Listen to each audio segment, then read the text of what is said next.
The last tide. The tide withdrew from Cloghmore Bay like a hand recoiling from flame. Moira O'Shea watched from her cottage window, eyes narrowed against the slate-gray horizon, where sea and sky melded in perfect, terrible harmony. Something was wrong. 57 years she'd watched these waters.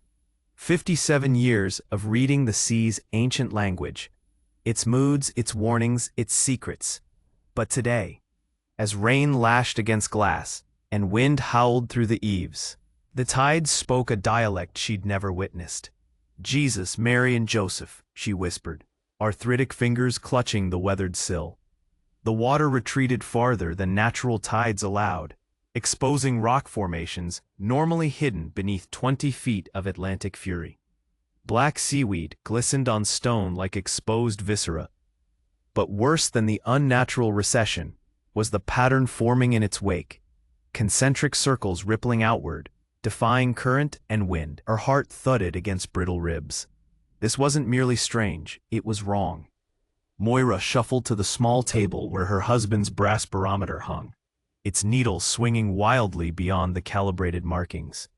Michael had trusted the instrument above all modern meteorological nonsense. "The sea tells no lies, Mo," he'd say, "if you've ears to listen." The memory knifed through her. 30 years since the Mary Catherine splintered against the Devil's Teeth rocks, taking Michael and 3 others to watery graves. Their bodies never recovered, consumed by the same waters that had sustained generations of Cloghmore fishermen. Rain suddenly changed direction, hammering horizontally against her western windows, another impossibility. Moira clutched the St. Brendan medallion hanging from her neck. "What are you trying to tell me?" she whispered to the emptiness. The cottage creaked in answer, wind finding new entry points between century-old stones. On her mantel, Michael's photograph vibrated, then toppled face down with a crystalline crack. Moira crossed herself. Omens came in threes. She needed no third sign. Already she was reaching for her oilskin coat, joints protesting as she wrestled it over hunched shoulders. Outside, the wind struck like a physical blow, nearly toppling her slight frame. Salt spray mixed with rain, stinging her weathered face as she squinted toward the village, half a mile down the curved coastal road. They need warning. Lightning fractured the sky, illuminating the bay's exposed seabed, and the third omen. There, writhing in tidal pools where none should exist, thousands of silver fish thrashed against imprisonment, their scales catching the electric light like scattered mercury. Death coming to shore. The wayward gull stood as it had for 2 centuries, squat, defiant, and perpetually damp. Its stone walls, blackened by peat smoke and time, housed the collective memory of Cloghmore village.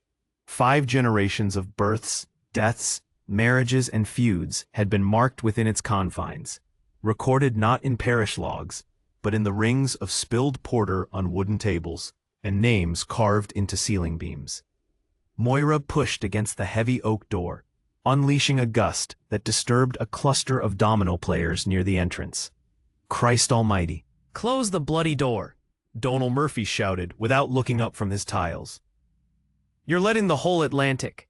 He glanced up, faltering. "Oh, Moira. Didn't expect to see you this far from your perch today." The pub fell silent, conversation suspended mid-sentence. Even Brendan Kelly's ancient border collie lifted its head from beside the hearth, roomy eyes fixing on the unexpected visitor. Declan Byrne set down a half-empty glass, nodding slightly. Mrs. O'Shea. It had been months since she'd entered the village proper. Not since All Souls' Day, when she'd left wildflowers at the memorial stone overlooking the bay. Moira felt their stares, not hostile, but wary, mingled respect and unease. "Something's coming," she said, her voice stronger than her frame suggested.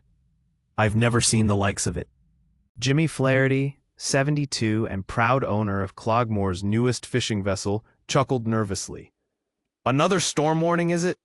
The forecast already has us battened down through Thursday." "Not a storm."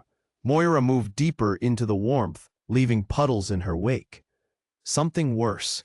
The tides pulled back farther than the spring ebb, Fish dying in pools where no pools should be, the wind changing direction 4 times in an hour. Sean Donahue, who'd taken over his father's shop after the old man's stroke, exchanged glances with his brother. Weather's been strange all winter, Mrs. O'Shea. Climate change and all that. This isn't your climate change, she hissed, sudden anger lending her voice an edge that silenced the murmurs. This is something else, something coming. From the western deeps, Declan Burns stood, pulling out a chair at his table. Sit down, Moira. You're soaked through. Marty, bring a hot whiskey, will you? She didn't sit. Your boats. They need to be moved from the south moorings to the harbor proper. Tonight. Before midnight. Laughter erupted from a corner table where Padraig Walsh and his sons drank away the day's catch profits. And who'll pay the harbor fees, then? The ferry folk? Mock if you will, Moira said, fixing him with a gaze that had lost none of its intensity with age. But there's things in these waters older than your family's short memory, Padraig Walsh. Enough. Sergeant Eamon Doyle spoke from his usual corner seat. Unlike most, he didn't smile or dismiss. What exactly did you see, Mrs. O'Shea? The room quieted again. Despite his youth, barely 40, Doyle commanded respect. An outsider still after 8 years, but one who'd earned his place through fairness and discretion. Death, she said simply. It's in the water. Coming with the tide when it returns. Something's angered the old ones. More sighs. More exchanges of knowing glances. The old widow's at it again. Grief's taken her mind. Shame, really. Maybe she's onto something, Declan said quietly. My father used to say Moira knew the '97 storm was coming 3 days before the Met Office. Your father believed in banshees too, Jimmy Flaherty countered. And didn't Aoife Murphy hear one the night before her Tommy was crushed under O'Malley's tractor? Marty Flynn ventured, setting the steaming whiskey before Moira. The argumentative rumble of superstition versus rational thought filled the pub, the eternal conflict of a village caught between centuries. Moira didn't touch the whiskey. Instead, she fixed her gaze on Declan. Your father believed because he remembered what this place was before electricity and mobile phones made us forget. There are patterns in these waters. Cycles. The elders knew. Your grandfather knew. Michael knew. She saw the flinch at her husband's name. Michael O'Shea had been Declan's godfather. His body lost the same night Declan's uncle Rory vanished beneath the waves. What would you have us do then? Sergeant Doyle asked, practical as always. Move the boats to the inner harbor, keep the children away from the shore for 3 days, and... She hesitated, knowing how it would sound. Check the old church ruin. Something's disturbed there. Padraig Walsh snorted. Ghost stories for children. The Weather Service says nothing about abnormal tides, said his oldest son, waving his phone. Just the usual winter storm system. Moira felt the familiar cloak of isolation settling over her shoulders, heavier than her sodden coat. She was Cassandra warning Troy, fated to speak truth, fated to be ignored. I've said my piece, she said, turning toward the door. What you do with it is your concern. Declan rose, taking 3 quick steps to catch her bony elbow. I'll walk you home. His kindness stung worse than their dismissal. Pity was more isolating than scorn. I found my way here.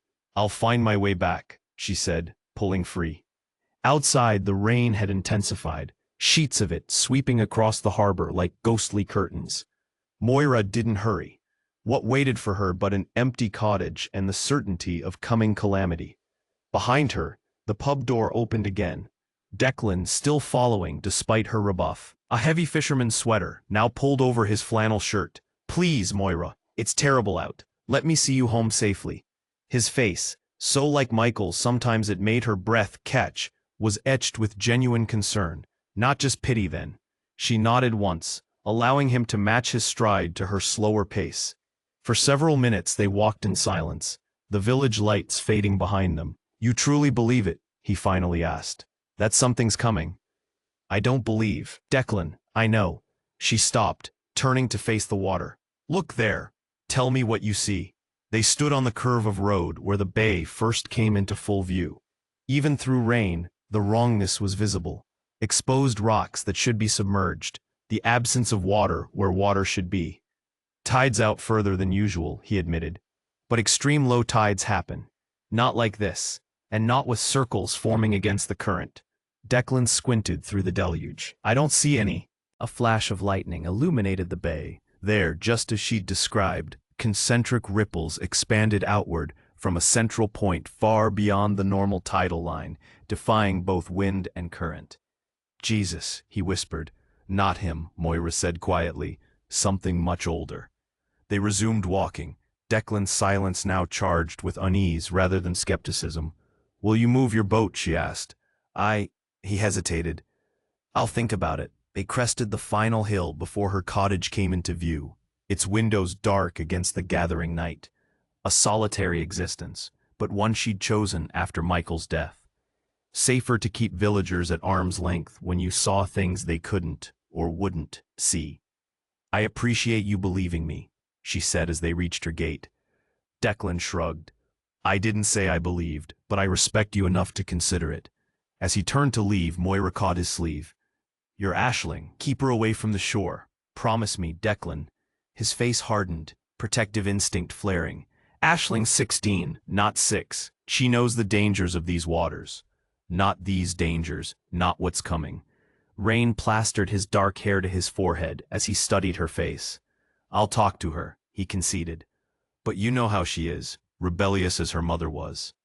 The mention of his late wife softened his expression, grief momentarily visible beneath the weathered exterior. Eileen Byrne had succumbed to cancer 2 years earlier, leaving Declan struggling with both his fishing business and a daughter entering difficult years. Godspeed, Declan, Moira murmured as he disappeared into the worsening storm.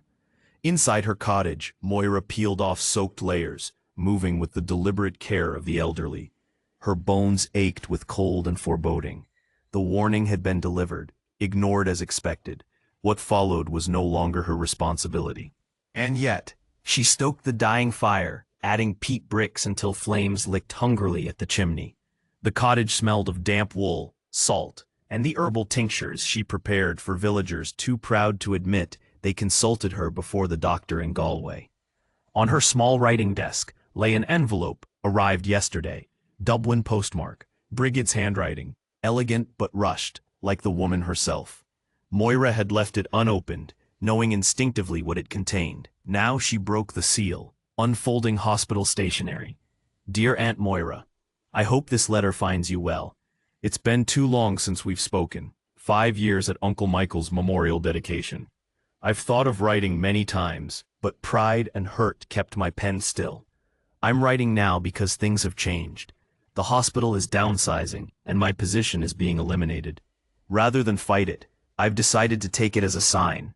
I'm coming home to Cloghmore, at least for a while. I know we parted badly. You warned me against Dublin, against nursing, against leaving.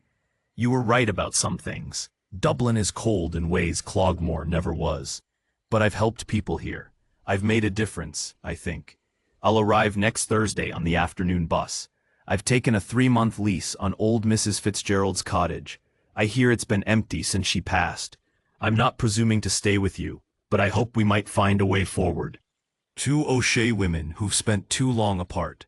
With love and hope, Brigid. Moira's hands trembled, not with age, but emotion. Brigid, returning after 15 years. Her brother's daughter, the only family remaining after the sea claimed so many. Next Thursday, 7 days from now.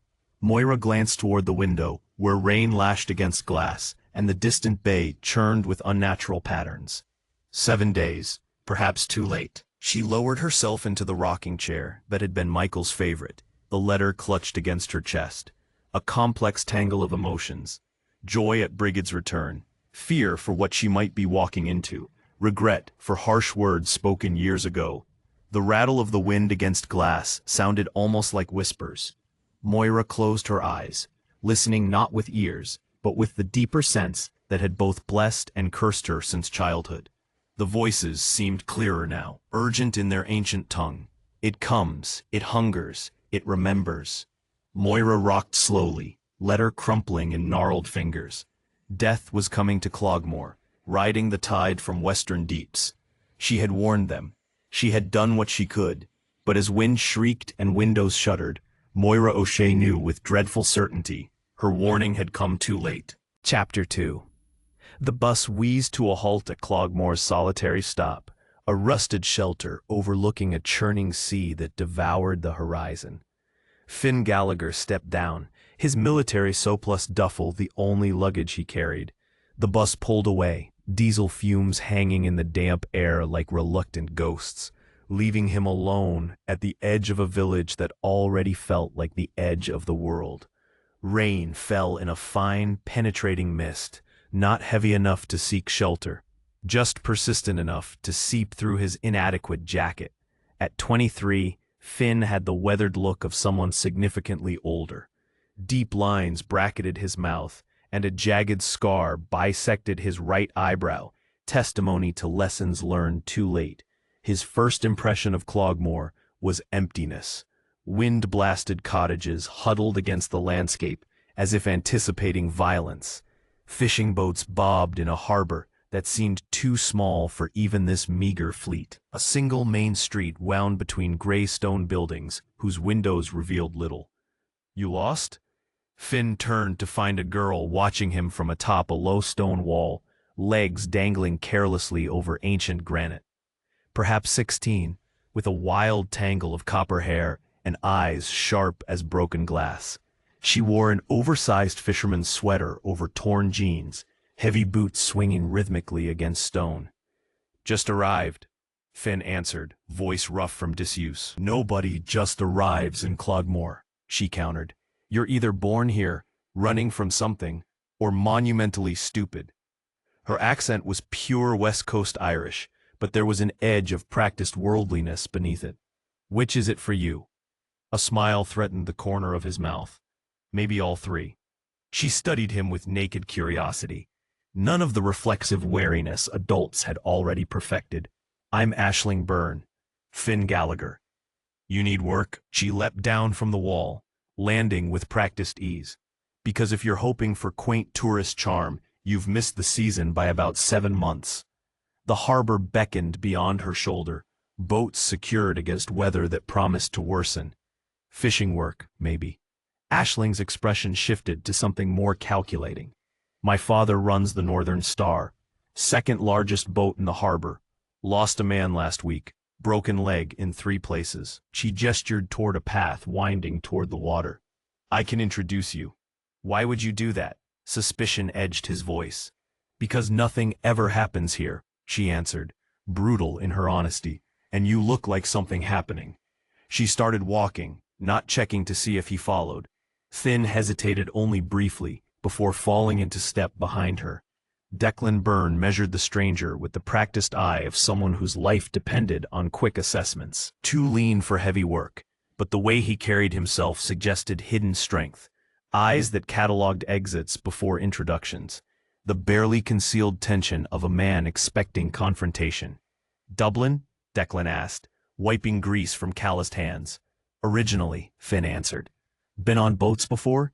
"Worked the commercial trawlers out of Killybegs 2 seasons. Lies came easily to him, Declan thought. Not completely fabricated. There was authentic knowledge there, but practiced deception nonetheless. The Northern Star's engine compartment lay open, the vessel's mechanical heart exposed to Declan's ministrations. His daughters stood nearby, watching with unconcealed interest, which concerned him more than the stranger's obvious omissions. "Not hiring," Declan said flatly. "Liam's leg won't heal for months," Aisling interrupted. "Colm and Tomas can't manage the nets alone." "And you said yourself." "That's enough, Aisling." Declan's voice carried the weight of unquestioned authority, at least until recently. 16 had transformed his biddable daughter into a creature of contradiction and challenge. Finn nodded once, no pleading in his expression. "Understood. Any other boats looking for hands?" The question was directed to Declan, not Aisling, earning the stranger a microscopic point of respect. Declan considered the reality of his situation. 3 major payments due on the boat's new sonar equipment. Winter repairs mounting. Too little crew to work efficiently. And now Moira's warning about moving the vessels. "You have papers?" he asked. "Full documentation." Finn patted his jacket pocket. "Clean record." "Another why," but a necessary one in a place like this. I can offer 3 weeks trial. Daily pay, no contract. Declan wiped his hands again, this time offering one to shake. First sign of trouble, you're gone. Finn's grip was firm, but not challenging. Fair enough. He'll need someplace to stay, Aisling interjected. O'Malley rents rooms above the hardware store, Declan said. Basic but dry. Thanks, Finn nodded, the tight line of his shoulders relaxing fractionally.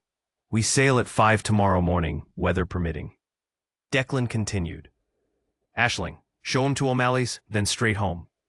His daughter flashed a smile that concealed nothing of her triumph. Of course, Da. The way she looked at the stranger, curious, alive with interest, reignited the hollow ache of Eileen's absence. His wife would have known how to guide their daughter through this dangerous passage from girl to woman. Declan was navigating without charts, all his instincts warning of hidden reefs. As they walked away, Declan noticed that the stranger positioned himself slightly behind Aisling, maintaining careful distance. Not predatory, then, cautious, as if proximity itself were dangerous. What are you running from, Dublin? He wondered, turning back to the disemboweled engine. Cloghmore observed the newcomer with collective suspicion, information flowing through channels established over generations. By nightfall, every resident knew of Finn Gallagher's arrival, his employment on the Northern Star, and the precise location of his rented room. What they didn't know festered in speculation. At the Wayward Gull, theories propagated like algae in warm shallows. Dublin accent, but trying to hide it, Marty Flynn mused, polishing glasses with methodical precision. And that scar isn't from fishing work. Prison, I'd wager, Jimmy Flaherty offered. Has that institutional pallor. Could be running from gambling debts, suggested Donal Murphy. City boys always think they can outplay the system. Sergeant Eamon Doyle sipped his customary single pint, listening to the theories with professional detachment. Positioned at his corner table, he maintained the careful balance required of Cloghmore's sole law enforcement officer. Present but not intrusive, aware but not accusatory. You'll run his name, won't you, Sergeant? Padraig Walsh called across the room. Doyle's expression remained neutral. I don't make a habit of investigating people who haven't broken laws, Padraig. Preventative policing, they call it now, Walsh persisted. Stranger shows up after Moira's doomsaying. Bit convenient, that. Several men nodded in agreement. I think, Doyle said carefully, that a man's entitled to the benefit of doubt until he proves otherwise. Declan's a fool to hire him, Walsh continued. But then, he's been making questionable decisions since Eileen passed. The pub fell silent, a collective intake of breath at the boundary crossed. Doyle set down his glass with deliberate precision. I believe you owe Declan an apology, Padraig. Fortunately, he's not here to require it of you. Walsh's face reddened, but he didn't retreat. I'm saying what everyone's thinking. The man's letting his 16-year-old daughter run wild while he hires drifters with Prison Inc. Prison Inc.? Doyle raised an eyebrow. That mark on his forearm, Walsh said triumphantly. My cousin works corrections in Mountjoy, knows gang symbols when he sees them. Sergeant Doyle made a mental note to examine the stranger's arms at the next opportunity, though he suspected Walsh was manufacturing evidence to support his conclusion, rather than following trail of facts. I'll keep my eyes open, Doyle conceded, as I always do. The conversation shifted, but the seed was planted. Finn Gallagher was now officially suspect, his presence a potential explanation for any future misfortune. The room above O'Malley's hardware smelled of turpentine and neglect. A single window faced the harbor, its glass warped with age, distorting the view like a funhouse mirror. A narrow bed, a chipped basin, a wooden chair that creaked like arthritic joints, spare accommodation for spare existence. Finn stood at the window, watching lights from fishing boats ripple across black water. Below in the harbor office, he'd registered his details, careful to provide the documentation that had cost nearly everything he'd saved from the Killybegs job. The harbor master had scrutinized his papers with suspicious thoroughness before collecting the week's advance rent O'Malley required. He unpacked methodically, spare clothes into the drawer beneath the bed, toiletries beside the basin, the switchblade under his pillow. When he removed his jacket, the tattoo on his inner forearm seemed to writhe in the dim light. Not prison ink, as the villagers would soon speculate, but something acquired in darker circumstances. 3 interlocked spirals formed a triskelion, ancient symbol of competition and progress, but modified with barbed extensions that transformed Celtic art into something predatory. Finn traced it absently, a habit formed during sleepless nights. A knock at his door triggered instant tension, muscles coiling with readiness. "Dinner," called Ashling's voice. "Da sent it." Finn opened the door cautiously. Aisling stood holding a covered plate, no sign of her father. "He didn't," Finn said, leaning against the doorframe rather than inviting her in. She smiled, caught in the lie but unrepentant. "No, but Mrs. Kerrigan from the cafe did. Said no one should start work on an empty stomach." She pushed the plate forward. "It's just fish pie. But it's better than anything you'll find at the Gull." Finn accepted the offering with murmured thanks. So, Aisling lingered, examining his Spartan room from the threshold. "What's your story?" "No story," he answered. "Just looking for work." "In Cloghmore? In winter?" Her skepticism was plain. "Nobody comes here unless they're desperate or hiding. Maybe I'm both." Aisling studied him with uncomfortable intensity. "That tattoo, it's unusual." Finn's hand moved instinctively to cover his forearm. "Old mistake." "Is it?" She seemed genuinely curious, rather than judgmental. "My friend Neve has a tattoo her parents would murder her for. Rose on her hip." "You should go," Finn said, more sharply than intended. "Your father wouldn't want you here." The rebuff didn't deter her. "I don't do everything my father wants. Trust me," Finn said quietly. "You don't want to make an enemy of family. Once they're gone, it's too late to fix things." Something in his tone finally penetrated her bravado. She nodded once, a strange maturity settling over her features. "First rule of Cloghmore: avoid the Western Peninsula after dark. Second rule: the Gull stops serving at 10, but if you knock 3 times and mention Marty's sister in Galway, he'll pull you a pint anyway." "Thanks for the dinner," Finn said, gently closing the distance between them. "See you tomorrow, Dublin," she said, turning away. 5 o'clock's brutally early for Cityfolk. After she left, Finn ate standing at the window, watching the harbor where boats strained against moorings. The forecast called for deteriorating conditions, 50-knot winds by tomorrow afternoon, heavy seas building throughout the day. Bad timing to start a fishing job, but he needed money and invisibility in equal measure. Beyond the protection of the harbor wall, white-capped waves began to form, their rhythmic surging visible even through distorted glass. The tide was returning, swallowing the exposed rocks that had concerned Moira O'Shea. Finn knew nothing of her warnings, not yet, but something in the water's movement caught his attention. A pattern that seemed briefly deliberate before dissolving into chaos. He blinked and it was gone, just winter seas reclaiming their territory. A gust rattled his window with sudden violence, carrying the first pattering of hail against glass. In the distance, lightning branched across the horizon like veins on a cadaver's skin. The storm was gathering force, exactly as predicted. Yet unpredictably, 3 boats, including Declan's Northern Star, were being moved from their usual moorings to the inner harbor as darkness fell. Finn didn't know the harbormaster had received a call from Sergeant Doyle, suggesting the move as a precaution. Nor did he know that Doyle had spent an hour at Moira O'Shea's cottage after leaving the Gull, listening to her warnings with more attention than he'd publicly admit. All Finn knew was that sleep would come hard tonight, with the storm's approach mirroring the tempest he carried within. He closed the threadbare curtains against the worsening weather and the village's watchful eyes, preparing for another night of fitful rest, haunted by memories he couldn't outrun. Tomorrow he would join Declan Byrne's crew, beginning the performance of normalcy he'd perfected in other towns before secrets inevitably surfaced. How long he'd last in Cloghmore remained to be seen, but survival had taught him to measure life in days rather than years. Outside, the incoming tide surged with unnatural force against the harbor wall, as if testing its strength. And far beyond human sight, in the lightless depths where pressure crushed even bone to dust, something ancient stirred from slumber, drawn by blood and memory toward the fragile human settlement perched on the precipice between land and sea. The storm was merely its herald.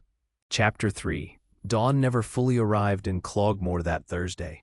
Night simply faded into a bruised twilight the sun a theoretical presence behind cloud cover thick as a burial shroud. By 4:30 a.m., when Finn made his way to the harbor, rain fell with unnatural density, drops heavy as mercury, striking exposed skin with painful precision. Declan Byrne stood on the pier beside the Northern Star, conferring with his remaining crew. Colm Hayes and Tomas Whelan, cousins in their late 30s, weathered by decades at sea, nodded grimly at whatever instructions their captain delivered. Both men assessed Finn with identical expressions of guarded suspicion as he approached. "Morning," Finn offered, voice nearly lost in the storm's growing cacophony. Declan acknowledged him with a pert nod. "Weather's turning faster than forecast. We're making a shortened run, just checking the closest pots. Then back before noon." "If we go at all," Cole muttered, his face mapped with premature wrinkles, creased further in anxiety. "Barometers dropping like a stone." "We've worked worse," Declan countered. 3 hours out, 3 back. Quick money. Money clearly drove the decision. Finn recognized the calculations behind Declan's eyes. Mortgage payments, repairs, the voracious appetite of an aging vessel. The ocean offered sustenance and destruction in equal measure to men like Declan, who gambled daily against odds that eventually claimed everyone. As Finn stepped aboard, a wave of inexplicable dread washed over him, stronger than reasonable caution. The boat felt wrong, not in any mechanical sense he could identify, but in some primal, visceral way that raised the hairs on his neck. He shook it off, attributing the sensation to natural anxiety about working with strangers in worsening conditions. "You've checked her over?" he asked, approaching Declan at the wheelhouse. "Every morning, twice on Sundays," Declan replied. "She's old but reliable." Finn nodded, though his unease persisted. The Northern Star had been retrofitted multiple times during her 30-year career, modern equipment grafted onto her aging skeleton. Rust bloomed along her hull like malignant flowers, concealed beneath layers of paint. Maintenance was clearly an ongoing battle Declan fought with limited resources. Tomas emerged from the hold, face contorted in disgust. Bilge pump struggling again. Water's coming in faster than usual. "Always does in heavy rain," Declan dismissed. "We'll monitor it." The harbor lights illuminated sheets of rain as Declan fired up the engine, which coughed twice before settling into an uneven rhythm. The harbor master's booth remained dark and empty. No sane authority would authorize departures in these conditions. But the harbor was communal, not commercial. No permissions required, only personal judgment. Finn secured the last of the crab pots as directed, noting that Colm maintained a deliberate distance, watching him with undisguised wariness. The familiar weight of suspicion, one he'd carried in too many places, settled across his shoulders like a sodden cloak. "Ready?" Declan called from the wheelhouse. Finn raised a hand in affirmation, joining the others as they cast off lines. The Northern Star shuddered beneath them, straining against forces already building in the bay beyond. None of them noticed the dark figure watching from Moira O'Shea's cottage window, her gnarled hands pressed against glass fogged by her breath. The storm slammed into the Northern Star with violence that transcended meteorological explanation. Waves didn't simply break over the bow, they reached for the vessel, grasping with fluid fingers that seemed guided by malevolent intelligence. Wind howled, not with mindless fury, but with focused intent, targeting vulnerable equipment and exposed crew members. "Christ Almighty!" Tomas shouted, as a wave hammered the port side, nearly washing him overboard. Only Finn's reflexive grab saved the older man, fingers closing around his oil-slicked jacket. 4 hours had passed since their departure, the quick run extended by weather that prevented both advance and retreat.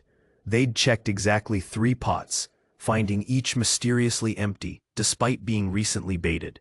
Now they fought simply to return to harbor, the shoreline a phantom presence glimpsed between waves. Inside the wheelhouse, Declan wrestled with controls that responded with increasing reluctance. "Something's wrong with the hydraulics," he shouted over the tempest. "Steering's fighting me." Finn braced himself against the doorframe. "Want me to check below?" "No point. Can't fix it out here. We need to—" Declan's words disappeared beneath a thunderous impact as something massive struck the hull. "What the hell was that?" Colm's voice cracked with fear. Debris maybe, Finn suggested, though he'd glimpsed something darker, more purposeful, in the water before it struck.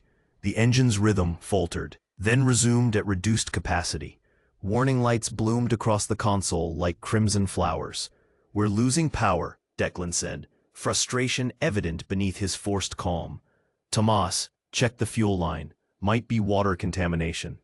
As Tomas disappeared below, another wave crashed over the bow with precision that defied natural physics. Finn found himself staring into the churning water, mesmerized by patterns forming and dissolving within the chaos. Concentric circles, spirals, shapes that echoed the tattoo concealed beneath his sleeve. "Finn, secure that equipment." Declan's voice snapped him back to awareness. The next hour deteriorated into elemental warfare. Each man fought his assigned battle. Declan at the wheel, Colm with the radio that produced only static, Finn securing everything that threatened to become a projectile. Below decks, Tomas worked to clear fuel lines and maintain the bilge pumps against the rising water. When the scream came, it was almost lost in the storm's cacophony, a high, truncated sound of terror and pain originating from below. "Tomas," Declan called, unable to abandon the wheel. Finn was already moving, descending the ladder into semi-darkness, where emergency lights cast sickly yellow illumination across glistening surfaces. Water sloshed above his ankles, far more than should have accumulated given the bilge pump's capacity. "Tomas," he called, navigating through the cramped space. The smell hit him first, copper and salt, the unmistakable metallic tang of blood mingling with seawater. Then movement caught his eye, a dark shape floating face down in the rising water near the engine compartment. "Man down!" Finn shouted upward, already wading toward the motionless form. He reached Tomas's body, turning it to reveal a face frozen in an expression of profound shock. A massive wound gaped across his throat, edges ragged and pulsing weakly with each diminishing heartbeat. Finn pressed his fingers against the carotid artery, finding only fading echoes of life.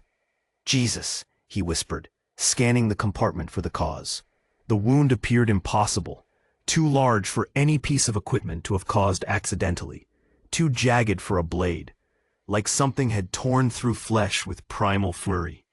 Blood continued to pump, mingling with the rising water that now reached Finn's calves. Behind him, footsteps on the ladder announced Colm's arrival. "What's happening? Is Tomas?" The words died as Colm took in the scene. His eyes widened, then narrowed with sudden suspicion. "What did you do?" "Nothing," Finn said, still supporting Tomas's head above water. "Found him like this. He's still alive, barely. We need to get back now." Colm's expression hardened into accusation. "You were down here alone with him." "I just got here," Finn countered. "Help me get him topside." Together they hauled Tomas's limp form up the ladder, blood leaving crimson trails on metal rungs. In the wheelhouse, Declan took one look and abandoned any thought of salvaging the fishing expedition. "Maximum speed for harbor," he ordered, pushing the struggling engine beyond safety parameters. "Radio the village. Medical emergency." Colm tried the radio again, receiving only ominous static in reply. "Lines are down. Storms knocked out communications." Outside, Cloghmore had disappeared behind a wall of storm-tossed spray. The coastline transformed into an alien landscape. Navigation instruments flickered erratically, compass spinning as if normal magnetic fields had been disrupted. They laid Tomas on the deck, Finn applying pressure to the wound while Colm secured his thrashing limbs. The injured man's eyes fluttered open once, focusing on nothing, before rolling back to expose bloodshot whites. "The deep," he whispered, voice barely audible beneath the storm. "It's awake." Then his body convulsed once, violently, before going completely limp. Finn continued applying pressure, but the critical loss of blood had already exacted its price. Beneath his fingers, Tomas Whelan's pulse stuttered twice, then ceased altogether. Finn sat back, hands slick with blood that the rain couldn't wash away. He'd seen death before, had caused it, in circumstances he fought daily to forget. But this was different, mysterious, wrong. "He's gone," he said quietly. Declan's face hardened, grief subsumed beneath the immediate necessities of survival. Cover him. We need to focus on getting back. As Finn wrapped Tomas's body in tarpaulin, Column's hostility radiated like heat. The accusation remained unspoken but hung between them, heavier than the storm clouds above. 10 minutes later, disaster compounded. The engine coughed, sputtered, and died with alarming finality. "No," Declan whispered, frantically working the ignition. "Not now." Finn descended to investigate, wading through water now knee-deep despite the bilge pump's constant labor. In the beam of his flashlight, the sabotage became immediately evident. Fuel lines severed with deliberate precision, bilge pump intake partially blocked with material that could only have been placed intentionally. "Someone sabotaged her," he called upward. "Cut the fuel lines, block the pump." "Convenient finding that," came Column's immediate response. "After you've been down here twice alone." "Enough," Declan ordered. "Can you fix it?" Finn examined the damage more closely. "Not out here. Needs complete replacement." Without power, the Northern Star became a cork on malevolent waters, drifting at the storm's whim. Declan deployed the sea anchor to slow their movement, but the vessel continued its inexorable drift toward the western coastline, where sheer cliffs and submerged rocks had claimed countless ships throughout Cloghmore's bloody maritime history. "Flares," Declan decided. "Someone might spot us from shore." They fired 3 emergency flares in succession, red starbursts momentarily illuminating the apocalyptic seascape before being swallowed by darkness. Whether anyone could see through the storm's intensity remained doubtful. Hours passed in grim silence, broken only by necessary communication, as they fought to keep the vessel from capsizing. The storm, rather than abating, intensified with unnatural persistence. Waves grew more coordinated in their assault, targeting vulnerable points with precision that Finn found increasingly difficult to attribute to coincidence. At 2:17 p.m., salvation arrived in the form of the Mary Rose, Padraig Walsh's vessel, larger and newer than the Northern Star. Through some miracle of timing or intuition, Walsh had spotted their flares and diverted his return journey to investigate. As a tow line was established between vessels, Finn noted that the storm's fury seemed to diminish slightly, as if its primary target had been the Northern Star all along. By the time they limped into Cloghmore Harbor at 3:40 p.m., the violence had receded to merely dangerous levels rather than catastrophic. A crowd awaited them, word of trouble spreading through the village's mysterious neural network. Sergeant Doyle stood at the pier's edge, rain plastering his uniform to his athletic frame. Beside him, medical equipment testified to his foresight, though it would prove unnecessary for Tomas. As they secured the vessel, Walsh boarded with several of his crew, ostensibly to help, but Finn recognized the calculated positioning that placed Walsh's men between him and potential escape routes. "What happened?" Doyle asked, voice professionally neutral as Tomas's covered body was brought ashore. "Accident," Declan said automatically. "Storm threw him against equipment." "Accident? My arse," Colum interjected, pointing at Finn. "This one was alone with him when it happened. And convenient how he's the one who found the sabotage afterward." Murmurs rippled through the gathered crowd. Finn felt the collective suspicion solidify into certainty. The outsider had brought death to Cloghmore. "The boat was sabotaged," he stated calmly. "Someone cut the fuel lines, partially blocked the bilge pump. That's why we couldn't make it back sooner." "And we're supposed to believe that?" Walsh demanded. "When you're the only new factor in the equation?" "I want statements from everyone," Doyle intervened, his authority temporarily quelling the rising hostility. Separately, at the station, he approached Tomas's body, lifting the tarpaulin to examine the wound. His expression revealed nothing, but Finn noted the slight widening of his eyes. "This needs proper examination," Doyle said. "I'm calling the medical examiner in Galway." "Good luck with that," someone in the crowd called. "Roads are washed out in 3 places. Bridge at Kilmore's gone completely. We're on our own till the storm passes." Doyle's jaw tightened almost imperceptibly. "Then we secure the body until they can get through." As Tomas was carried toward what passed for Cloghmore's medical facility, a converted cottage, staffed by a semi-retired nurse. The crowd's focus intensified on Finn. He recognized the dangerous energy building, had seen it before in Dublin, when mob justice replaced law. "I didn't touch him," Finn stated, meeting the hostile gazes directly. "The wound wasn't made by any tool on that boat. It was different." "Different how?" Doyle asked. Before Finn could elaborate, a voice cut through the murmurs. "I warned you." The crowd parted reluctantly to reveal Moira O'Shea, hunched against the rain, beneath an ancient umbrella. Her eyes, fierce with vindication and sorrow, surveyed the gathered villagers. "I told you death was coming with the tide," she continued. "I told you to keep the boats in harbor." "Some of us listened, Moira," Sergeant Doyle said quietly. "Declan moved his boat to the inner harbor as you suggested." "But still went out in the storm," she countered. "Still ignored the signs." "This isn't about our superstitions," Walsh interjected harshly. "A man's dead because we let a stranger among us without question." "The stranger didn't kill Tomas," Moira stated, with absolute conviction.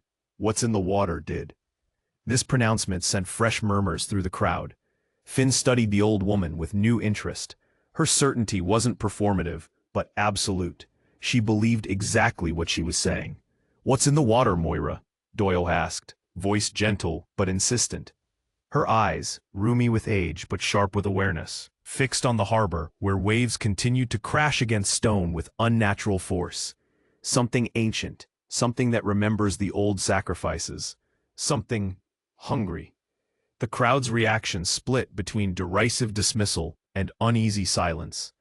Ireland's relationship with superstition remained complex, publicly rejected, privately respected. "This isn't helping, Moira," Declan said quietly. "A man's dead. My friend's dead. This isn't the time for ghost stories." Moira's gaze softened as it landed on Declan. "You moved your boat as I asked, but still went out. Half measures against full warnings, Declan. And now Tomas pays the price." "That's enough," Doyle intervened. "I want statements from the crew now. Everyone else, go home.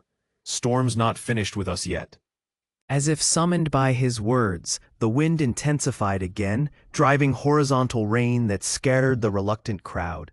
Walsh's crew half-dragged Tomas's body toward the medical facility, while Doyle gestured for the Northern Star's surviving crew to follow him to the small building that served as Cloghmore's police station.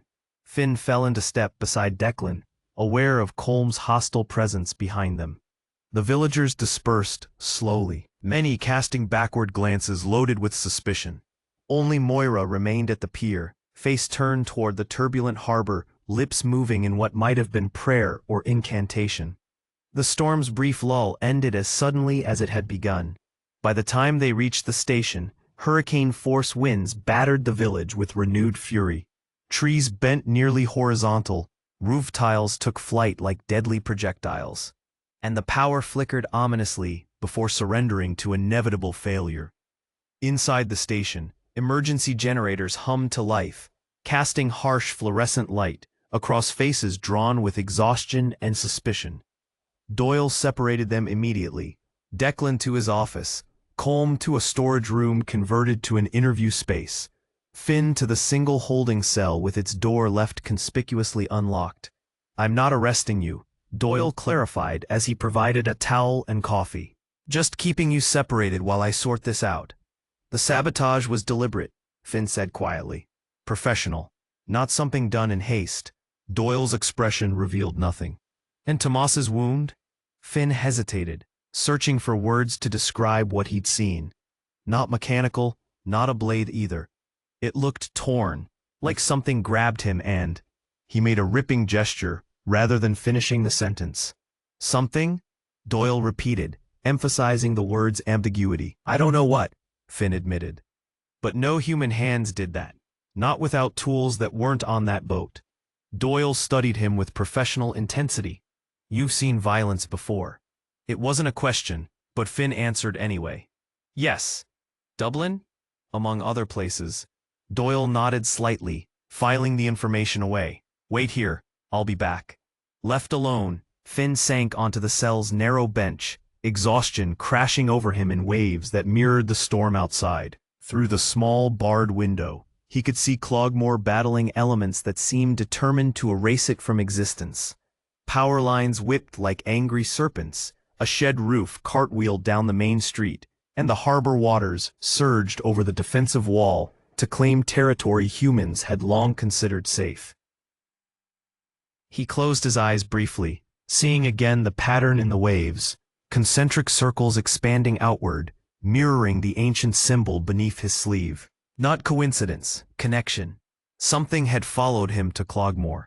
Or perhaps more terrifyingly, something had been waiting for him to arrive. Sergeant Eamon Doyle methodically built his understanding of the morning's events through separate interviews. Declan described the storm, the mechanical failures, the discovery of Tomas's body. Colm recounted the same events with pointed emphasis on Finn's suspicious behavior and convenient discoveries. Plain as day, Colm insisted, trembling with a combination of exhaustion and conviction. Sabotage the boat too, I'd wager. Why would he sabotage a boat he was on? Doyle countered. In a storm like this? How should I know how these city criminals think? Maybe it went wrong. Maybe he meant to strand us, not put us in danger. Doyle made notes without comment, then circled back to the critical question.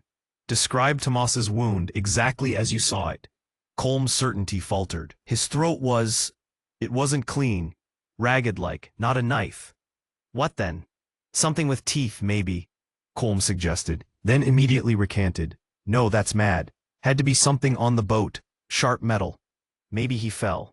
Onto what? Colm had no answer, just stubborn repetition of his conviction that Finn was responsible. After completing the interviews, Doyle examined the statements side by side. 3 men, 3 perspectives, 1 death. The sabotage seemed factual. Declan confirmed it once they'd returned to harbor and examined the damage. But the killing method remained elusive. Outside his window, Cloghmore continued its battle against the storm. The medical facility where Tomas's body lay was visible through curtains of rain, its generator-powered lights creating a lonely island of illumination in the darkness that had settled over the village by 4:30 p.m., hours before natural sunset. Doyle's radio crackled with updates from neighboring communities, all reporting unprecedented damage. Roads blocked, power lines down, cellular towers offline, complete isolation. Sergeant, his part-time deputy, young Kevin Malloy, appeared in the doorway. Walsh and some others are gathering at the Gull, talking about taking matters into their own hands. Doyle sighed, unsurprised but disappointed. Get your rain gear. We need to put a stop to that before it starts. And him? Kevin nodded toward the room where Finn waited. He stays here, for his own protection as much as anything. As they prepared to venture into the storm, Doyle paused at the cell door. I need to go out. Lock this behind me, for your safety, not because you're under arrest. Finn nodded, understanding the unspoken reality. The villagers are organizing? Something like that, Doyle admitted. They won't get far in this weather, but better to defuse it now. The boat sabotage happened before I arrived, Finn said suddenly. Had to have been. The damage was too extensive, too precise, to have been done during loading or at sea. Doyle considered this. Why tell me this now? Because you're about to face angry men looking for simple answers, Finn replied, and the truth isn't simple. After securing the cell, Doyle and Kevin fought their way toward the wayward Gull, leaning into wind that seemed determined to repel them. The village had transformed into an apocalyptic landscape, debris tumbling down streets, seawater surging between buildings as the harbor overflowed, windows shattered by airborne projectiles. At the pub, they found 15 men gathered despite the catastrophic conditions outside. Walsh stood at their center, gesticulating forcefully. Can't wait for official channels, he was saying as Doyle entered. Tomas deserves justice now. Justice requires evidence, Doyle stated, stepping into the circle, not assumptions. Walsh turned, unsurprised by the interruption. We have evidence. A stranger arrives, and within 24 hours, Tomas is dead and Declan's boat is sabotaged. What more do you need? Proof, Doyle said simply. Proof that would stand in court. Court? Walsh laughed bitterly. We're cut off from everywhere. No phones, no roads. By the time your precious legal system gets involved, that killer could be long gone. Murmurs of agreement rippled through the gathered men. Doyle recognized the dangerous momentum building, fear crystallizing into certainty, fueled by the storm's isolation and the village's deep-rooted suspicion of outsiders. "I've interviewed all 3 survivors," Doyle continued calmly. "The evidence doesn't support your conclusion." "What evidence?" demanded Jimmy Flaherty. "A slash across Tomas's throat isn't evidence enough?" "The wound doesn't match any weapon found on the boat," Doyle countered. "And the sabotage was done before they sailed, when the stranger had no access to the vessel." This gave some men pause, though Walsh remained unmoved.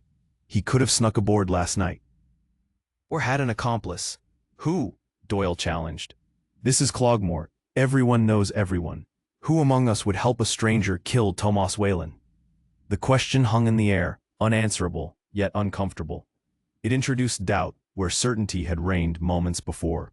"Moira warned us," said a voice from the back. Brendan Kelly, who rarely spoke in public gatherings, said death was coming with the tide. We all heard her. "Moira says many things," Walsh dismissed. "Broken clocks are right twice a day." "She specifically warned about the boats," Brendan persisted. "And now Tomas is dead." The group's focus fractured, unity dissolving as alternate explanations gained traction. Doyle recognized his opportunity. "I'm investigating this properly," he stated firmly. "The suspect is secure, the storm will pass, roads will clear, and proper authorities will assist. Until then, I need you all to focus on securing your properties and helping neighbors. This storm isn't finished with us." His words, combined with a sudden power surge that momentarily flooded the pub with light before plunging it back into generator-powered dimness, broke the gathering's momentum. Men drifted apart, forming smaller groups that continued heated discussions but lacked the collective force for immediate action. As Doyle prepared to leave, confident the immediate threat had passed, Marty Flynn approached from behind the bar. "You should know," he said quietly. "There's talk that Moira's niece is due to arrive today. Bus from Galway. Is she made it before the roads washed out?" Doyle nodded his thanks for the information. One more potential complication in an already chaotic situation. Outside, the storm's fury showed no signs of abating. Wind shrieked between buildings with voices that sounded disturbingly human. The harbor waters had breached secondary defenses, flowing down the main street in ankle-deep rivers. And through it all, Cloghmore huddled in darkness, isolated from the world, turning inward with fear and suspicion, as ancient as the cliffs against which the village pressed. Within its boundaries, a dead man awaited examination.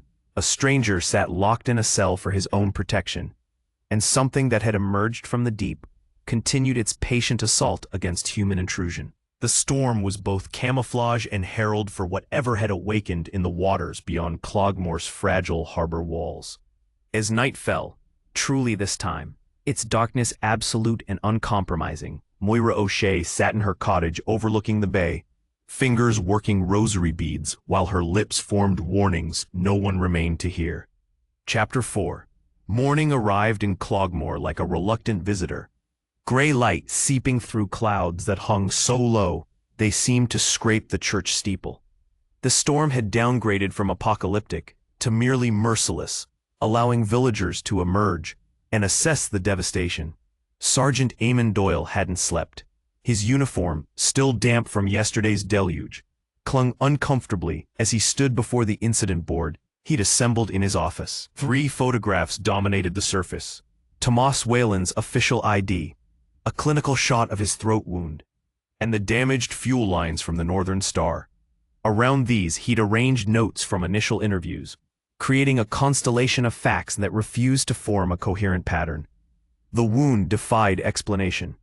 Dr. Collins, Cloghmore's semi-retired physician, had examined the body and reached the same disturbing conclusion Finn had voiced. The injury resembled no known tool or weapon. The flesh appeared torn, not cut, with ragged edges suggesting horrific force. Like something grabbed him and just... Dr. Collins had made a twisting motion with his weathered hands before shaking his head. Never seen the like in 40 years of medicine. A knock interrupted Doyle's contemplation. Deputy Kevin Malloy entered, rainwater still dripping from his jacket. "Roads are still impassable," Kevin reported. "Telephone lines down across the county. Mobile service is spotty at best. But I got through to Galway on the emergency band. They're sending forensic support once the main road clears." "Which could be days," Doyle concluded. "At least." Kevin shifted uncomfortably. "There's something else. Found this wedged under the medical center door this morning." He handed over a folded piece of paper. Its edges damp but legible. Crude block letters spelled out, "Justice for Tomas. Midnight. The Gull." "Vigilance Committee," Doyle said, unsurprised. "Walsh and his crowd. What do we do?" Doyle pinned the note to his board. "Continue the investigation. Truth is our best defense against lynch mobs. And the Dublin lad? Keep him here for now. For his protection as much as anything." After Kevin departed, Doyle reviewed his interview schedule. The entire village would be questioned, systematically, methodically, until the truth emerged from beneath layers of speculation and fear. "I was closing up the hardware store," Michael O'Malley stated. Hands wrapped around a mug of tea Doyle had provided. "Around 8. Saw lights on the Northern Star. Thought it odd given the weather warning." "Did you see who was aboard?" O'Malley shook his head. "Too far to make out faces. Someone moving around with a torch, that's all." "The night before Tomas died," Doyle clarified. "Someone was on Declan's boat when the crew wasn't." "I thought maybe Declan himself, checking something before the storm." "Did you mention this to anyone?" "No need. Normal enough for a captain to fuss over his vessel before bad weather." Doyle made notes, then shifted direction. "Your tenant, Finn Gallagher. What impression did he make?" O'Malley's expression soured. "Paid in advance, kept to himself, that's all I know." "Did you see him that night? Around 8? A hesitation, almost imperceptible. "Can't rightly say. I mind my business, Sergeant." Lie, Doyle thought. "But why?" "I've known Declan Byrne 30 years, Sean Donahue offered unprompted. The shopkeeper's Novus energy manifested in constant fidgeting. Solid man, not the same since Eileen passed, but who would be? "His relationship with Tomas Whalen?" Doyle asked. "Friendly enough, occasional disagreements about boat expenses. Tomas thought Declan too conservative with upgrades." "Meaning?" "Tomas wanted new safety equipment. Declan couldn't afford it, or claimed he couldn't." Doyle noted this with studied neutrality. "And the night before the incident, did you see anyone near the harbor?" Donahue hesitated. "I closed the shop at 6, but... Sarah Murphy mentioned seeing Colm Hayes heading toward the pier around 9. Said he looked troubled." "Colm, not Declan?" "That's what she said." Donahue leaned forward. "But you didn't hear it from me. This village has long memories for those who speak out of turn." By midday, Doyle had interviewed 7 villagers, each account adding conflicting details to his understanding. The harbor had seen unusual activity the night before Tomas died. Multiple witnesses placed different individuals near the Northern Star. Declan, Colm, even Walsh himself had been observed in the vicinity during hours when the sabotage could have occurred. Most disturbing was the revelation of financial tensions aboard the Northern Star. Tomas had apparently threatened to leave for Walsh's more modern vessel unless Declan invested in upgrades. Colm, meanwhile, owed gambling debts to parties in Galway, debts that had recently become pressing. The simple narrative of a murderous stranger unraveled with each interview, replaced by complex interpersonal dynamics that had festered beneath Cloghmore's surface for decades. Doyle paused his investigation only when Kevin radioed with urgent news. A woman had arrived in the village, claiming to be Moira O'Shea's niece. Bridget O'Malley stood in the station's small reception area, her city clothes and practical shoulder-length bob marking her as immediately foreign to Cloghmore. Despite evident exhaustion, she carried herself with professional composure that identified her as a medical worker before she introduced herself. "Nurse O'Malley," Doyle welcomed her. "You've come at an unfortunate time." "So I've gathered," she replied, voice carrying the faintest trace of West Coast accent beneath urban polish. "My bus made it through yesterday afternoon before the bridge collapsed. I've been trying to reach my aunt's cottage since, but the paths are washed out."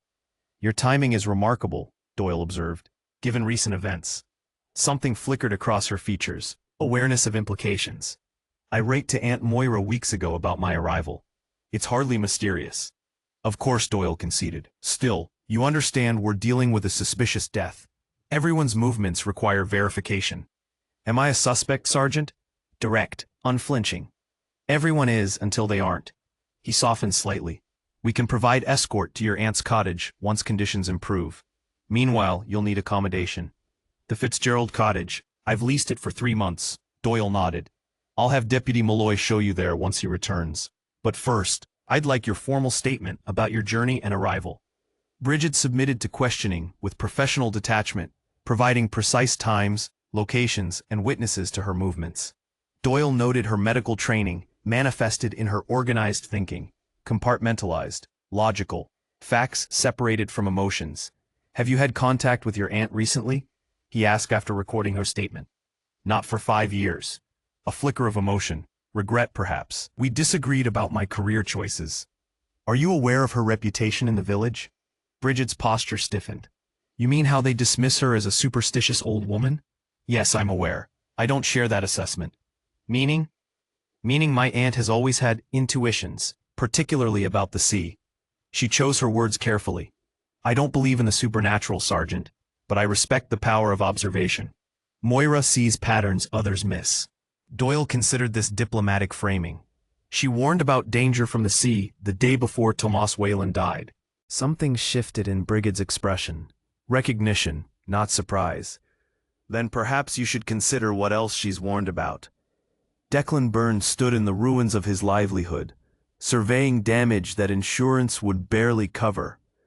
The Northern Star had suffered catastrophic damage, both from sabotage and the storm's fury. Water damage to the electrical systems, hull integrity compromised. Repairs would cost more than the vessel's worth, if parts could even be obtained in Cloghmore's isolated state. How bad is it? Aisling asked, appearing beside him on the pier. The concern in his daughter's voice pierced Declan more deeply than the financial devastation before him. At 16, Aisling should be worrying about friends and school, not her father's failing business. We'll manage, he lied, the phrase worn smooth from repetition since Eileen's death. Aisling wasn't deceived. We could sell the boat, start fresh. This boat was your grandfather's legacy, Declan reminded her. It put food on our table, clothes on your back, paid for your mother's treatments. And now it's killing you, she countered, just like it killed Tomas. The blunt assessment, so like her mother's directness, left Declan momentarily speechless. Before he could respond, a figure approached through the misty rain. Walsh, flanked by 2 of his crew. Declan. Walsh nodded curtly. Need a word. Aisling, go home, Declan instructed. Da. Now. She retreated reluctantly, casting suspicious glances back at Walsh. Doyle's going through the motions, Walsh began, without preamble, once Aisling was out of earshot. But we both know what happened. Your Dublin stray killed Tomas. You don't know that, Declan countered. None of us do. Open your eyes, man. Stranger arrives, Tomas dies the next day, simple math. Nothing about this is simple, Declan said, thinking of the weird wound, the sabotage that predated Finn's arrival. Doyle's doing his job, let him. Walsh stepped closer, voice lowering. There's talk about Tomas wanting to jump ship to my crew, about him pressuring you for upgrades you couldn't afford. Gossip, Declan dismissed, though his stomach tightened. Maybe, but it gives you motive too, doesn't it? More than the Dublin lad, even. The implication hung between them, ugly and inescapable. Declan's hands clenched involuntarily. Are you accusing me of killing my own crewman? A man I've known since childhood? Walsh's expression remained calculating. I'm saying you've been desperate since Eileen died, making bad decisions, like hiring strangers without proper vetting. This conversation is over. Declan turned away, only to have Walsh grab his arm. We're taking matters into our own hands tonight. Midnight at the Gull. You need to decide whose side you're on, your villages or some Dublin drifters. After Walsh departed, Declan remained on the pier, rain mingling with the salt spray that had been his constant companion for 40 years. The village that had been his entire world now seemed alien, threatening. The sea that had provided his living now promised only destruction. Declan made his decision. By nightfall, he was knocking on the station door, where Doyle listened grimly to his warning about Walsh's plans. "I'll handle it," Doyle assured him, "but I need something in return. The complete truth about your financial situation and Tomas's threats to leave." Moira O'Shea's cottage perched on the promontory like a sentinel, windows glowing with amber warmth against the gathering darkness. Inside, Brigid sat across from her aunt, the small table between them holding 2 untouched cups of tea and decades of unspoken regrets. "You've changed," Moira observed, her rheumy eyes sharp with assessment. "So have you," Brigid countered gently. Silence stretched between them, neither acknowledging the true distance, not the 15 years of separation, but the fundamental divide between Moira's world of portents and omens and Brigid's clinical, evidence-based existence. "You arrived just as I warned," Moira finally said. "I wrote to you about my plans. Not the timing, the circumstances."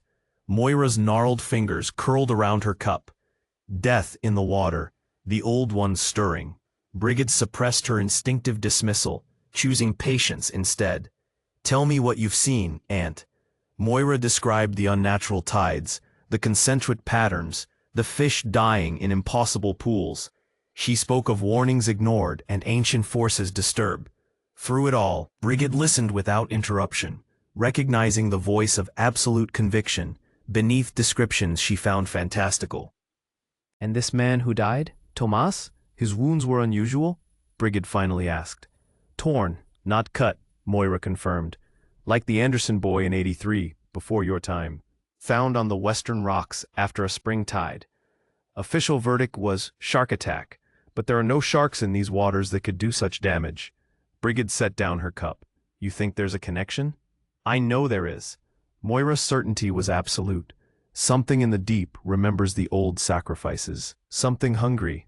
The nurse and Brigid wanted to suggest alternative explanations, propeller injuries, underwater debris, but she held back, recognizing that dismissal would only rebuild walls they'd begun to dismantle. "The stranger Finn," Moira continued. "He's part of this, though not as the village believes. He carries a mark." "What kind of mark?" "Ancient, binding."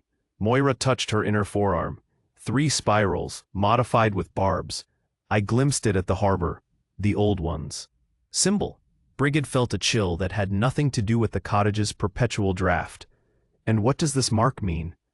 "That he's either sacrifice or supplicant."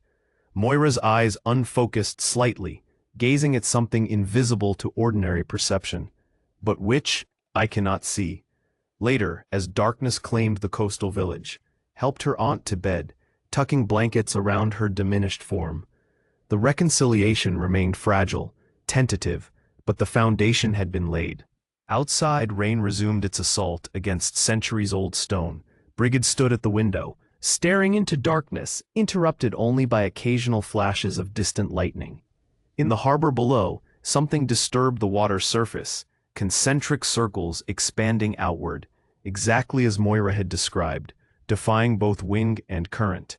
Brigid blinked, scientific mind rejecting what her eyes reported. When she looked again, the pattern had vanished, replaced by ordinary storm-tossed waves. Suggestion, she told herself. The power of Moira's narrative creating false perception. Yet as she prepared for sleep on the cottage's small sofa, Brigid found herself cataloging Moira's claims alongside observable facts. The wound as described matched no conventional injury mechanism. The water patterns, if accurately reported by multiple witnesses, defied hydrodynamic principles. These inconsistencies demanded investigation, not dismissal. Tomorrow she would visit the medical center, examine Tomas's body herself. Her nursing experience, particularly in trauma cases, might reveal what others had missed. Scientific methodology applied to mystical claims often revealed overlooked natural explanations. But as sleep claimed her, Brigid's dreams filled with spiraling water and ancient markings etched into human skin, beneath rational thought. Something deeper responded to Moira's warnings. A primal awareness of patterns beyond conventional understanding passed through O'Shea blood across generations. Midnight approached with ominous inevitability. In the Wayward Gull, men gathered despite Doyle's warnings, fortifying resolve with Marty Flynn's strongest whiskey. Walsh presided over proceedings that increasingly resembled a tribunal rather than a discussion. "Evidence be damned," he proclaimed to murmurs of agreement. "We know what we know. The Dublin drifter brought death to our village, and Doyle's bureaucracy won't deliver justice." Across the village, Doyle prepared his response. Kevin stood ready beside him, nervous but determined.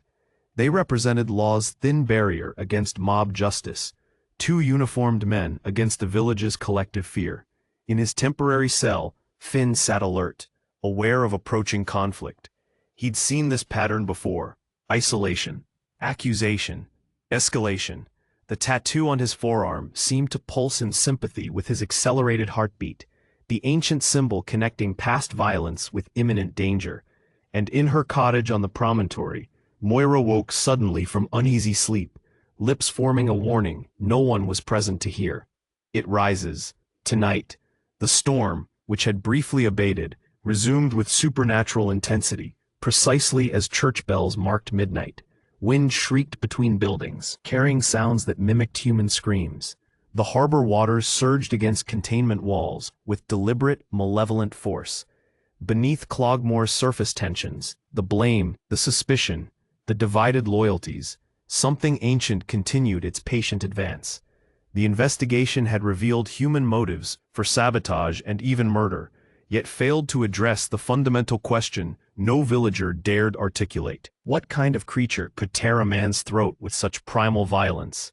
The answer lay not in Doyle's methodical interviews, but in the darkness beyond Cloghmore's fragile, harborside lanterns. Something older than the village itself, awakened by blood and memory, reclaiming dominion over waters humans had briefly borrowed. As midnight ticked past, three forces converged on Cloghmore's storm-battered landscape: Walsh's vigilante justice, Doyle's defense of law, and the ancient entity from the deep advancing with each successive tide. The village's unity, already fractured by suspicion, shattered completely along fault lines that had existed for generations. Between those who respected the old ways and those who denied them, between those who sought scapegoats and those who pursued truth. In the convergence of these forces, Cloghmore's future hung in precarious balance, with dawn uncertain to find the village as it had stood for centuries. Chapter 5. Morning broke over Cloghmore like a bruise, purple-gray light seeping between clouds that hung motionless above the harbor. The storm had entered a strange, suspended phase, not passed, but paused, as if gathering strength for fresh assault. In this fragile interim, the village attempted to resume familiar patterns, though nothing remained truly familiar after Tomas Whalen's death. Bridget O'Malley woke on her aunt's lumpy sofa, neck stiff from restless sleep. The cottage was silent, save for the perpetual whisper of wind through ancient stone. She found Moira already awake, perched in her chair by the window, gaze fixed on the harbor below. "You're watching the water," Bridget observed, wrapping a blanket around her shoulders against the morning chill. "Always," Moira answered without turning. 57 years from this window. The sea keeps no secrets from those patient enough to listen. Bridget prepared tea in the cramped kitchen, methodical movements disguising her unease. 5 years of separation had transformed her vibrant, eccentric aunt into this diminished figure, skin parchment thin over bird-like bones. Yet Moira's eyes retained their unsettling intensity, seeing beyond immediate reality to patterns others missed. "I examined Tomas Whalen's body last night," Bridget said, setting a steaming mug beside her aunt. Sergeant Doyle had granted her access after she'd presented her nursing credentials. "The wound is unusual." Moira nodded once. "Not made by human hands." "I didn't say that." "You didn't need to." Moira finally turned from the window. "You've seen it now. The truth your science can't explain." Bridget exhaled slowly, choosing words with clinical precision. "The wound presents inconsistencies with known trauma patterns.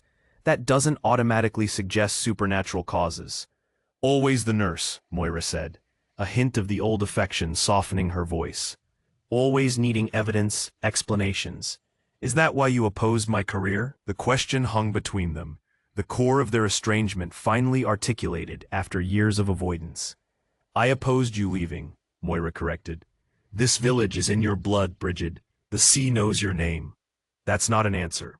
Moira's gnarled fingers wrapped around her mug, absorbing warmth. I saw what waited for you in Dublin. Not happiness, not fulfillment. Just emptiness. Distance from who you truly are. I've helped people there, saved lives. At what cost to your own? The directness of the question struck Bridget with unexpected force. Her carefully constructed urban existence, the sterile apartment, colleagues rather than friends, relationships that withered before blooming, suddenly seemed hollow against the raw authenticity of her aunt's concern. My choices were mine to make, she said finally. Yes, Moira conceded, and mine was to warn you. We're both stubborn that way. A smile ghosted across her weathered face. O'Shea women always are. This acknowledgement of shared traits, the first recognition of their connection since Bridget's arrival, shifted something between them. Bridget sat in the chair opposite, the small table no longer a barrier, but a bridge. Tell me about the omens, she said quietly. Everything you've seen. No judgment, I promise. Moira studied her face, searching for mockery, and finding none. It began 3 weeks ago. The tide retreated farther than natural patterns allow, exposing rocks that haven't seen daylight in living memory. She described the concentric circles forming against current and wind, the unnatural behavior of marine life, the harbor waters surging with deliberate malevolence. As she spoke, her fingers unconsciously traced patterns on the tabletop, spirals within spirals, matching the symbol Bridget had glimpsed on Finn Gallagher's arm during her examination of Tomas's body. You believe something sentient is causing this? Bridget asked, medical training warring with respect for her aunt's conviction. Not causing, awakening. Moira's eyes unfocused slightly. The old ones were here before us. They retreated to the deep when Christianity claimed the land, but they never truly left. They slumber, they wait, they remember. Remember what? The offerings. The blood. Moira's voice dropped to a whisper. What we took from them. A chill crawled up Bridget's spine despite her rational resistance. What awakened them now, after all this time? That's what I haven't seen clearly. Frustration creased Moira's brow. Something disturbed the balance. Something... She hesitated. Someone. Finn Gallagher? Moira's gaze sharpened. You've noticed his mark. A tattoo, Bridget corrected gently. 3 spirals with barbed extensions. The Triskelion, symbol of competition between life, death, and rebirth. But corrupted, made hungry. Moira leaned forward. He didn't choose that symbol, Bridget. It chose him. You think he's connected to what's happening? I know he is. Absolute certainty resonated in her voice. But not as the village believes. Not as killer. As catalyst, perhaps. Or sacrifice. Bridget processed this, separating observable fact from interpretation. Finn arrived just before Tomas died. His tattoo matches patterns you've seen in the water. These are correlations, not causation. Your science has no framework for what's happening, Moira said, not unkindly. Some truths can only be felt, not measured. I need more than feelings to accept what you're suggesting. Then watch the water yourself. Moira gestured toward the window. Tonight, when the tide returns, see with your own eyes. Bridget nodded, accepting the challenge. I will, but first, tell me something else. You mentioned guilt, about the past. What did you mean? Moira's expression closed like a fist. Some burdens aren't meant to be shared. I'm here now, Bridget pressed gently. After 15 years away, whatever it is. Michael didn't die by accident. The words emerged as if torn from Moira's throat. The night the Mary Catherine went down, I knew it was coming. Saw it in the water patterns 3 days before. The same signs I'm seeing now. Shock rendered Bridget momentarily speechless. Her uncle's death had been Cloghmore's defining tragedy for decades. You warned him? Of course I warned him.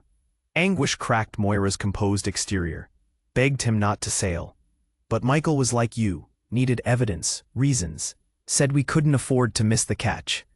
Her hands trembled around her mug. 4 men drowned because I couldn't make him believe. That wasn't your fault, Brigid said automatically. Wasn't it? The gift of seeing comes with responsibility to convince. Moira's eyes glistened with unshed tears. I failed Michael, failed the village when Tomas died. I'm failing now, watching it all repeat. Brigid reached across the table, covering her aunt's gnarled hand with her own. You're not alone this time. No, Moira agreed, turning her palm upward to clasp Brigid's fingers. Not alone. But that brings its own fear. I couldn't bear to lose you too, child. In that moment, the years of separation collapsed. They were simply family again, damaged, imperfect, but bound by blood and shared history. Whatever awaited Cloghmore in the coming days, they would face it together. I'm not going anywhere, Brigid promised, the words feeling unexpectedly right. Not this time. The Northern Star listed slightly at her mooring, damaged hull taking on water faster than pumps could expel it. Declan Byrne worked methodically in the engine compartment, replacing sabotaged components with salvaged ports that offered temporary function rather than lasting repair. Hand me the socket wrench, he called, voice echoing metallically. Silence answered him. Aisling? He emerged from the compartment, wiping grease-stained hands on a rag. His daughter sat on a storage crate, attention absorbed by her phone, one of the few in the village still functioning thanks to its independent solar charger. Sorry, she said without looking up. What did you need? Your help, Declan replied, frustration evident. Like I asked for an hour ago. I am helping, she countered, finally meeting his gaze. I'm researching replacement parts since you won't admit we need them. The accusation stung with its accuracy. Temporary fixes will get us through until insurance. Insurance won't cover half the damage, Aisling interrupted. We both know that. Then what would you suggest? Anger crept into his voice.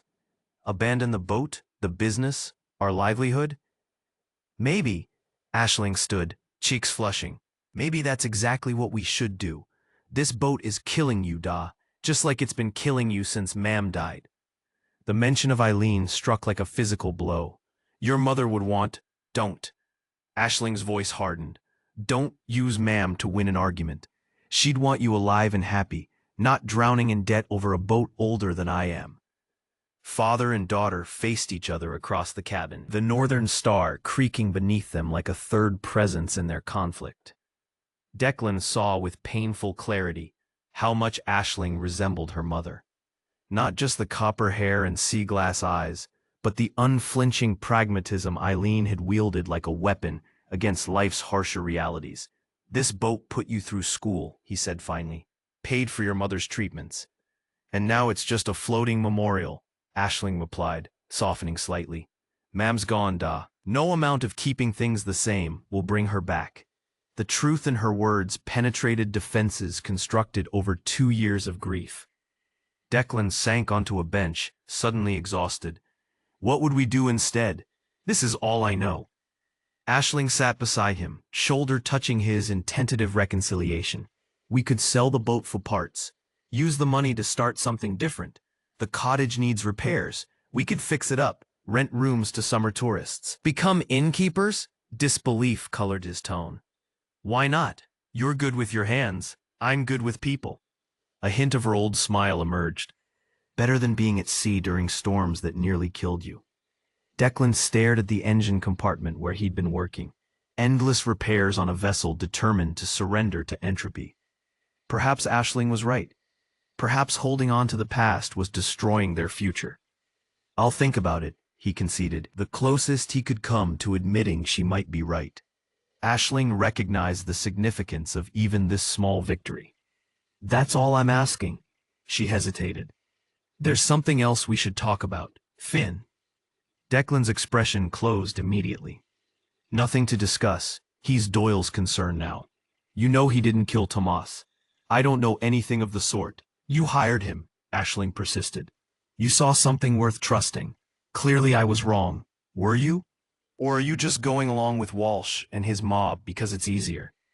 The accusation sparked fresh anger. Nothing about this situation is easy, Aisling. A man died on my boat. My responsibility. So that's it? Sacrifice Finn to soothe your guilt? Declan stood abruptly. Enough. This isn't your concern. It is my concern. Ashling's voice rose, passion overriding respect. This village turns on outsiders like sharks scenting blood. You taught me better than that. Ma'am taught me better. The invocation of Eileen again, this time not as emotional manipulation, but as moral compass. Declan felt the weight of his wife's absence anew, the void where her counsel should be. What would you have me do? He asked, genuine uncertainty replacing anger. Stand up to Walsh, support Doyle's investigation. Give Finn a fair chance. Ashling's expression softened. Be the man ma'am fell in love with, the one who judges by actions, not rumors. In his daughter's fierce advocacy, Declan glimpsed the woman she was becoming. Compassionate, principled, unafraid to challenge authority. Eileen would be proud. The realization both comforted and terrified him. I'll talk to Doyle, he conceded. See what evidence he's gathered. Ashling's smile, so like her mother's it physically hurt to witness, rewarded his compromise. Thank you. As they resumed work on the damaged vessel, the distance between them diminished by honest confrontation. Declan found himself wondering if Aisling was right about more than just Finn Gallagher. Perhaps the Northern Star had become an anchor rather than a vessel, tethering him to grief instead of carrying him forward. Tomorrow, he decided, after Tomas's memorial, he would seriously consider alternatives, for Aisling's sake, if not his own. The room above O'Malley's hardware had become Finn Gallagher's prison, though no locks secured the door. Sergeant Doyle had advised against leaving, for his own safety rather than legal detention, as villagers' suspicions solidified into certainty about his guilt. Finn stood at the window, watching preparations for Tomas Whalen's memorial in the village square. Black bunting draped storefronts, fishing boats displayed flags at half-mast, and flowers accumulated around a hastily constructed shrine featuring Tomas's photograph. A knock startled him from contemplation. He opened the door cautiously to find Aisling Byrne standing in the hallway, a covered plate in her hands. Peace offering, she said, extending the meal. Mrs. Kerrigan's stew, better than starving up here. Finn accepted it with murmured thanks, noting her red-rimmed eyes. You've been arguing. That obvious? She attempted a smile. Da and I don't exactly see eye to eye lately. About me? Among other things. She glanced past him into the sparse room. Can I come in? Unless you prefer solitary confinement. Finn hesitated, then stepped aside. Prison rules resurfaced from darker days. Never allow yourself to be cornered. Maintain sightlines to exits. Calculate potential weapons within reach. But Aisling wasn't a threat, merely a respite from isolation. They're planning Tomas's memorial for tomorrow, she said, perching on the room's sole chair while Finn sat on the bed's edge. Whole village will attend, except me. Probably wise, she acknowledged. Walsh has been busy spreading his version of events. Finn uncovered the plate, steam carrying savory aromas through the room. And what version is that? That you're running from something in Dublin. That you sabotaged Dawes' boat and killed Tomas to create chaos. Quite the elaborate plan for someone who just arrived, Finn observed. I told them it was ridiculous. She studied him with uncomfortable directness. But you are running from something, aren't you? The question hung between them. Simple words requiring complex answers. Finn focused on the food, buying time with methodical consumption. Everyone's running from something, he finally offered. Not an answer. The only one I can give. Aisling leaned forward, elbows on knees. I saw your tattoo. The 3 spirals. It's unusual. Finn's hand moved involuntarily to his forearm, covered now by his sleeve. Just ink. Moira O'Shea doesn't think so. At his questioning look, she continued. The old woman who warned about the storm. She told her niece, the nurse who examined Tomas, that your mark means something. Something old. Alarm flickered across Finn's features before he controlled his expression. Superstition. Is it? Because weird things are happening in Cloghmore. The water moving wrong. Animals behaving strangely. Tomas's wound that no one can explain. Coincidences. You don't believe that. Her perception unsettled him. I see how you watch the harbor. You're afraid of something specific. Finn set aside the half-finished meal, appetite vanishing. You should go, Aisling. Your father wouldn't want you here. My father doesn't control my decisions. She remained seated, and you're deflecting. The directness of a 16-year-old, untrained in social evasions, made her dangerous in ways more sophisticated interrogators weren't. Finn recognized he needed to provide something to satisfy her curiosity, without revealing truths too dangerous to share. The tattoo was a mistake, he said finally. Got it years ago. Involved with people I shouldn't have been. It means nothing now. What people? The kind you don't walk away from easily. A partial truth, enough to sound convincing. That's all I'm saying, Aisling. For your own safety as much as mine. She absorbed this. Disappointment evident. So it's not connected to what's happening here? How could it be? I don't know. Frustration colored her voice. But something's wrong in Cloghmore. Something beyond Tomas's death. I've lived here my whole life, and the sea has never felt malevolent before. The word choice, precise, perceptive, caused Finn to study her more carefully. You feel it too? The question escaped before he could censor it. Aisling's eyes widened slightly at the admission. So there is something, she said quietly. You know what's happening. I didn't say that. You didn't have to. She echoed Moira's words to Brigid without knowing it. What is it, Finn? What's in the water? For a moment, he considered telling her about Dublin, about the cult, about ancient symbols carved into flesh and rituals performed in lightless chambers beneath the city, about blood sacrifices and entities summoned from primordial depths, about his escape and the price paid by those left behind. Instead, he reverted to practiced deflection. Your imagination's running wild. Between the storm and Tomas's death, it's natural to see patterns that aren't there. Disappointment shadowed her face. You sound like my father, like every adult who thinks I can't handle the truth. Some truths aren't worth knowing, Finn said quietly. Trust me on that, if nothing else. Aisling stood, doubt and determination warring in her expression. The memorial's at noon tomorrow, in case you want to watch from somewhere safe. She moved toward the door, then paused. Whatever you're running from, Finn, I hope it doesn't catch up to you here. After she left, Finn returned to the window, watching twilight settle over Cloghmore like a shroud. The harbor waters reflected last light in rippling patterns that seemed, from this distance, to form deliberate shapes before dissolving into random movement. But not random, he knew. Never random. His fingers traced the tattoo through his sleeve, the mark forced upon him during initiation into Dublin's most secretive cult. The Temple of Tidal Convergence, they called themselves. Wealthy, powerful members performing rituals in sea caves beneath the city, summoning entities they couldn't possibly control. Finn had escaped after witnessing their final ritual. 7 members sacrificed to complete the covenant. He'd fled north, then west, always coastal, compelled by forces he didn't understand toward this isolated village. Not coincidence. Never coincidence. Something had followed him to Cloghmore, or something had been waiting for his arrival, awakened by his presence. The entity the cult had partially summoned, ancient, vengeful, hungry for the blood offerings promised by ambitious humans who meddled with forces beyond comprehension. Tomorrow the village would memorialize Tomas Whelan. Unaware that his death marked only the beginning, the tide was turning, ancient powers reclaiming dominion over waters humans had briefly borrowed. And Finn, marked as both catalyst and potential sacrifice, remained trapped between warning a village that would never believe him and fleeing to save himself. Outside, darkness claimed the harbor as the storm resumed its assault against Cloghmore's fragile defenses. In cottages throughout the village, families prepared for tomorrow's memorial. Black clothes brushed free of dust. Flowers gathered despite the weather. Memories of Tomas shared over subdued meals.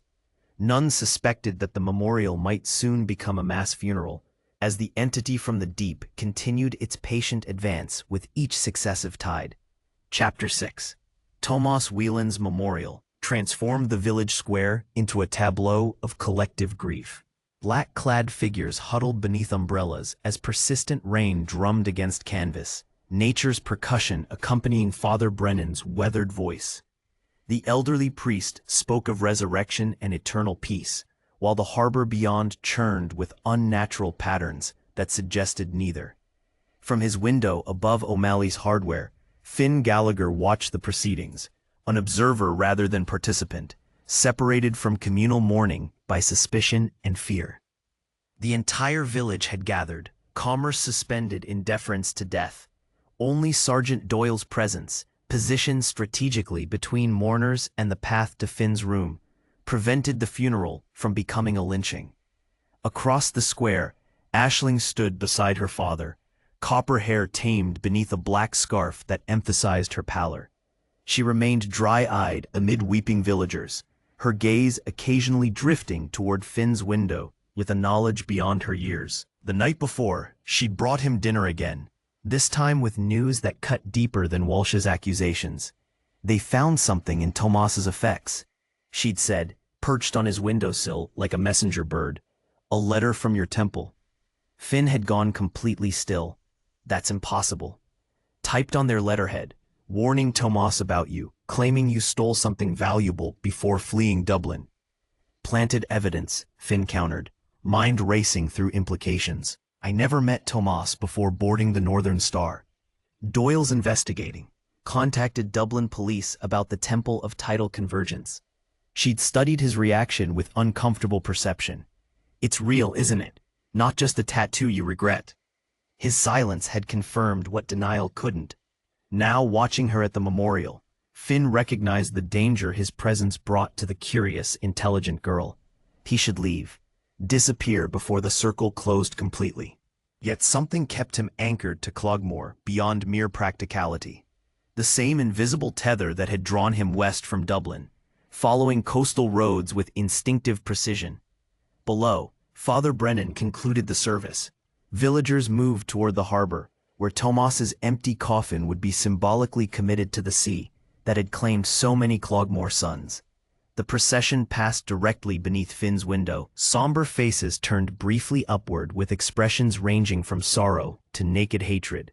Walsh's voice carried clearly through Finn's partially opened window. Justice comes after grief. Remember that. The threat hung in rain-heavy air, promises of violence thinly veiled beneath mourning's propriety. Finn stepped back from the window, calculating escape routes from a room that had become both sanctuary and trap. The roads remained blocked by storm damage. The harbor watched. Cloghmore had become an island prison with no neutral corners. He was packing his meager possessions when footsteps approached his door, too heavy for Aisling, too measured for Walsh's vigilantes. A knock followed, then Sergeant Doyle's voice. Need a word, Gallagher. Finn admitted him, noting the officer's ceremonial uniform now spattered with rain. Doyle surveyed the half-packed bag without comment. Planning a departure? Considering my options, Finn replied. Limited at present, Doyle observed. Roads still compromised. Harbor patrol watching vessels. I've navigated worse barriers. Doyle produced a folded paper from his breast pocket. Received this by emergency fax from Dublin Gardaí. Interesting reading. Finn accepted the document with externally calm hands, though his heart hammered against ribs. The report detailed Dublin police investigations into the Temple of Tidal Convergence. 7 prominent members found dead in ritual configuration beneath the city.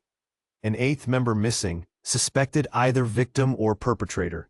The missing man's description matched Finn precisely. Your story has inconsistencies, Doyle stated, watching Finn's reaction.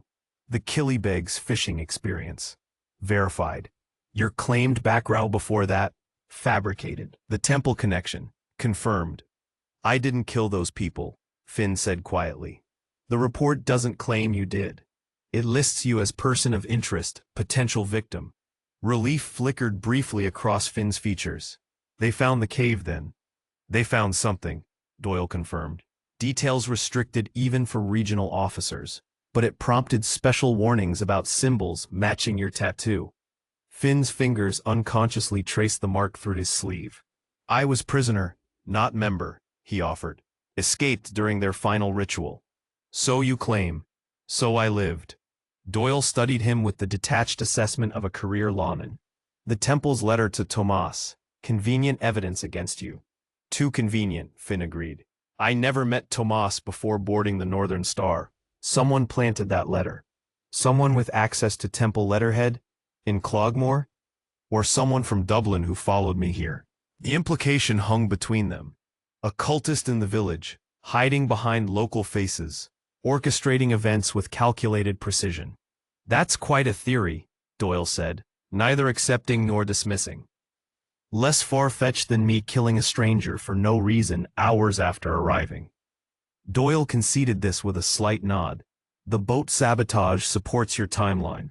Damage was done before your arrival, confirmed by 3 witnesses who saw the Northern Star listing slightly the night before you boarded. He paused. But Tomas's wound remains inexplicable. No weapon recovered. No matching tool on the vessel. I told you what I saw, Finn said. Something tore his throat. Not human. Then what? The direct question demanded truth Finn wasn't prepared to articulate. About entities summoned from abyssal depths, ancient and hungry for blood offerings promised by ambitious cultists. About rituals performed in lightless chambers, and sacrifices made to powers that should never have been awakened. I don't know, he lied. But I didn't kill him. Doyle's expression revealed nothing of his thoughts. The memorial procession will pass back through the square shortly. Stay here, out of sight. Emotions are volatile today. After the sergeant departed, Finn returned to the window. The empty coffin now floated in the harbor, weighted with stones to ensure its journey to the seabed. Villagers cast flowers onto the water, individual grief merging into collective ceremony. Only Moira O'Shea stood apart, her diminutive figure trembling, not with emotion, but with apparent terror as she stared not at the coffin, but at the water surrounding it. Even from a distance, Finn could read the horror in her rigid posture. She saw it too, the pattern forming in the harbor waters. Concentric circles expanding outward from beneath the symbolic casket, defying both current and wind with deliberate, intelligent precision. The entity was present, watching the ceremony with alien awareness that transcended human comprehension. Watching and waiting for the moment to fully emerge from abyssal hiding. The confrontation erupted with the sudden violence of storm waves against rock. 3 hours after the memorial, as villagers gathered at the Wayward Gull to drown sorrows in Marty Flynn's whiskey, Finn made the calculated error of venturing out for supplies. His dwindling rations and the need for mobile phone credit drove him from sanctuary into Cloghmore's hostile embrace. He timed his expedition carefully, waiting until dusk, when the village square emptied as families retreated indoors against the persistent rain. Donohue's shop stood 30 meters from O'Malley's hardware, a swift dash across open ground that should have been manageable without encounter. Finn miscalculated. As he emerged from the hardware store's side entrance, voices approached from the harbor. Walsh and 4 companions, returning from final respects at the symbolic burial site. Alcohol fueling their righteous anger. Well now, Walsh called, spotting Finn instantly. The Dublin murderer emerges from his hole. Finn assessed escape routes with practiced efficiency. The hardware store door had locked automatically behind him. Donohue's shop lay beyond Walsh's group. The narrow alley beside O'Malley's offered the only viable retreat, but Walsh's men were already moving to cut it off. I'm getting supplies, Finn said evenly. No quarrel with anyone here. Walsh advanced, rain plastering his thinning hair against his scalp. No quarrel? You killed a Cloghmore man on a Cloghmore boat. You're breathing our air and walking our streets while Tomas lies in the morgue. I didn't kill him. Finn maintained deliberate distance, hands visible to avoid suggesting threat. The sabotage happened before I arrived. Doyle confirmed it. Doyle, Walsh spat the name, playing by rulebooks while we bury our friend. The group had formed a loose semicircle, closing options with each passing second. Finn recognized the inevitable momentum of mob violence, had witnessed it before in Dublin's less reputable districts. Reasoning wouldn't penetrate the armor of collective certainty, especially when fortified by grief and alcohol. Step aside, Finn requested. knowing they wouldn't. After we teach some Dublin manners, Walsh countered, producing a length of rope from his jacket pocket. Tie you to the memorial post till morning. Let everyone see what happens to those who harm Cloghmore. The first punch came from Walsh's left. Paddy Flaherty, Jimmy's youngest son, anger overriding patience. Finn sidestepped with practiced efficiency, letting momentum carry Paddy past him. The second attack came from behind, a wild haymaker that glanced off Finn's shoulder as he pivoted. What might have remained a beating escalated when Walsh produced a filleting knife from his belt. 6 inches of flexible steel designed for separating flesh from bone.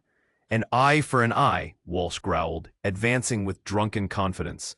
The switch to lethal intent triggered Finn's survival instincts. He abandoned restraint, dropping to sweep the legs from beneath Walsh's nearest companion.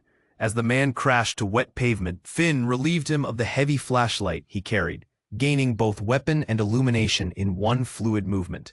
Don't do this, Finn warned, backing toward the alley. This ends badly for everyone. Walsh lunged with unexpected speed for his bulk. The knife sliced air where Finn's abdomen had been seconds before, momentum carrying Walsh forward into painful collision with the hardware store's stone wall. The remaining men hesitated, suddenly uncertain against an opponent who moved with combat-trained precision rather than drunken clumsiness. Their advantage of numbers meant little against Finn's evident experience with violence.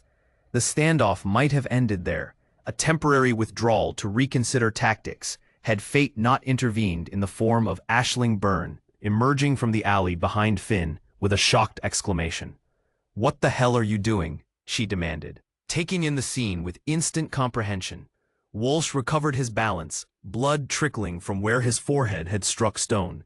"Get home, girl. This isn't your concern." "Assaulting an innocent man in the street? That's everyone's concern," she retorted, stepping beside Finn with reckless courage. "Innocent?" Walsh laughed bitterly. "Your father's judgment has gone to hell since Eileen died, if that's what he's telling you." The mention of her mother triggered Aisling's temper. "Don't you dare speak her name. She saw through you years ago, told everyone who'd listen what a bitter, jealous man you are." Walsh's expression darkened dangerously. "Watch your mouth, Earl. Respect your elders." "Respect is earned," she shot back. "What you're doing now, 5 against 1 with knives, deserves none." The confrontation had shifted from physical to verbal. But Finn recognized the temporary nature of this reprieve. Walsh's humiliation before a teenage girl would only fuel his eventual retribution. "Aisling, go home," Finn urged quietly. "This isn't your fight." "Like hell it isn't." She stood her ground. "This is my village too. We don't do justice this way in Cloghmore." "We do what needs doing," Walsh countered. "Always have." Their standoff might have continued indefinitely had salvation not arrived in the form of headlights sweeping across the square. Sergeant Doyle's Land Rover returning from perimeter checks. The vehicle stopped, driver's door opening to reveal Doyle's imposing figure silhouetted against the lights. "Problem here?" he called, voice carrying unmistakable authority. Walsh hesitated, then lowered the knife with apparent reluctance. "Just a conversation getting heated, Sergeant. No harm done." 5 men cornering one, with blades drawn. Some conversation. Doyle approached, tactical flashlight illuminating each face in turn. "Miss Byrne, your father's looking for you. Storms damaged the east wall of your cottage." "I'm helping Finn," she replied stubbornly. "I'll handle this," Doyle assured her. "Go home now. That's not a request." Aisling glanced at Finn, who nodded almost imperceptibly. "I'll be fine." After she departed, casting suspicious glances backward, Doyle addressed the remaining group with cold precision. "Disperse. Now. Any man still in this square in 30 seconds answers to me personally." Walsh weighed defiance against consequences, alcohol-clouded judgment slowly recognizing the battle lost. "This isn't over," he muttered, though whether to Finn or Doyle remained unclear. The group retreated toward the gull, leaving Finn and Doyle alone in the rain-slick square. "That was predictable," Doyle observed, holstering his flashlight. "And preventable. Needed supplies," Finn explained. "Could have asked. I'd have arranged delivery." Doyle studied him with clinical detachment. "You handled yourself well. Military training?" "Something like that." "The temple doesn't recruit ex-military," Doyle countered. "Background checks confirm that much. More pieces that don't fit your puzzle, Gallagher." Finn remained silent, unwilling to offer explanations that would sound more incriminating than silence. Get back to your room, Doyle eventually sighed. And stay there. Next time, Walsh might bring more than 5 men, and I might be checking the western shore. As Finn retreated toward O'Malley's hardware, Doyle called after him. The Burn girl. Keep your distance. She's 16 and grieving her mother. Village is watching. The warning, professional rather than threatening, acknowledged unspoken realities. In Cloghmore's closed ecosystem, even innocent connections could become weapons against outsiders. Back in his room, Finn found unexpected bounty waiting. A bag containing the very supplies he'd ventured out to purchase, plus additional provisions. A note in careful handwriting read simply, "Figured you might need these, better than risking your neck." Aisling had anticipated his needs and acted. Practical compassion that mirrored her defense in the square. The gesture touched something long dormant in Finn, warming chambers of his heart frozen by months of isolation and fear. Yet with gratitude came intensified concern. Her association with him painted a target on her back in a village already fracturing along lines of suspicion and loyalty. Walsh would not forget her interference, nor would others who sought simple explanations for Tomas's death. From his window, Finn watched lights flickering throughout Cloghmore as generators struggled against electrical system damage. The harbor beyond lay in absolute darkness, the absence of illumination somehow more sinister than mere shadow. Within that darkness, patterns continued forming, concentric circles rippling outward from a central point.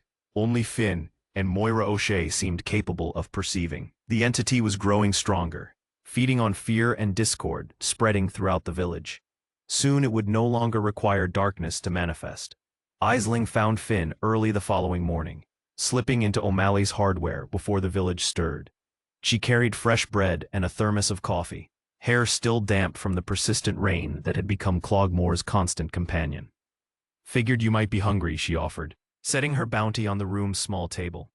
"And bored out of your mind up here alone." "Shouldn't be here," Finn warned, though he accepted the coffee with evident gratitude. "Your father is fixing our roof," she interrupted. "Won't notice I'm gone for at least an hour." Walsh and his friends might. "Let them," she countered with teenage bravado. "I'm not afraid of those drunken idiots." "You should be." Finn's voice hardened. "Men like Walsh don't distinguish between targets when vengeance takes hold." Aisling studied him with uncomfortable perception. "You know that from experience." It wasn't a question. Finn sipped the coffee rather than answering directly, buying time with mundane actions. "Dublin wasn't just about a tattoo you regret," she pressed. "The temple is real. Doyle's investigation confirmed it. Leave it alone, Aisling." "I can't." Frustration colored her voice. "Something terrible is happening in Cloghmore. Tomas is dead. The harbor water moves wrong. Animals are behaving strangely, and you arrived right when it started." Her intelligence made evasion increasingly difficult. Finn recognized that partial truth might satisfy her curiosity enough to keep her safe. "I was held against my will," he admitted finally, "by people with extreme beliefs about the sea and its powers. I escaped during a ritual that went wrong." He shifted uncomfortably. "People died. I ran." "They gave you that tattoo? The 3 spirals?" Finn nodded. "A mark of membership, or ownership." Aisling absorbed this, connecting fragments into a coherent picture. "And you think they followed you here? Planted evidence against you?" "Someone did," Finn confirmed. "The letter to Tomas couldn't exist otherwise. But why frame you for murder? Why not just take you back?" A question that had haunted Finn since Tomas's death. Maybe they need me to suffer first. Maybe public accusation serves their purpose better than quiet retrieval. What purpose? The question penetrated defensive barriers Finn had maintained since escaping Dublin. Aisling deserved partial truth at minimum, enough to protect herself if events continued deteriorating. "The temple believes in ancient sea deities," he explained carefully. "Entities that supposedly ruled coastal regions before Christianity drove them into deep water. Their rituals are meant to awaken these entities, restore their dominion. With blood sacrifice," Aisling concluded, making logical connections with disturbing speed. "Like Tomas?" "Yes, and the weird patterns in the harbor water. That's connected?" Finn nodded slowly. "The entities communicate through water movements. Circles, spirals, shapes that mirror the temple symbols. Aisling paled slightly, confirming she'd witnessed these patterns herself. So it's real? These sea gods or whatever? Something's real, Finn hedged. Whether ancient deity or something science hasn't categorized yet, I can't say. But the rituals affect water patterns. And something killed Tamaz with force no human possesses. Silence filled the small room as Aisling processed implications. Beyond the window, Cloghmore emerged from night's shroud into gray morning, villagers beginning daily routines altered by storm damage and recent death. "We have to tell Doyle," she finally said. "And say what? That cultists are summoning sea monsters to Cloghmore?" Finn's laugh held no humor. He'd dismiss it as desperate excuses from a murder suspect. "Moira would believe you," Aisling countered. "She's been warning about something in the water for weeks. Exactly why no one takes her seriously." Finn shook his head. "Cloghmore wants rational explanations and identifiable culprits, preferably outsiders. So we do nothing? Wait for more people to die? We find concrete evidence, proof the temple has a presence here." Finn leaned forward, intensity animating his features. "Someone planted that letter. Someone sabotaged your father's boat before I arrived. Someone from the temple is in Cloghmore, orchestrating events while hiding behind local faces." Aisling's eyes widened with sudden understanding. "You think it's someone from the village? A cultist pretending to be a local? Or a local who joined the temple," Finn suggested. "Someone with connections to both worlds." This possibility, betrayal from within rather than threat from without, visibly unsettled Aisling. Her worldview, constructed around the certainty of knowing her neighbors completely, cracked beneath these implications. "How do we find them?" she asked finally. "We don't," Finn emphasized.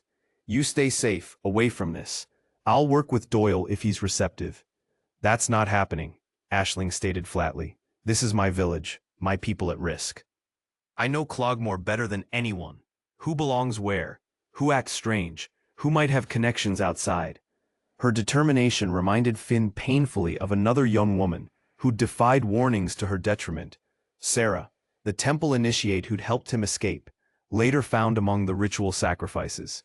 Her courage had purchased his freedom at ultimate cost. "It's dangerous," he warned. "Life is dangerous," she countered with teenage absolutism. Especially now. Their debate was interrupted by commotion outside, raised voices approaching from the harbor direction. Finn moved to the window, Aisling joining him with unconscious proximity that would have scandalized her father. Below, a crowd had gathered around Moira O'Shea, who stood in the square with arms raised toward the gray sky. Her voice, surprisingly powerful from such a diminished frame, carried clearly to their vantage point. "It comes with tonight's tide," she proclaimed. "The deep one rises when darkness falls.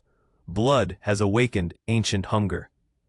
Brigid attempted to guide her aunt from the impromptu pulpit, embarrassment and concern evident in her protective gestures. But Moira shook off assistance, continuing her warnings with prophetic intensity. "The marked one knows," she called, gaze sweeping upward to fix directly on Finn's window with uncanny precision. "He carries their symbol. Ask him what comes with the tide." The crowd followed her gesture, faces turning toward O'Malley's hardware with renewed suspicion. Among them, Walsh nodded with grim satisfaction, as if Moira's ravings confirmed his accusations, rather than introducing supernatural complications. "Perfect," Finn muttered. "Now I'm not just a murderer, but a harbinger of apocalypse." "She's trying to warn them," Aisling observed. "In her way. Her way gets us both burned at the stake." "This isn't medieval times," Aisling protested. "Fear transforms people," Finn countered. "Especially isolated communities facing threats they don't understand." Below, Brigid finally succeeded in guiding Moira away from the gathering. Though the crowd remained, discussions visibly heated as Moira's warnings merged with existing suspicions about the outsider in their midst. "You should go," Finn urged, "before someone sees you here." Aisling hesitated, torn between self-preservation and loyalty to her new ally. "Meet me tonight," she decided. "The old church ruins above the western cliffs, 9 o'clock. We can talk without being overheard." "Absolutely not," Finn refused. "Too dangerous after dark. That's exactly why it's perfect. No one will expect it. She moved toward the door, pausing with her hand on the knob. 9 o'clock, Finn. I'll wait 30 minutes. Your choice whether to come. After she departed, Finn returned to the window, watching Cloghmore's daily rhythms resume after Moira's interruption. The normality felt performative, villagers going through familiar motions, while anxiety simmered beneath surface interactions.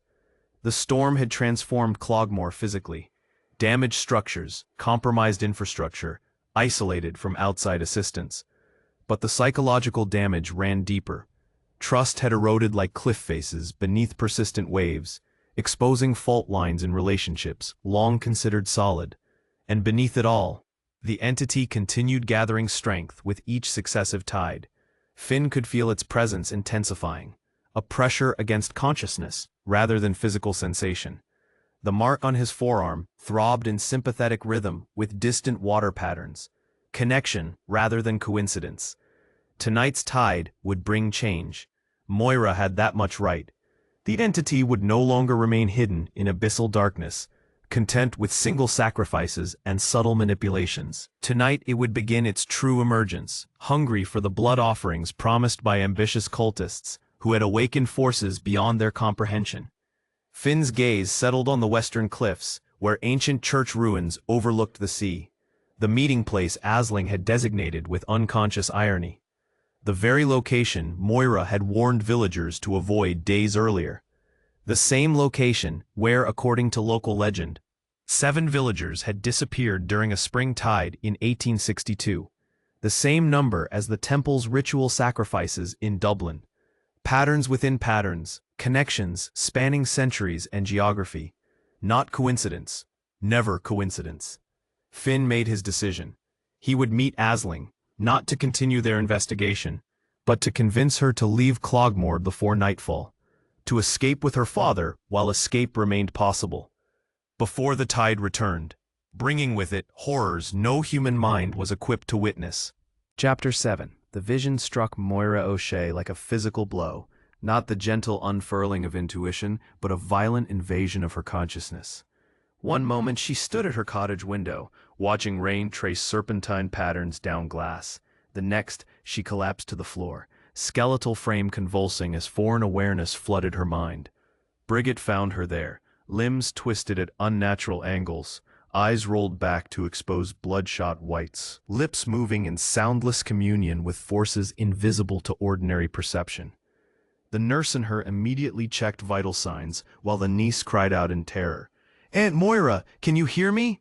No response, just the rhythmic contraction of ancient muscles and the terrible absence behind eyes that stared at nothing human.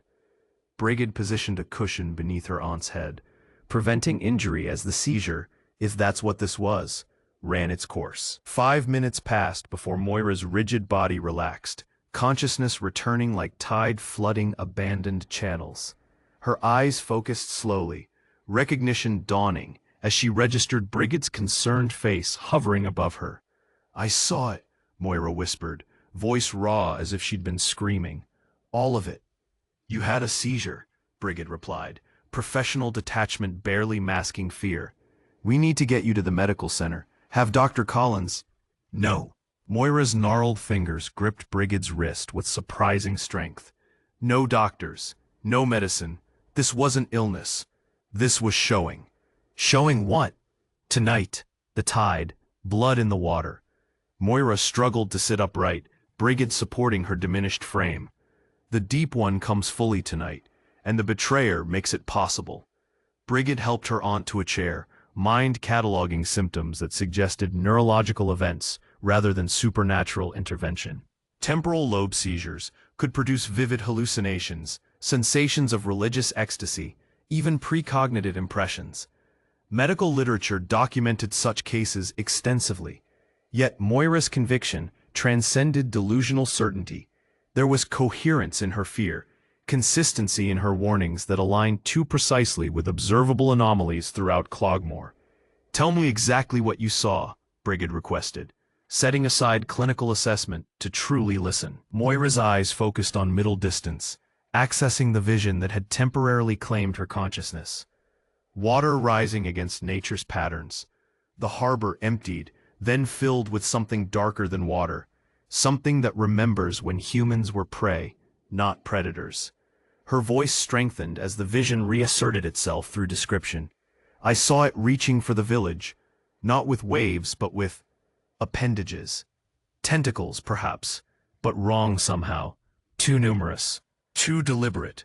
Brigid suppressed her rational objections, allowing Moira to continue uninterrupted. And I saw the betrayer, one of our own, making it possible, opening the way. Moira's expression contorted with anguish. A face I've known all my life, transformed by ambition and ancient promises, standing on the western point at high tide, performing the ritual that completes the summoning. Did you recognize this person? Brigid asked, professional instinct seeking specific details rather than impressions. Moira's certainty faltered. Not clearly. The vision showed intent rather than identity, but someone respected, someone with access, someone who has lived among us while serving different masters. That could be anyone in the village, Brigid observed. Not anyone. Someone connected to what happened in Dublin, to the temple, to the marked one. Finn Gallagher, Moira nodded. He fled their ritual, but carried their mark to us, the catalyst they needed to complete what began in Dublin. 7 sacrifices there, requiring an 8th here, where the boundaries between worlds thin near the western ruins. Brigid processed this information, searching for patterns that would satisfy both her aunt's mystical framework and her own need for rational explanation. The coincidences accumulated beyond statistical probability. Tomas's impossible wound, the water's unnatural behavior, the confirmed existence of a cult in Dublin connected to Finn's mysterious tattoo. I need to document this, Brigid decided, retrieving her medical notebook from her bag. Every detail, exactly as you experienced it. As Brigid recorded Moira's account in clinical prose, parsing mystical language into observable phenomena, her aunt watched with unexpected approval. You're beginning to believe, Moira observed. I'm considering all possibilities, Brigid corrected. Something is happening in Cloghmore that defies conventional explanation, whether supernatural or previously undocumented natural phenomena. It demands investigation. Moira's thin lips curved in the ghost of a smile. You sound like your mother. She too found middle paths between skepticism and belief. The comparison to her long-dead mother, Moira's younger sister, touched Brigid unexpectedly. What would she make of all this? She'd do what you're doing, Moira replied. Listen first, judge later. Seek evidence without dismissing experience. As Brigid completed her notes, a question formed that transcended her medical training. If what you've seen is coming tonight, how do we stop it? The question itself represented a seismic shift in Brigid's worldview, from dismissing the visions to considering interventional responses. Moira recognized the significance of this evolution, hope briefly illuminating her weathered features. The betrayer must be identified before the ritual completes, she said. The marked one must be protected. He's both catalyst and potential sacrifice. And the western ruins must be watched. That's where the boundary is thinnest, where the deep one will emerge if the ritual succeeds. Brigid closed her notebook, decision crystallizing. I'll speak to Sergeant Doyle, present your vision as witness testimony, correlate it with documented anomalies. He won't believe, Moira warned, not until he sees for himself. Then we'll show him, Brigid replied, newfound determination hardening her voice. Tonight, Declan Byrne knelt in the Northern Star's flooded engine compartment, salvaging components from machinery beyond repair. The vessel was lost. Insurance would cover perhaps half her value, with maritime assessors unlikely to reach Cloghmore for weeks, given ongoing infrastructure damage throughout the region. Financial ruin loomed like the storm clouds permanently stationed above the village. Yet somehow, this concrete disaster provided relief from the ambiguous horror of Tomas's death. Physical problems could be quantified, addressed with practical solutions. Grief and suspicion offered no such clarity. Isling's voice pulled him from dark contemplation. She stood at the compartment's entrance, expression guarded. Their argument that morning, about her continued defense of Finn Gallagher, lingered between them like sea fog. Need help? She offered, olive branch extended, through practical assistance rather than apology. Declan nodded, grateful for the connection despite their disagreement. Hold the torch there, he instructed, pointing toward the fuel injection system he was dismantling. They worked in companionable silence for several minutes, the familiar rhythm of shared labor easing tension between them. Declan could almost pretend normalcy had returned, father and daughter maintaining family legacy against oceanic adversity. The illusion shattered when Aisling spoke again. Finn didn't kill Tomas. You know that. Declan's hands stilled on the wrench he wielded. I don't know anything of the sort. Then why are you protecting him? She challenged. Warning him about Walsh's plans? Telling Doyle about the midnight meeting at the Gull? Surprise registered on Declan's face. How did you people talk? She interrupted. Especially to teenagers they think aren't listening. Declan resumed work, buying time with methodical movements. Protecting him doesn't mean I believe him innocent. It means I believe in proper justice, not mob violence. You believe him, Aisling insisted. Otherwise you wouldn't have moved your boat to the inner harbor when Moira warned you. Wouldn't be questioning everything now. Her perception, so like her mother's, penetrated defenses constructed from grief and confusion. Declan set down his tools, facing his daughter directly. I don't know what to believe anymore, he admitted. The sabotage happened before Gallagher arrived. Doyle confirmed that. Tomas's wound matches no weapon found aboard. And now these temple connections. He shook his head. Nothing makes sense. It makes sense if you accept that something's in the water, Aisling said quietly. Something not natural. Declan's expression hardened immediately. That's Moira's superstition talking, not reality. Then explain the patterns everybody's seeing in the harbor. Explain how the tide retreats further than physically possible, then returns with unnatural force. Explain why fish are washing ashore with impossible wounds. Climate change, underwater currents, fishing trawlers from beyond territorial waters. Scientific excuses for things science can't explain, Aisling countered. Just like Moira said. The parallel to the old woman's accusations struck uncomfortably close to Declan's core beliefs. He'd always prided himself on rational assessment, on finding practical explanations where others leapt to supernatural conclusions. Yet Cloghmore's recent events strained even his commitment to materialistic interpretation. What would you have me do, he asked finally.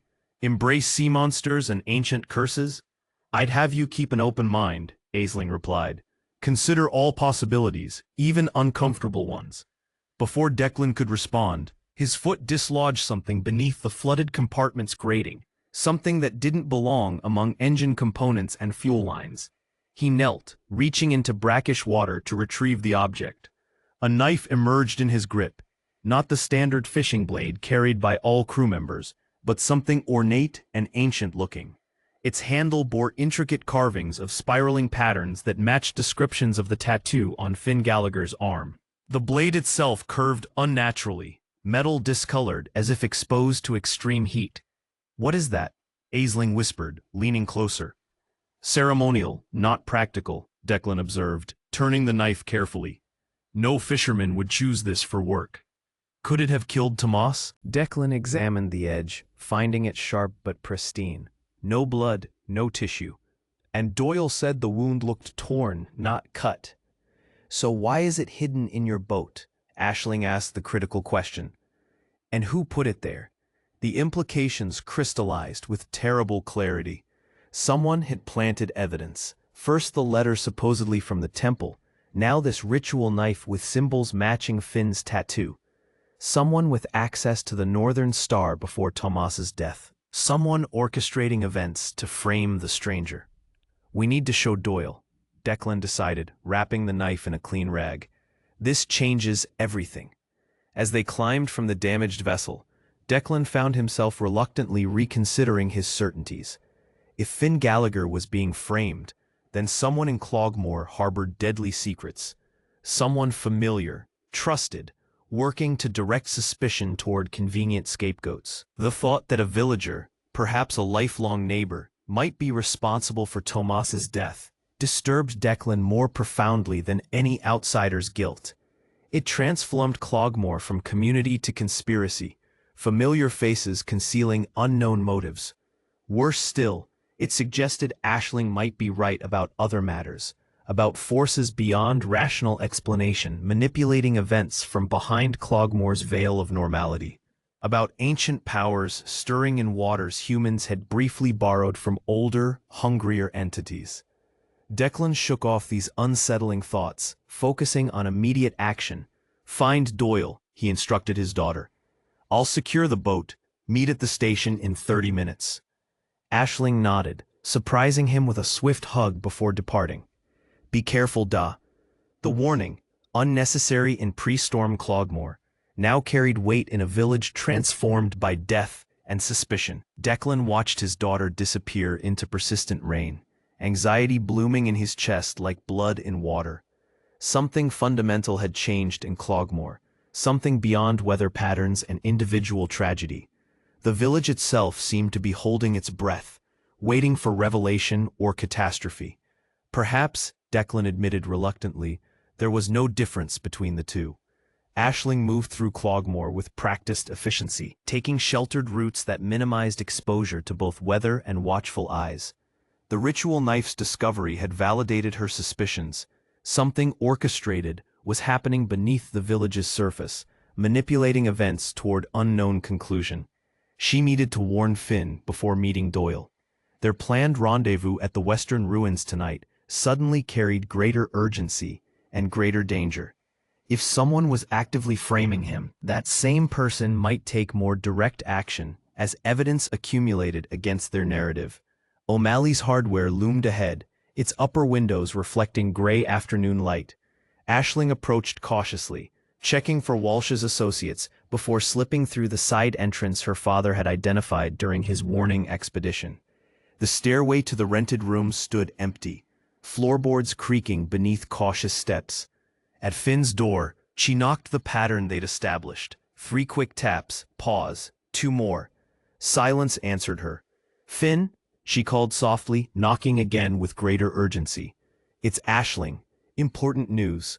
When no response came, she tested the handle. Unlocked, the door swinging inward to reveal an empty room. Finn's few possessions remained, suggesting temporary absence rather than departure. But his jacket was missing from its hook beside the door. Disappointment mingled with concern. Where would he go, given the village's hostility? Moving through Cloghmore unnoticed required intimate knowledge of its geography and rhythms, knowledge Finn couldn't possibly possess after mere days in residence. Unless someone helped him, unless someone familiar with Cloghmore's hidden paths guided him through its hostile territory. The thought crystallized with disturbing implications. If someone was framing Finn, they needed him alive until their plan completed. What better method than offering seemingly friendly assistance while manipulating his movements toward predetermined conclusion? Aisling shivered, despite the room's stuffiness.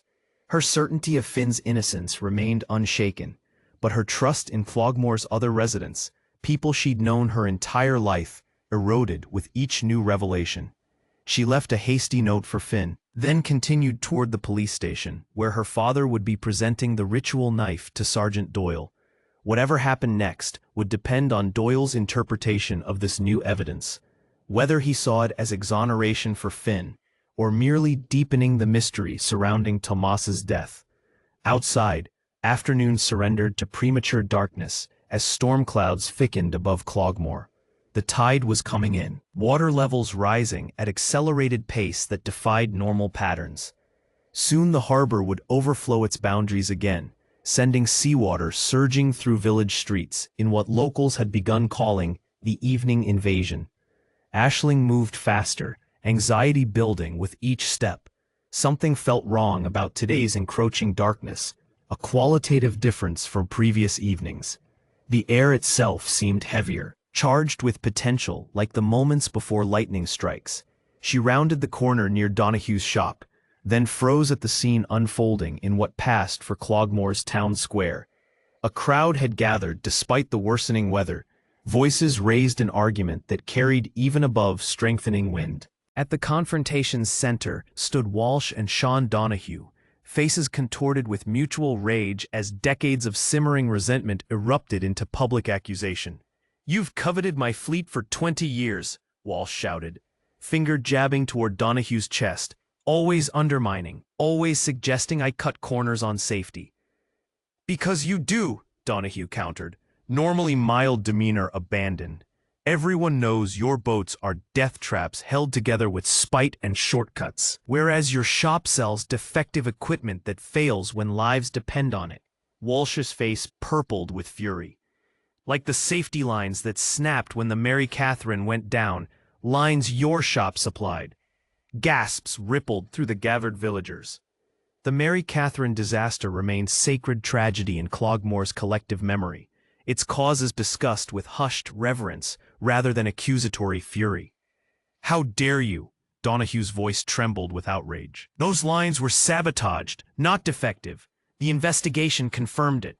An investigation you influenced with your mainland connections."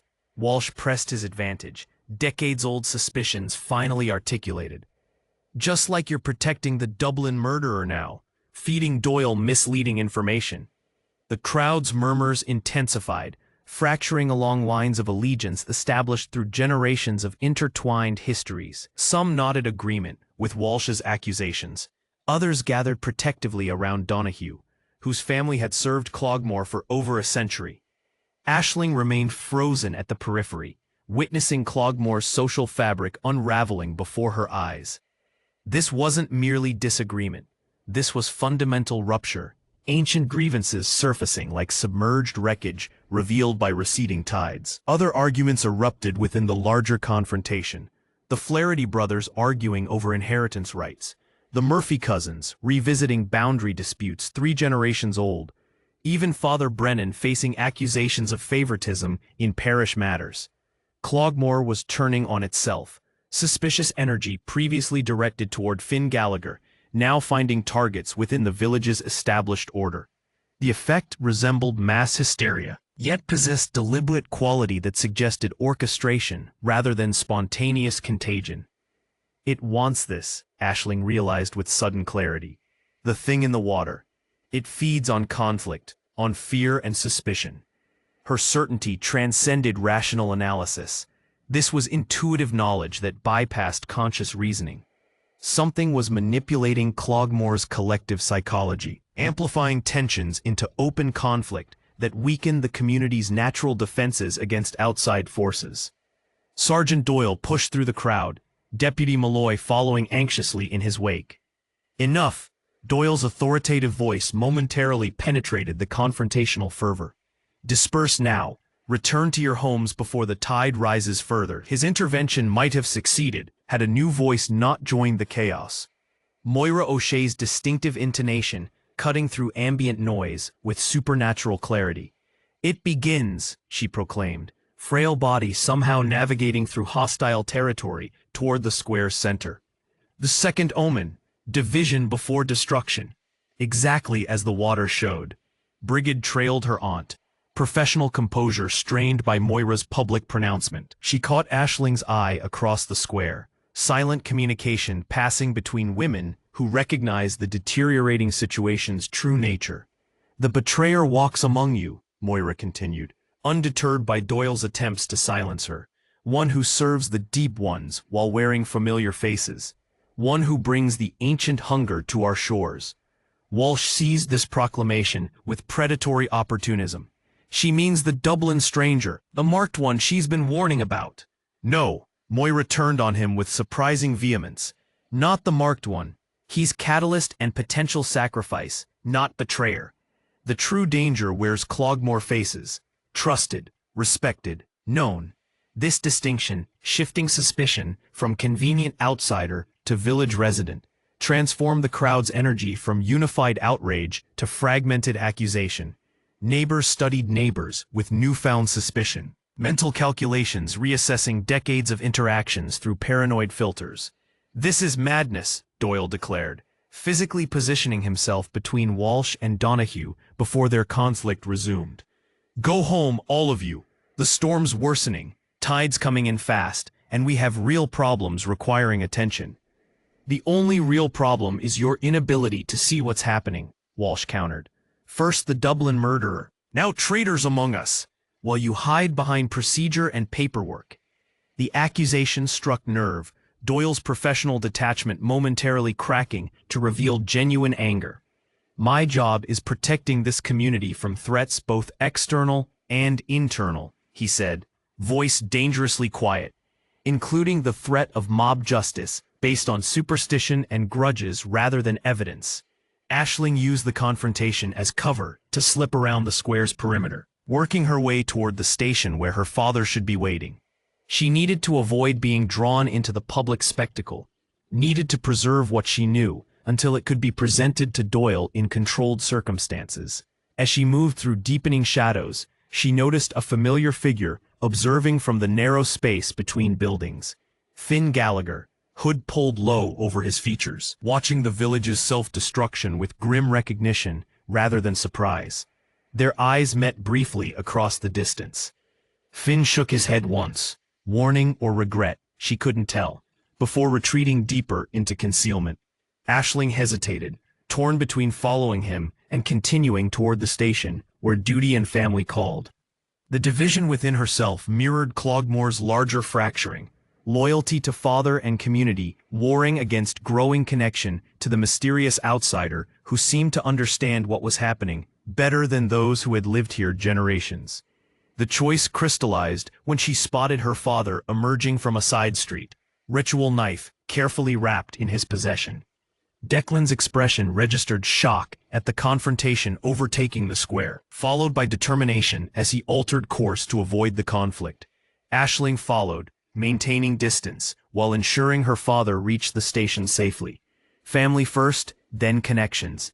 The decision felt right, though sacrifice lingered at its edges.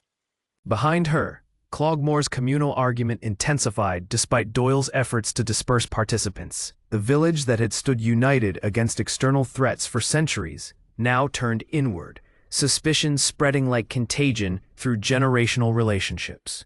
And beneath it all, the tide continued rising at unnatural pace, harbor waters surging against human boundaries with determined malevolence. The second omen unfolded exactly as Moira had foreseen.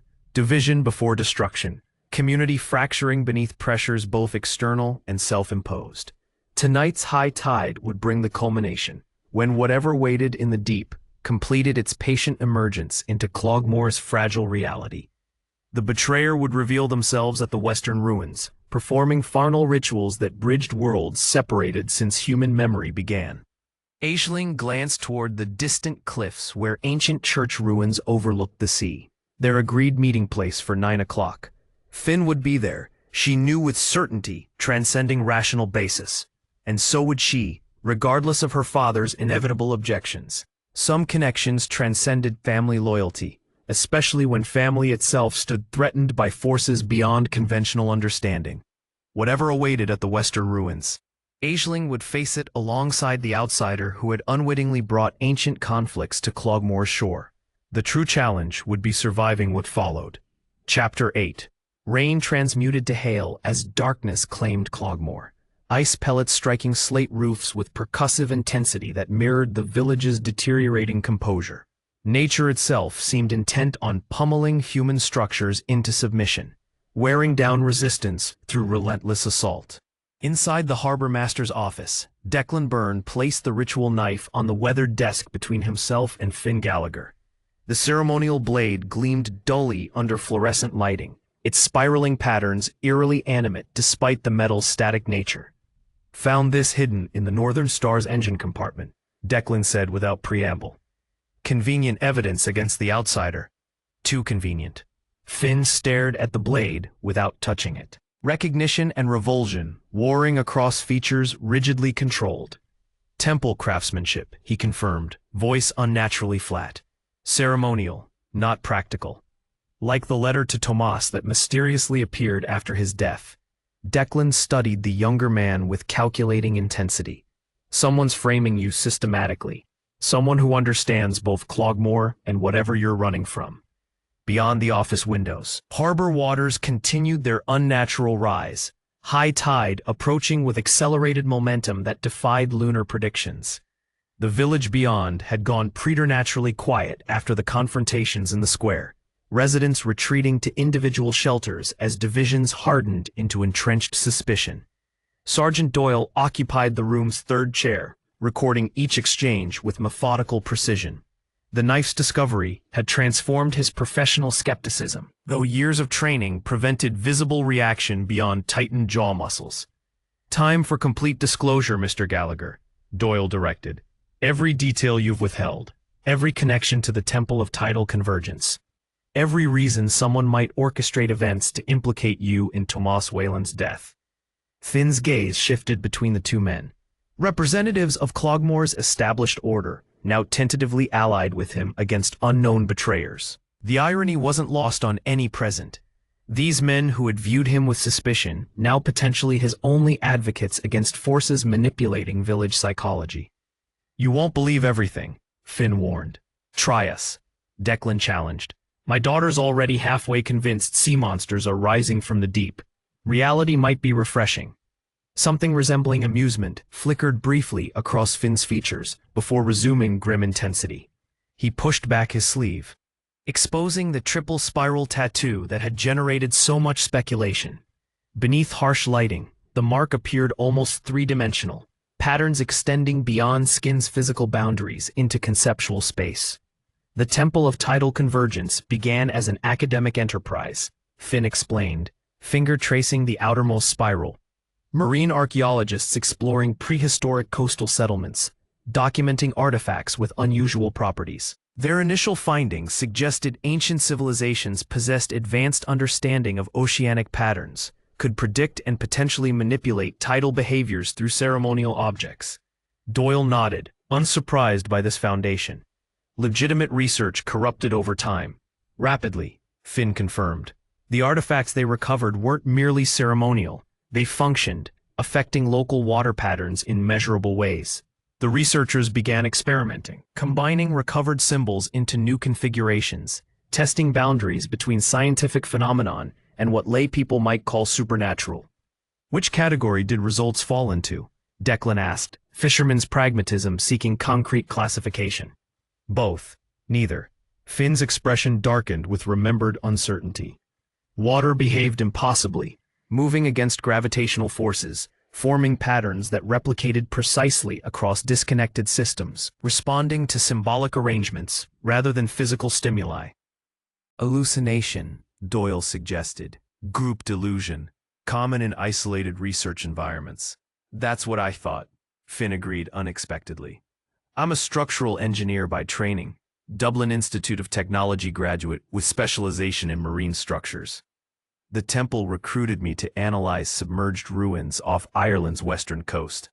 I accepted because the salary tripled my previous position." This revelation, Finn's education and profession, visibly surprised both men.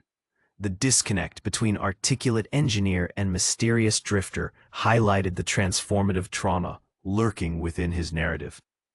The first expedition discovered megalithic structures 30 meters below current sea level. Finn continued. Carbon dating placed construction approximately 10,000 years ago, before rising waters claimed coastal settlements following the last ice age. The arrangement matched astronomical alignments precisely, creating what our archaeologists termed probability manipulation zones, where normal physical laws operated with reduced certainty. Declan shifted uncomfortably, fisherman's practicality strained by theoretical physics. Meaning what, exactly? Meaning water sometimes flowed uphill. Meaning communication occurred between isolated team members without conventional transmission. Meaning injuries healed at accelerated rates within certain geometric arrangements. Finn's voice maintained clinical detachment despite the content's implications. Empirical observations requiring expanded frameworks to accommodate. And this led to what? Religious conversion, Doyle pressed, redirecting toward investigative relevance rather than theoretical digression. It led to ambitious researchers implementing prehistoric technologies without understanding underlying principles, Finn corrected. They replicated symbols, reconstructed artifacts, performed recovered ritual sequences, all while maintaining scientific methodology, testing variables, documenting results, expanding applications. Until something answered, Declan concluded with uncomfortable intuition. Finn nodded, gaze distant with remembered horror. 7 months into the research program, during experimental replication of a tidal alignment ritual, something emerged from the observation tank. Not physically, more like a disturbance in perception, a presence that communicated directly to consciousness rather than through sensory channels. He touched the tattoo unconsciously, fingers tracing patterns with ritual precision. The project director, Dr. Eleanor Kinsella, described it as contact with non-human intelligence of aquatic origin. Others had more traditional interpretations: ancient deity, elemental spirit, abyssal entity from dimensional boundaries. "What did you call it?" Doyle asked quietly. "I called it dangerous," Finn replied. "I recommended immediate protocol termination, destruction of replicated artifacts, cessation of symbolic experimentation. I filed formal objections, citing ethical concerns and unpredictable outcomes." "Which were ignored," Declan guessed. "Worse, my objections triggered surveillance, security protocols, eventually containment." Finn's expression hardened with remembered betrayal. "When I threatened external whistleblowing, they drugged me. When I awoke, I had this." His finger jabbed toward the tattoo. "A binding mark, they called it. Connection to the entity through symbolic resonance." The implication settled heavily across the small office. Outside, hailstones transitioned back to driving rain that hammered windows with increasing intensity as Finn's narrative approached present circumstances. "The temple evolved from research team to cult within months," he continued. "New members recruited for specialized knowledge or political connections. Funding diverted through shell corporations. Facilities established at key coastal locations where boundary finning accelerated contact potential." "Including Dublin?" Doyle prompted. "The temple headquarters operated beneath Trinity College's foundation building, ancient chambers predating the university itself. Perfect confluence of academic legitimacy and architectural suitability for their purposes." Finn paused, gathering himself for revelations most difficult to articulate. "That's where they performed the ritual that precipitated my escape. 7 sacrifices arranged in spiral configuration, vital energy redirected toward entity manifestation." The clinical description couldn't disguise the horror underlying such facts. Declan's weathered features registered revulsion, while Doyle's professional detachment momentarily faltered. "You witnessed this?" Doyle asked. "I was intended as the 8th sacrifice," Finn confirmed, "the central position that completes the spiral. But something went wrong. The entity's partial manifestation affected electronic systems, triggering emergency protocols. During the confusion, I escaped with assistance from Sarah Kavanagh, a junior researcher who retained ethical boundaries the others had abandoned." "The Dublin police report mentioned 8 potential victims," Doyle observed. 7 confirmed dead, 1 missing, presumed dead. "Sarah," Finn confirmed. "Grief momentarily overwhelming calculated presentation. She didn't escape with me. I hoped she might have survived somehow. The report confirms otherwise." The personal connection humanized Finn's account, lending emotional authenticity to extraordinary claims. Declan nodded almost imperceptibly. "Fisherman's instinct, recognizing genuine grief beneath controlled recitation. After escaping, I traveled west along coastal routes, following compulsion I couldn't articulate," Finn continued. "The mark created connection I couldn't sever, drawing me towards something I couldn't identify. When I reached Killary Harbor, I found seasonal work on fishing vessels, using engineering knowledge for practical applications, while remaining mobile to avoid potential pursuers." "Until Cloghmore," Declan noted. "Until Cloghmore," Finn agreed, "where something felt different, significant, as if the mark recognized compatible frequencies in local waters." The explanation aligned uncomfortably with Moira's warnings about ancient forces awakening in Cloghmore's harbor. Doyle's expression reflected professional resistance to supernatural interpretations, warring against accumulated evidence, suggesting expanded paradigms. "You believe someone from the temple followed you here," Doyle summarized, focusing on investigative implications rather than metaphysical dimensions. "Sabotaged Burns' boat before your arrival, killed Whelan during the storm, systematically framed you while manipulating village psychology toward convenient suspicion." "Precisely," Finn confirmed. "Someone with local knowledge. Someone who understands both Cloghmore dynamics and temple objectives. Someone orchestrating events towards specific culmination during tonight's unusually powerful tide." "The Western Ruins," Declan said suddenly, connection forming.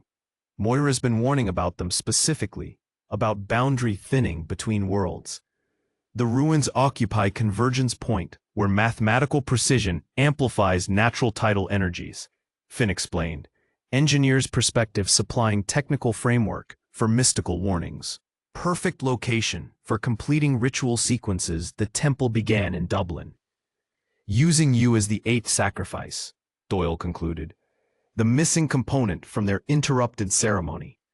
Finn nodded, the full dimension of his vulnerability finally articulated. Beyond theoretical danger lay personal annihilation, his life forfeited to complete ritual requirements established by prehistoric practitioners and rediscovered by modern zealots. "We need to identify the temple operative," Doyle decided, professional instincts engaging with concrete threats rather than abstract possibilities. "Someone with access to boats, equipment, communications. Someone connected to both Cloghmore and outside networks." "Someone respected," Declan added, recalling Moira's description. "Someone above immediate suspicion." The implications narrowed potential candidates considerably. Cloghmore's isolated nature limited outside connections to specific individuals, those whose businesses or positions required external communications and travel beyond village boundaries.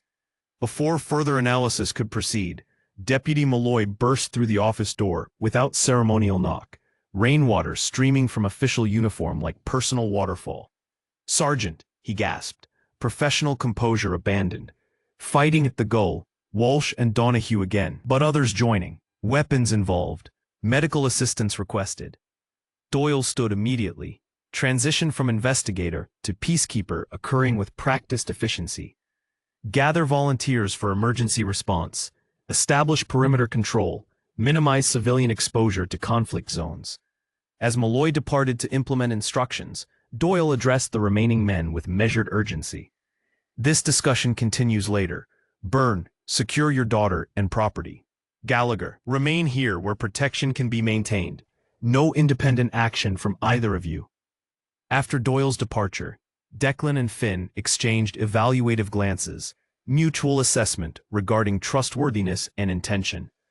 The tentative alliance formed through shared disclosure remained fragile, strained by residual suspicion and conflicting priorities.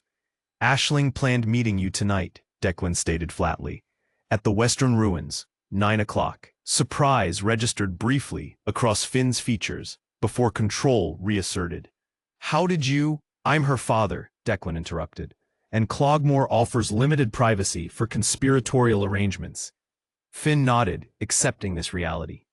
"I intended to convince her to leave, to evacuate with you while evacuation remains possible." "Noble intention," Declan acknowledged without warmth, "but Aisling makes her own decisions. Always has. She doesn't understand the danger," Finn insisted. "What's happening in Cloghmore transcends normal parameters. The entity emerging through tidal gateways operates beyond human comprehension, perceives communal psychology as manipulable medium rather than individual consciousness." "Meaning what, exactly?" Declan demanded. "Meaning it feeds on fear, on suspicion and division, on breaking communal bonds that might otherwise resist external influence." Finn's explanation carried urgency beneath clinical assessment. The confrontations erupting throughout Cloghmore aren't coincidental. They're orchestrated, amplified natural tensions serving specific purpose.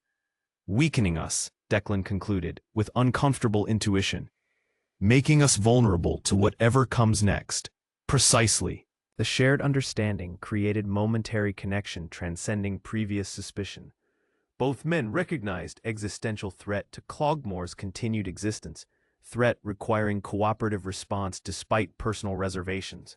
We need to find the temple operative, Declan decided, before tonight's high tide completes whatever ritual they've begun.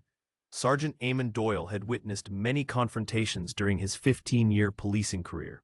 Domestic disputes, drunken altercations, territorial conflicts between rival fishing operations.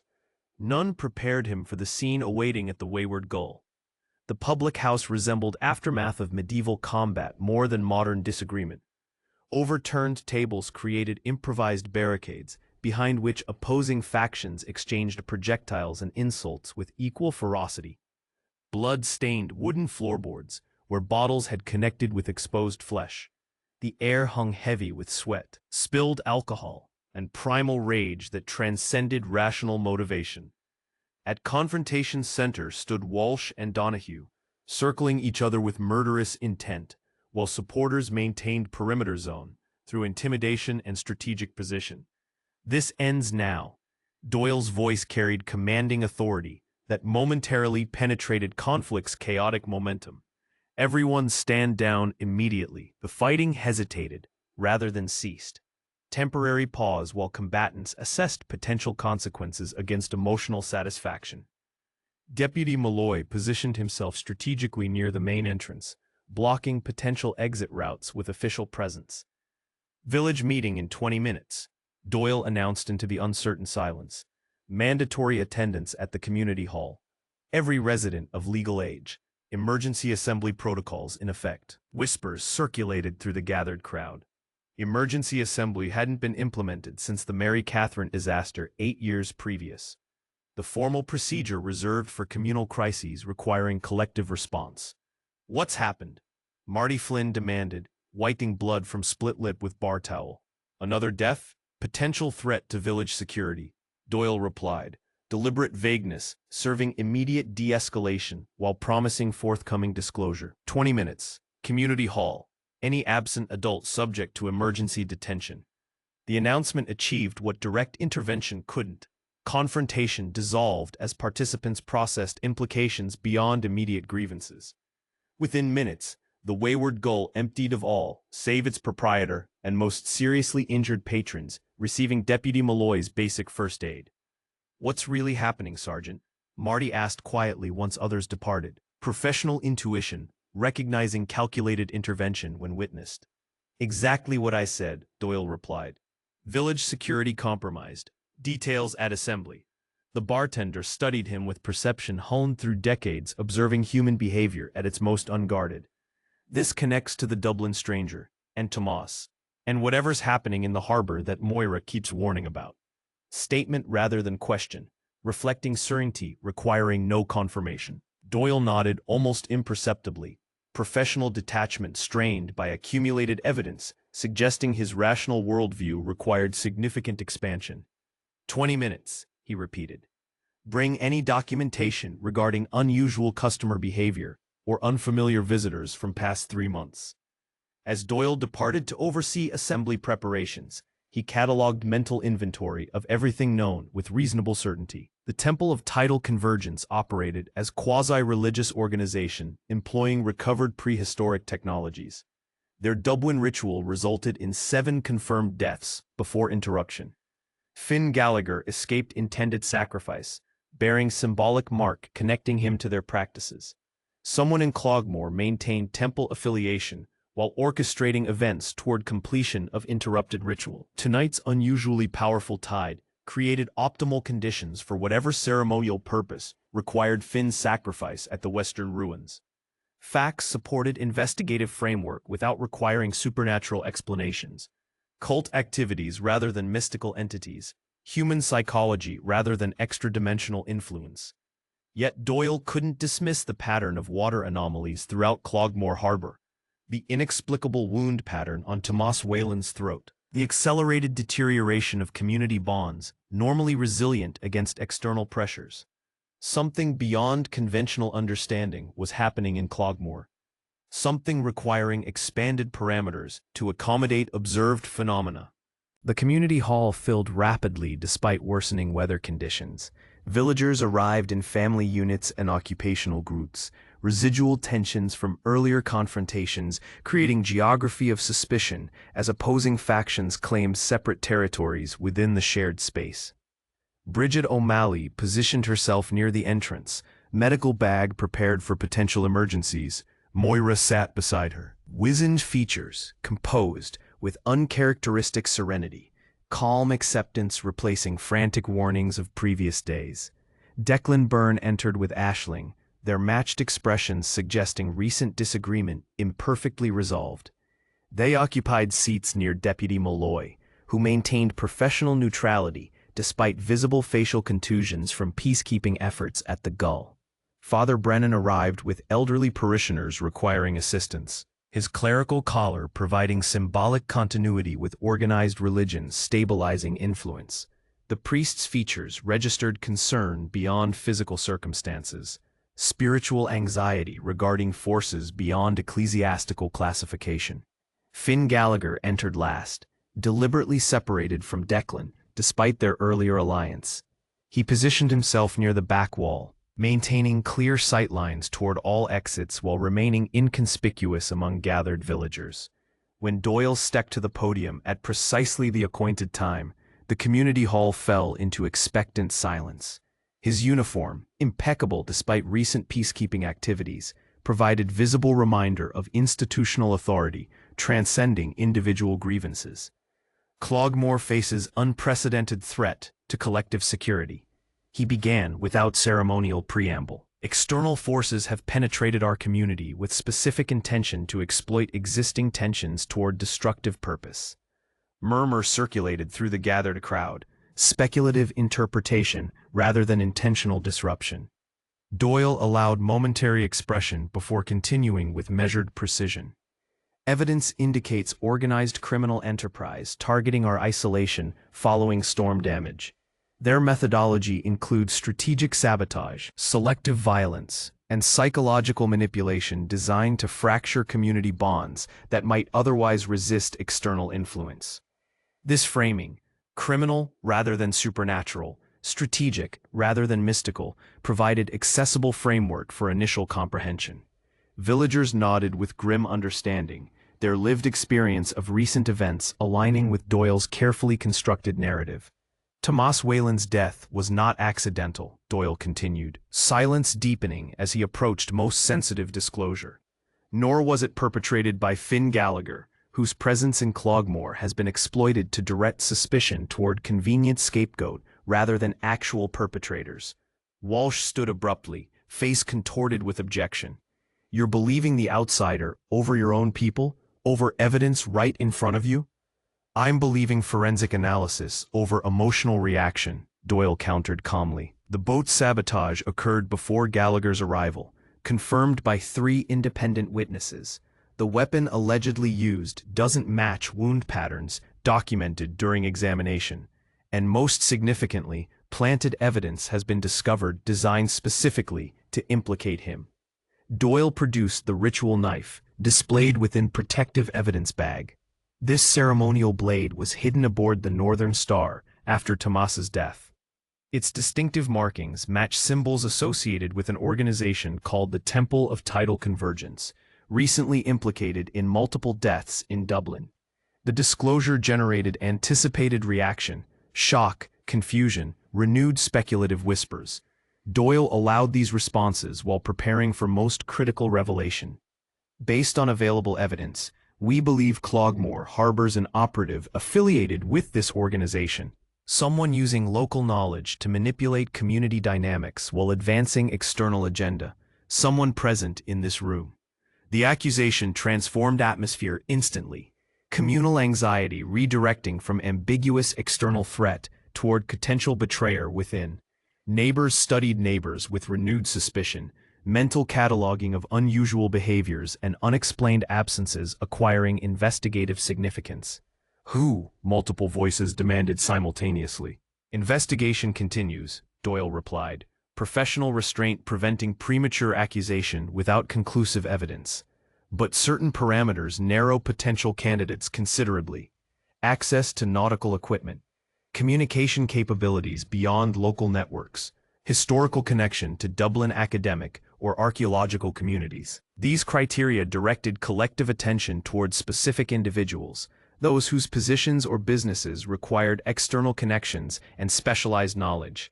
Sean Donahue's expression remained impassive as nearby villagers subtly increased distance between themselves and the shopkeeper. In response to this threat, I'm implementing emergency security protocols, Doyle continued. Deputy Malloy will organize volunteer patrols. Curfew begins at 8 p.m. for all residents. Harbor access restricted to essential personnel only. Communication with outside authorities will be attempted through emergency channels as weather permits. The practical measures provided reassurance through concrete action, though underlying anxiety remained regarding unidentified betrayer potentially participating in community response. Doyle recognized this limitation while accepting its necessity. Security implementation couldn't wait for complete identification. As he prepared concluding remarks, unexpected interruption manifested from most anticipated source.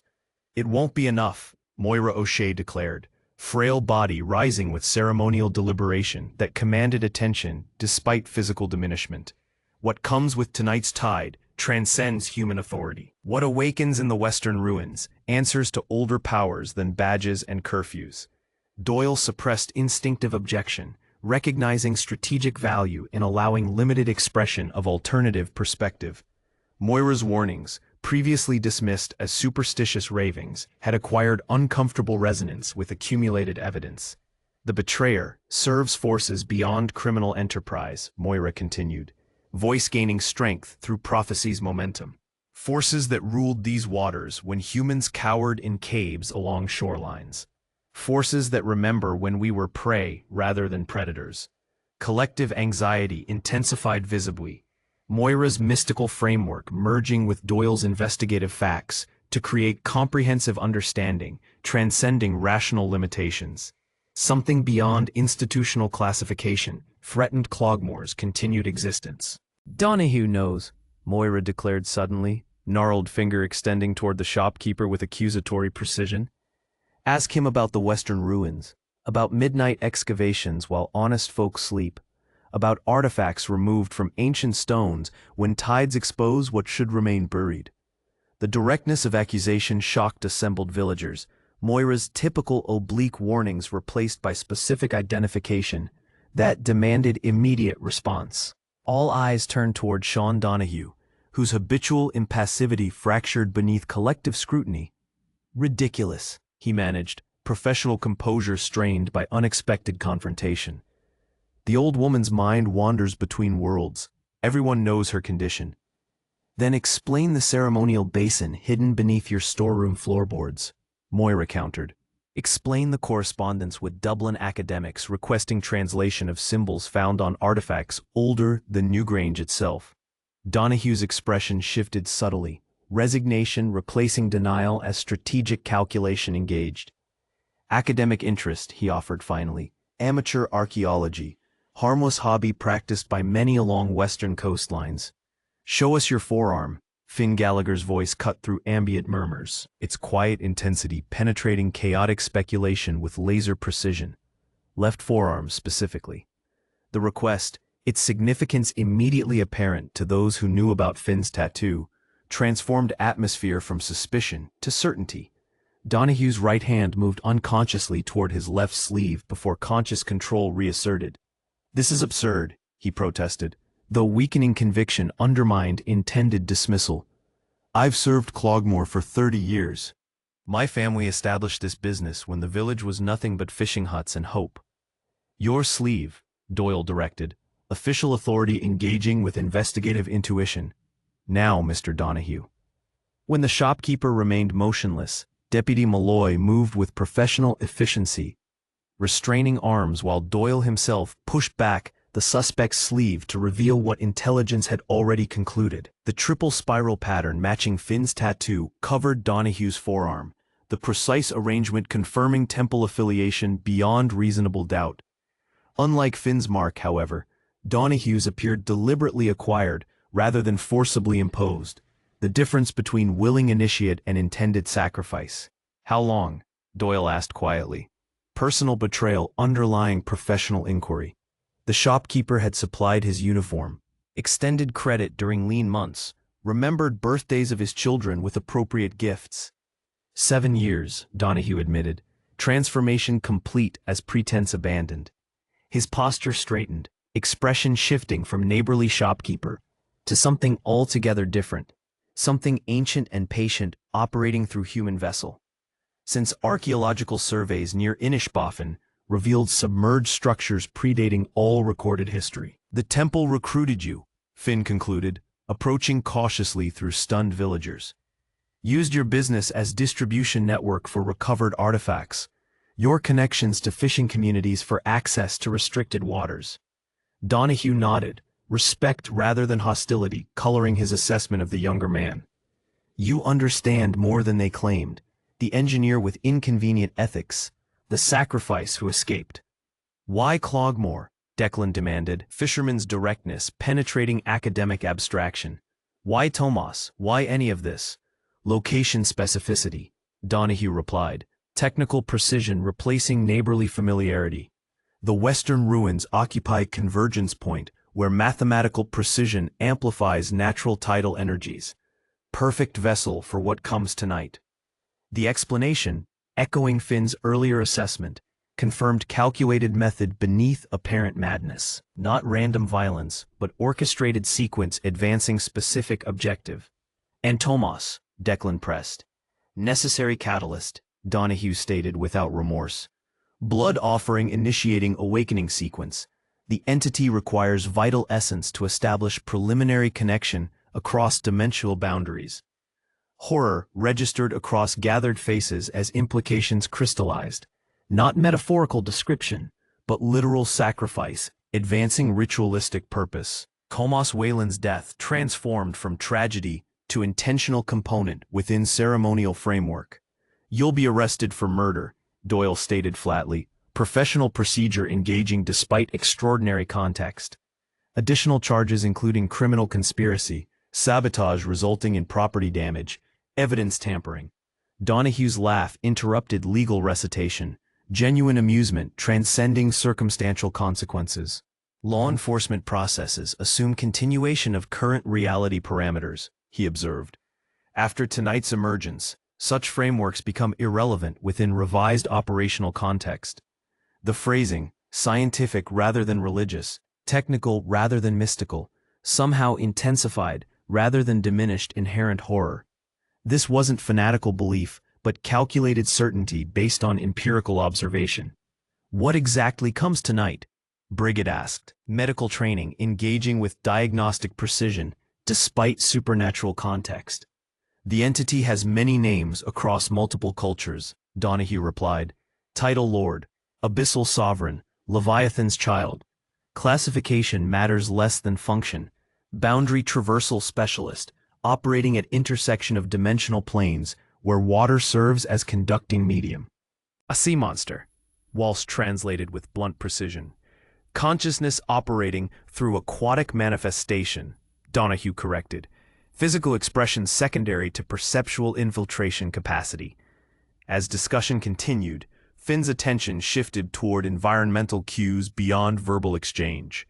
The persistent rainfall had ceased abruptly, unnatural silence replacing percussive intensity that had accompanied the entire day. Through community hall windows, darkness had acquired qualitative difference, not merely absence of light but presence of something that absorbed illumination. It's starting, he announced quietly, interrupting philosophical debate with practical assessment. The tides reached critical threshold. Attention shifted toward windows, where strange illumination now outlined Cloghmore's harbor, phosphorescent patterns tracing deliberate configurations across water's surface. The geometric precision suggested intelligent design rather than natural phenomenon. Communication through medium humans had temporarily borrowed from older entities. Moira nodded with grim satisfaction, prophecy validated through observable manifestation. The final warning, she confirmed.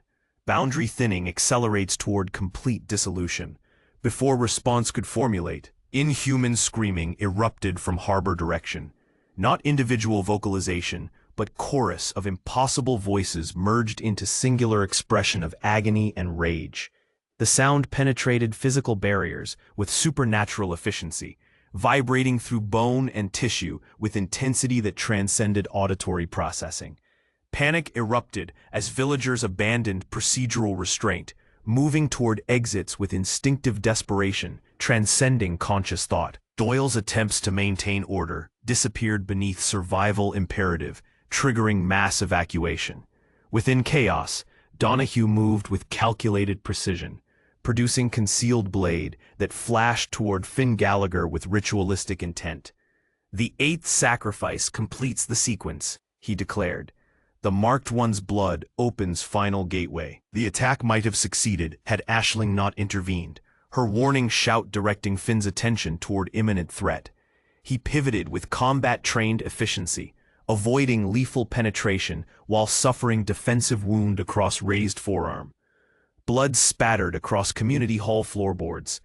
Preliminary offering, activating dormant symbols carved beneath decorative carpeting decades earlier. The geometric patterns illuminated with identical phosphorescence, visible in harbor waters, responding to vital essence with mechanical precision, transcending conscious direction.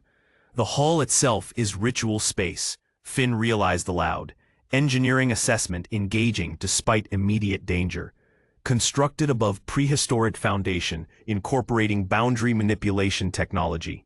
Donahue's expression confirmed this assessment. Admission through satisfied acknowledgement, rather than verbal confirmation. Every significant structure in Cloghmore occupies points within larger configuration, he explained, blade maintaining threatening orientation despite initial failure. The village itself is ceremonial architecture, disguised as practical settlement. This revelation, Cloghmore's entire existence serving a cult purpose spanning centuries, transformed understanding of community history and identity. Generations had lived and died within designed parameters, serving functions beyond their comprehension. As implications registered, Donahue lodged secondary attack, not toward Finn, but toward Aisling, whose intervention had disrupted primary objective. Substitute offering, he declared, blade arcing toward vulnerable throat with ceremonial precision. The attack never connected. Declan intercepted with paternal desperation, physically positioning himself between daughter and blade. Steel penetrated fisherman's shoulder, blood flowing freely across protective embrace as he shielded Aisling from intended sacrifice. Aisling's anguished cry penetrated chaos as Declan collapsed. Wound severity immediately apparent, through crimson saturation spreading across weathered clothing. Doyle and Malloy converged simultaneously, official response overcoming momentary paralysis induced by supernatural manifestation. They restrained Donahue with professional efficiency, though the shopkeeper offered minimal resistance, satisfaction rather than frustration coloring his expression as blood sacrifice achieved despite targeting error. "It's enough," he stated calmly as restraint secured his wrists. "The threshold requirement has been met. The gateway opens regardless of whose vital essence facilitates transition." Beyond community hall windows, Cloghmore Harbor erupted with impossible illumination, water itself transforming into luminescent medium through which shapes moved with deliberate intelligence. The patterns suggested massive tentacular appendages emerging from depths beyond human accessibility. Testing boundaries between aquatic environment and terrestrial limitation, Moira's final warning echoed with prophetic validation, boundary dissolution accelerating beyond preventative intervention. What came with the tide had arrived exactly as foretold. Ancient hunger awakening in waters humans had temporarily occupied through cosmic oversight rather than natural entitlement. As Brigid administered emergency medical intervention to Declan's wound, Aisling turned desperate attention toward Finn, unspoken communication passing between them with efficiency transcending verbal requirement. The western ruins remained uncorrupted ritual space, potential counterbalance against forces emerging through Harbor Gateway. Without requiring discussion, they moved towards secondary exit, while collective attention focused on Donahue's restraint and Declan's treatment. Their departure, registered only with Moira, whose understanding transcended ordinary perception. "The marked one opposes rather than serves," she murmured, comprehension illuminating ancient features. The catalyst becomes countermeasure. Outside, Cloghmore had transformed beyond recognition. Familiar geography, overlaid with impossible manifestation, as harbor waters continued ritualistic illumination. The entity's partial emergence had altered perceptual parameters, reality itself becoming malleable medium, manipulated by consciousness operating beyond human classification. Tonight would determine whether Cloghmore survived as human settlement or returned to original purpose. Ceremonial architecture facilitating interaction between dimensions separated since prehistory, established operational boundaries. The final confrontation awaited at Western ruins, where ancient stones remembered original purpose, despite centuries serving abandoned religion. There Finn's unwilling connection might oppose rather than facilitate the entity's complete manifestation. Catalyst transformed to countermeasure, through conscious opposition rather than unwitting participation. Whether such resistance could succeed against forces predating human consciousness remained uncertain. What was certain, Cloghmore would never return to illusory normality that had masked its true purpose. Throughout recorded history, something ancient had awakened in coastal waters, something patient and hungry and entirely beyond human comprehension. Something that remembered when humans were prey rather than predators. Chapter 9. Dawn arrived reluctantly over Cloghmore, pale light struggling against atmospheric resistance, as if something fundamental opposed illumination, penetrating the village's boundaries. The community hall, transformed overnight into makeshift emergency center, bore physical evidence of previous evening's confrontation. Blood-staining floorboards where Declan Byrne had intercepted Donahue's blade, ceremonial symbols revealed beneath torn carpeting. Hastily established medical station where Brigid tended those with injuries requiring immediate attention. Sergeant Doyle stood at shattered windows overlooking a harbor now unnaturally calm. The night's manifestations had subsided with ebbing tide, phosphorescent patterns retreating beneath surface waters like creatures returning to abyssal home. Whether temporary withdrawal or permanent retreat remained uncertain. Like everything in Cloghmore since Storm's initial assault on established reality. "Status report," he requested without turning as Deputy Malloy approached. "Declan stable," Malloy replied, consulting handwritten notes with characteristic precision. "Wound missed major vessels but blood loss significant. Brigid says another hour without intervention would have been fatal. Secured in storage room. Hasn't spoken since we restrained him. Just sits there, smiling." Malloy's professional demeanor faltered slightly. Like he's listening to something no one else can hear. Doyle nodded, unsurprised by this development. The shopkeeper's transformation from respected community member to ritualistic assailant suggested psychological break transcending normal classification. Whether genuine derangement or response to stimuli beyond conventional perception remained academically interesting, but practically irrelevant. "And Gallagher?" Doyle asked. "Aisling Byrne?" Malloy's hesitation provided answer before words confirmed. "Missing. Not among those seeking shelter here. Not at Byrne residence when I checked 30 minutes ago. The Western ruins," Doyle concluded, recalling their discussed meeting place. "They've gone to the focal point Donahue and Moira both identified. Search party? Assemble volunteers with local knowledge and appropriate equipment," Doyle directed. "No one goes alone. No one approaches the ruins without direct authorization." As Malloy departed to implement instructions, Doyle remained at the window, analytical mind processing accumulated evidence with professional detachment that belied personal investment. 30 years of law enforcement experience, 15 specifically in Cloghmore, had developed investigative instincts that transcended procedural methodology. Something about Donahue's confession felt incomplete.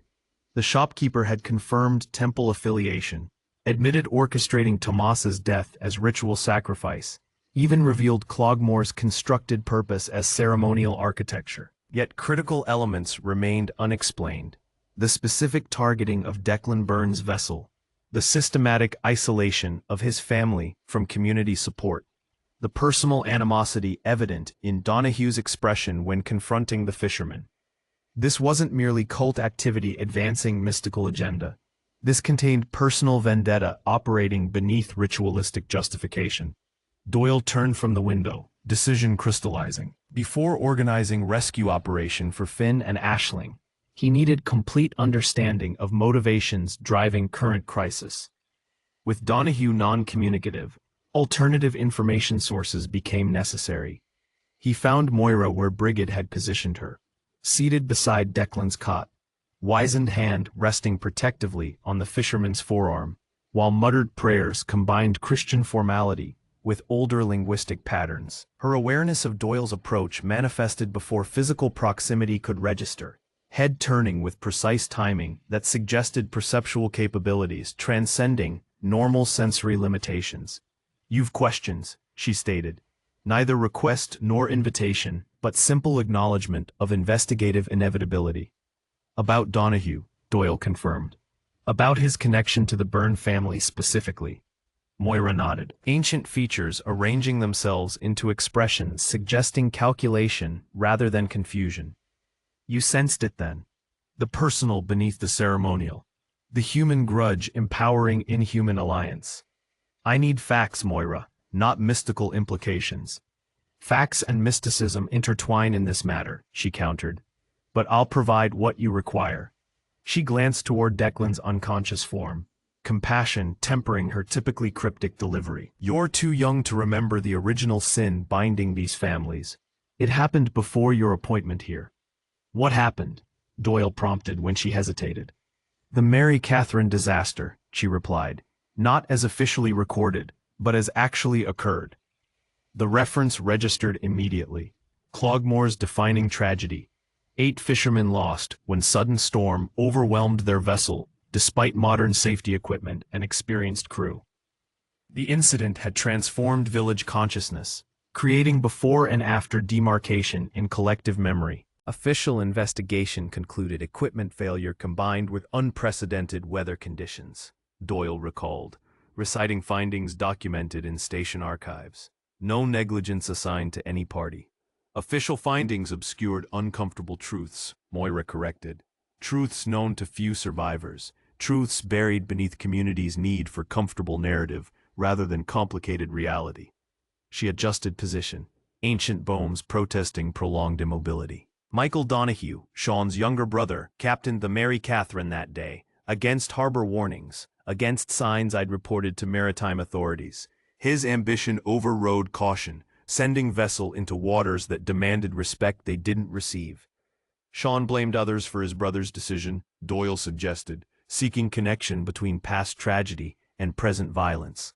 "Partially," Moira acknowledged, "but the specific hatred directing his recent actions originated in what happened after initial capsizing." Her gaze returned to Declan's unconscious form, evaluation merging with something resembling reluctant respect. "The Mary Catherine didn't sink immediately. She foundered, taking water but remaining partially afloat. 3 vessels responded to distress signals, Declan's Northern Star among them. Understanding began forming, connections establishing between historical events and contemporary animosity. Rescue attempt failed? Succeeded partially, Moira corrected. 4 crewmen transferred safely from Mary Catherine to responding vessels. The remaining 4, including Michael Donahue, were preparing transfer when secondary storm surge struck, separating vessels before completion.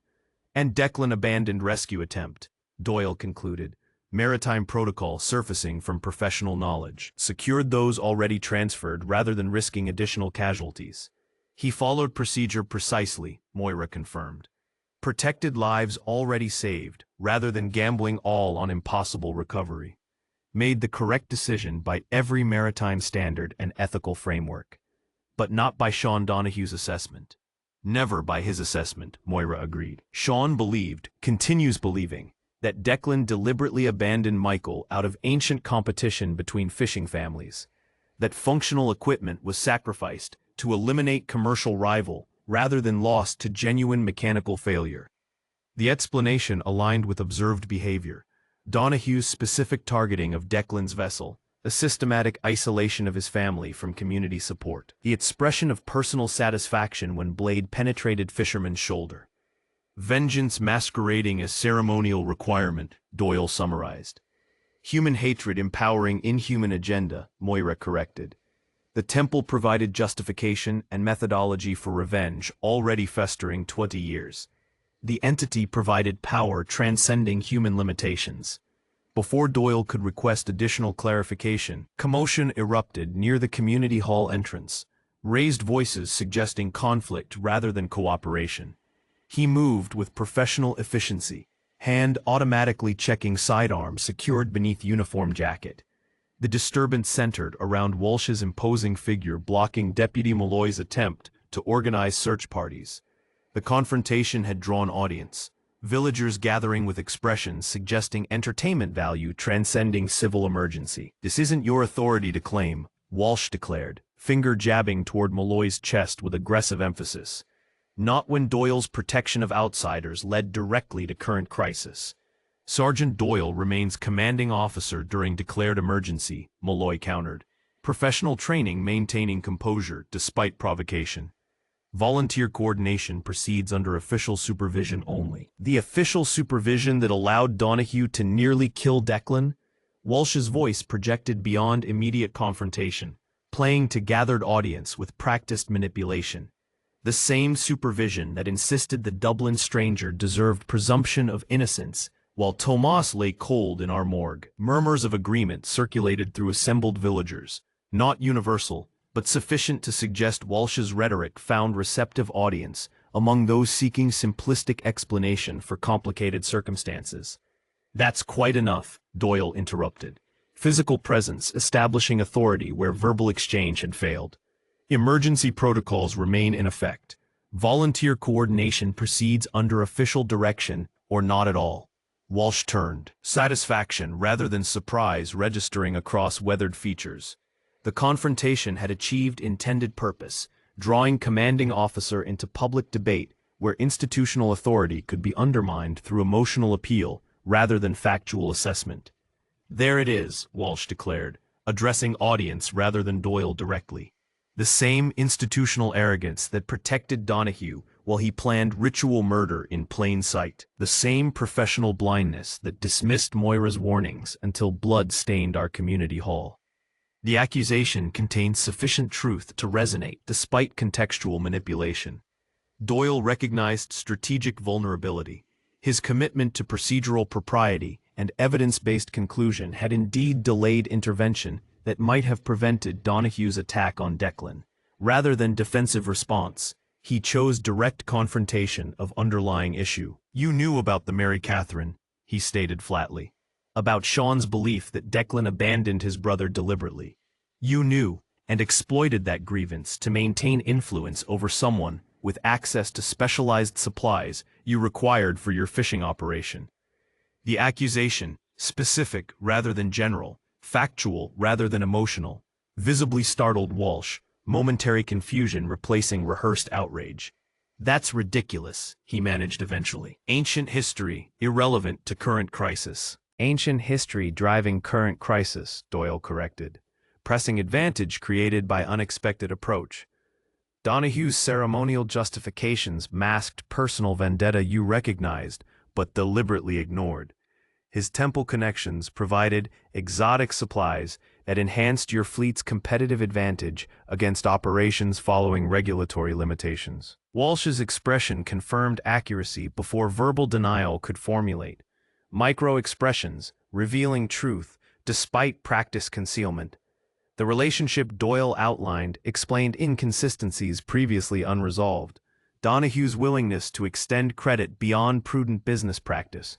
Walsh's aggressive defense of the shopkeeper during earlier confrontations. "You gave him information," Doyle concluded. "Pieces connecting with investigative precision, about Declan's movements, about Tomas's assignment to the Northern Star, about vulnerabilities in equipment and scheduling that facilitated targeted sabotage." "I never killed anyone," Walsh protested, defense implicitly acknowledging lesser involvement. "No," Doyle agreed. "You merely provided facilitating intelligence to someone you knew harbored pathological grievance." maintained plausible deniability while benefiting from resulting competitive advantage. The assembled villagers responded to this revelation with collective withdrawal from Walsh's proximity, physical distancing reflecting moral reassessment of someone previously considered community pillar. Not direct accusation of murder, but enabling behavior that contributed to tragic outcome. I didn't know what he planned for Tomas, Walsh insisted. Desperation entering previously confident demeanor. Business arrangements only. Mutual benefit between local operations against mainland competition. Arrangements that coincidentally isolated Declan's business through systematic undermining, Doyle observed. Through coordinated campaigns questioning equipment reliability and operational safety. The specific details, clearly researched rather than speculative, further eroded Walsh's credibility among observing villagers. His expression registered recognition of untenable position. Strategic calculation replacing defensive outrage.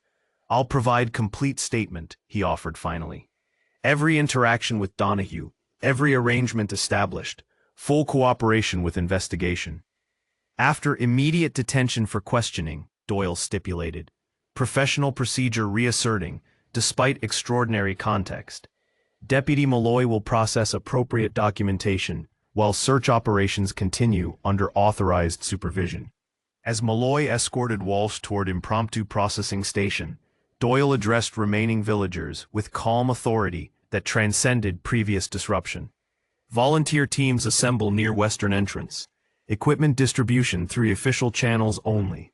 No independent operations under any circumstances. The clear directives, practical rather than philosophical, immediate rather than abstract, provided reassurance through structured response to ambiguous threat. Villagers dispersed with renewed purpose, previous divisiveness temporarily subordinated to collective security requirements. Yet beneath surface compliance, Doyle recognized fragile nature of restored order. Cloghmore had fractured along fault lines, established through generations of intertwined histories. The revelation of Walsh's complicity and Donahue's revenge-driven betrayal had confirmed suspicions many harbored but few articulated, that beneath neighborly facades lurked grievances and ambitions transcending communal identity. What distinguished current crisis from normal human complexity was supernatural amplification of these natural tensions. Whatever entity Donahue served had methodically exploited psychological vulnerabilities, transforming ordinary resentments into weapons against community cohesion. As villagers organized search parties under Malloy's direction, Brigid approached Doyle with professional composure that belied emotional investment. We need to discuss what Finn and Aisling might be facing at the ruins, she stated without ceremonial prelude. What Moira's described requires specialized response transcending conventional search operations. Doyle nodded, recognizing necessary evolution in operational parameters. When reality itself expanded beyond normal classification, response methodologies required corresponding adjustment. They retreated to relative privacy near treatment area, where Moira maintained vigilant presence beside Declan's unconscious form. The elderly woman's attention shifted as they approached, ancient features arranging themselves into expressions, suggesting awareness of forthcoming discussion. Tell him, she directed her niece, everything I've shown you, everything the water patterns reveal about tonight's convergence. Brigid hesitated, professional credibility warring against inherited intuition suddenly validated through observable phenomena. The entity manipulating events through Donahue operates beyond conventional understanding, she began carefully. Not supernatural in religious context, but natural phenomenon existing beyond current scientific classification. Like deep-sea creatures discovered in thermal vents, Doyle suggested, seeking accessible analogy. Biological reality operating under different evolutionary parameters. Similar conceptually, but inadequate comparison, Brigid corrected. This consciousness predates biological classification systems, exists simultaneously across dimensional boundaries humans perceive as separate reality frames. The explanation, technical rather than mystical, theoretical rather than emotional, aligned with Finn's earlier description of temple research activities. Not religious fanaticism, but empirical investigation into phenomenon transcending conventional parameters. And tonight, Doyle prompted, what specifically happens at the Western Ruins? Tidal convergence creates temporary pathway between dimensional boundaries, Brigid explained. The entity seeks complete transitional embodiment, rather than partial manifestation, experienced during previous high tides. Meaning what exactly? Doyle pressed, seeking practical implications beneath theoretical framework. Meaning complete physical emergence into our reality continuum, Moira interrupted, patience exhausted by technical circumlocution. Tentacles and teeth and hunger older than human memory. Abyssal awareness operating through biological structures specifically evolved for consumption of conscious prey. The blunt assessment, vivid imagery replacing abstract conceptualization, clarified immediate threat more effectively than technical explanation. Something ancient and predatory sought physical embodiment through ritual activities centered at Western Ruins. And Finn's connection? Doyle asked. The mark that supposedly draws him toward this convergence point? Unwilling conduit, Brigid replied. The temple's rituals established energetic pathway requiring completion through his specific neurological signature. They intended him as sacrifice completing their Dublin ceremony. Now, Donahue attempts completion here, Moira added, using Cloghmore's inherent geometric significance as amplifier where Dublin's urban distortions required additional sacrifices. Doyle processed this information with analytical precision transcending conventional skepticism. Recent observations had conclusively demonstrated reality extensions beyond institutional classification. The prudent response involved accepting expanded parameters while maintaining practical focus on immediate threat mitigation. Aisling accompanied Finn willingly, he observed, suggesting they believe counter-ritual possible rather than merely witnessing inevitable manifestation.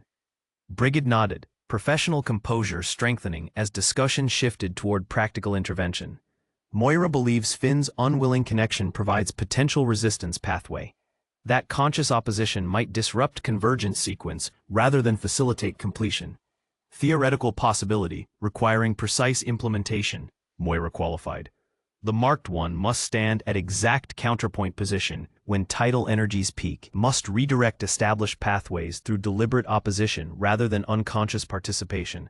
When, Doyle demanded, immediate operational requirements superseding theoretical explanation. Tonight's high tide, Brigid replied. 11:47 p.m. according to maritime calculations, though Moira suggests actual convergence may occur slightly earlier due to entities' manipulation of local physical parameters. Sufficient time remained for organized intervention, approximately 14 hours before critical conjunction required countering measures. Doyle's professional training automatically constructed operational timeline, prioritizing immediate search operations while establishing secondary contingencies should primary objectives fail. We find them first, he decided. Bring them back to secure location where protection can be maintained. If counter-ritual proves necessary, it proceeds under controlled conditions with appropriate support measures. Before implementation could commence, new disruption manifested, Father Brennan approaching with uncharacteristic urgency that suggested significant development rather than philosophical consultation. Donahue's escaped, the priest announced, without preamble. Overcame restraints through means I cannot explain. 2 volunteers injured attempting intervention. The news, unexpected yet somehow inevitable, altered operational priorities instantly. Not only missing civilians requiring location, but actively dangerous fugitive with demonstrated violent capacity and ritual objective. How? Doyle demanded, already moving toward reported incident location. The victims describe impossible strength, Father Brennan replied, struggling to maintain pace alongside younger man. Restraints torn rather than unlocked. Victims thrown against walls without physical contact. Language spoken in voices not entirely human. The description suggested manifestation extending beyond Donahue's physical capabilities, entity influence enhancing human vessel beyond normal limitations. Whether genuine possession or psychological break, triggering hysterical strength, remained academically interesting but practically irrelevant. The storage room confirmed witness accounts. Restraints torn rather than unlocked. Blood spatter suggesting significant resistance encountered. Window shattered outward despite reinforced security features. Deputy Malloy supervised volunteers administering first aid to injured security personnel, while documenting physical evidence with professional thoroughness. Already implementing expanded search parameters, Malloy reported without prompting, prioritizing Western Vector based on previous intelligence regarding ritual significance. Doyle nodded approval, allowing professional competence to proceed without micromanagement. Coordinate with medical team regarding injured personnel, he directed. Then, establish secondary perimeter control preventing civilian entry to critical zones. As Malloy implemented instructions, Doyle experienced rare moment of uncertainty regarding appropriate next action. Standard protocols provided minimal guidance when confronting threats that transcended conventional classification. His responsibility remained protecting Cloghmore residents, yet methodology required improvisation beyond institutional training. Decision crystallized as Brigid approached with practical suggestion transcending philosophical debate. We need to warn them, she stated simply. Finn and Aisling. They need to know Donahue's free and likely heading toward the same location. Direct approach risks confrontation without adequate support, Doyle observed. Direct approach remains only viable option given time constraints, Brigid countered. I know alternate routes to Western Ruins, avoiding main pathways Donahue would likely utilize. Can reach them before he completes necessary preparatory rituals. The proposal, practical rather than procedural, immediate rather than deliberative, aligned with operational necessities despite institutional irregularity.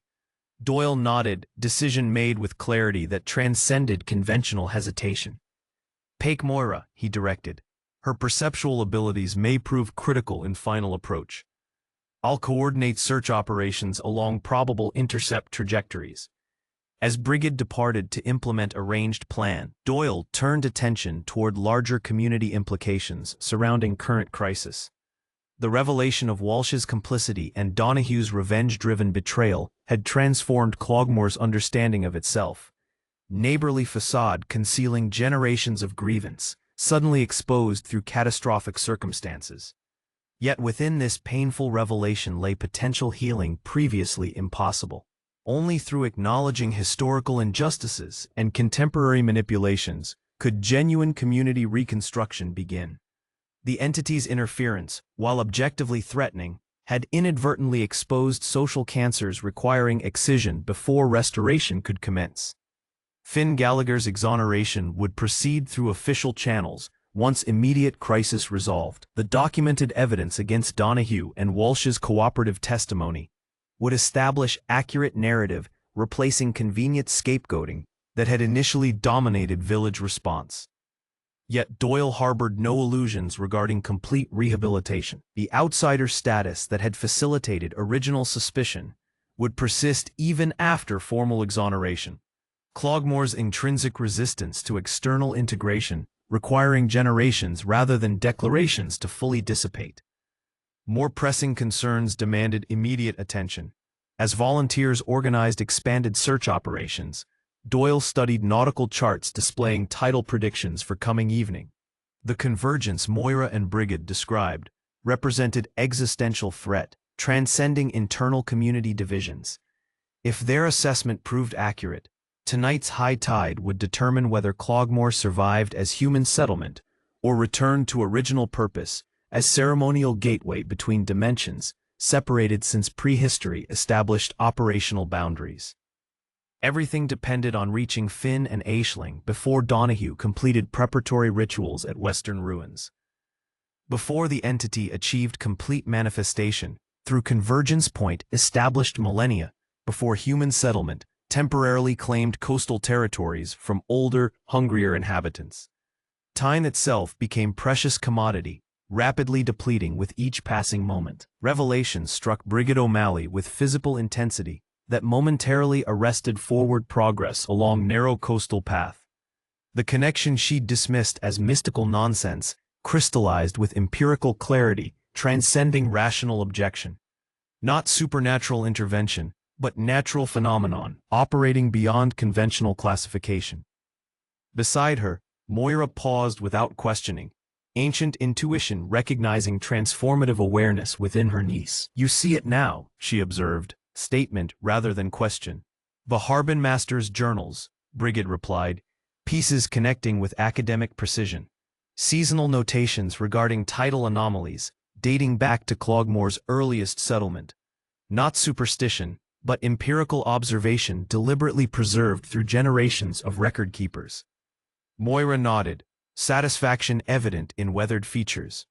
Knowledge maintained despite understanding lost. Recording without comprehending, until someone with appropriate background recognized patterns within apparent chaos. Donahue, Brigid concluded, his archaeological interests providing framework for interpreting historical documentation, others dismissed as nautical trivia. Knowledge without wisdom, Moira corrected. Understanding without ethical foundation. Power without responsibility. The distinction, significant beyond semantic difference, highlighted critical vulnerability within scientific investigation, divorced from moral consideration. Knowledge itself remained neutral. Implementation determined beneficial versus catastrophic outcomes. They resumed progress along coastal pathway, Moira moving with surprising agility despite advanced age and treacherous terrain. The route, known to few beyond lifelong residents, provided approach vector to western ruins, avoiding main trackways likely utilized by conventional search parties. The entity isn't evil in human sense, Brigid observed as understanding continued expanding beyond initial parameters. It simply exists according to nature, incompatible with human requirements. Like deep-sea predators transported to shallow coastal waters. Precisely, Moira confirmed.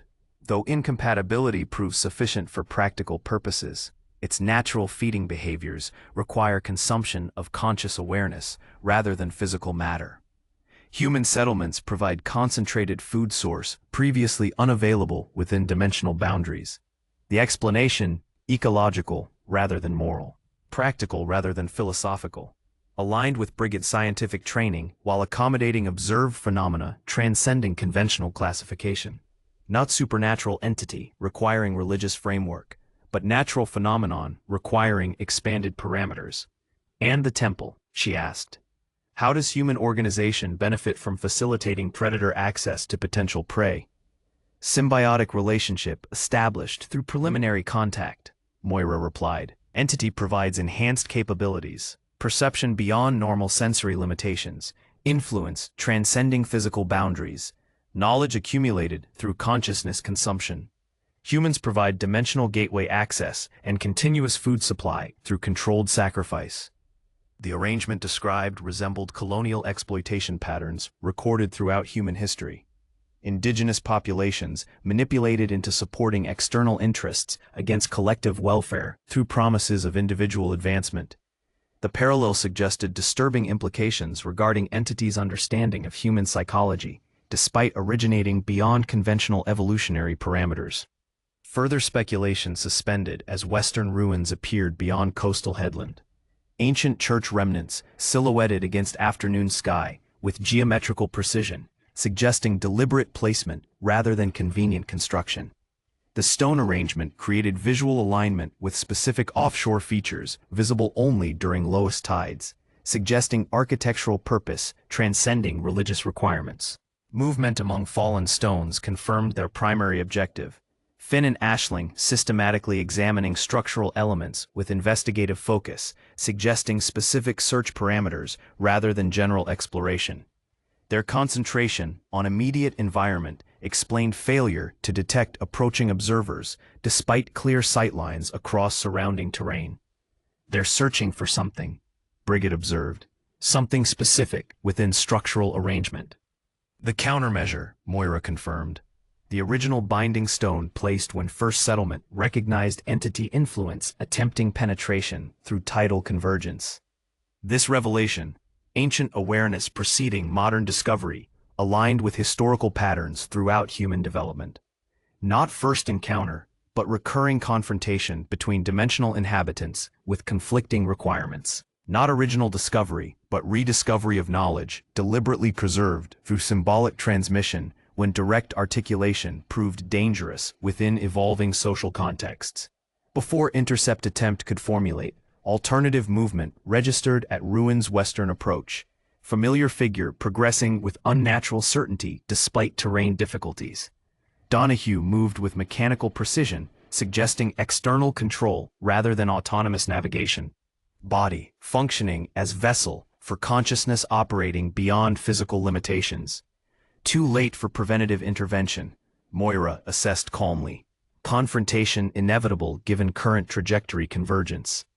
Brigid activated emergency communication device provided by Doyle before departure. Brief coded signal indicating situation escalation requiring immediate response mobilization.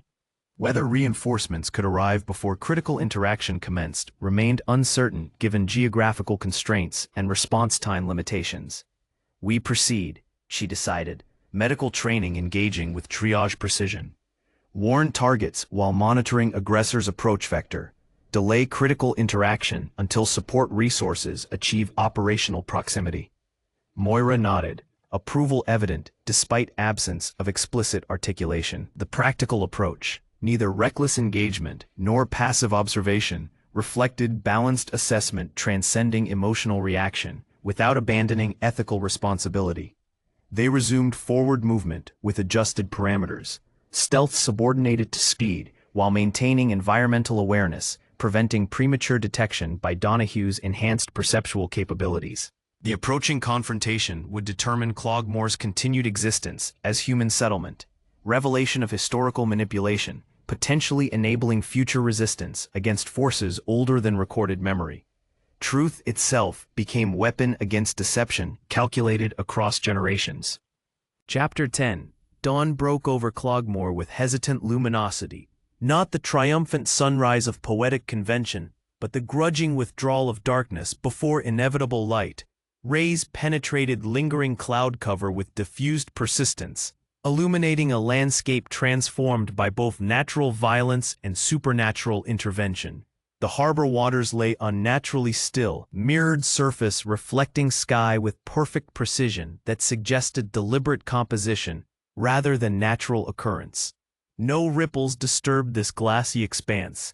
No birds ventured across airspace that should have teemed with morning scavengers. The absence itself became presence, silence articulating what sound could not.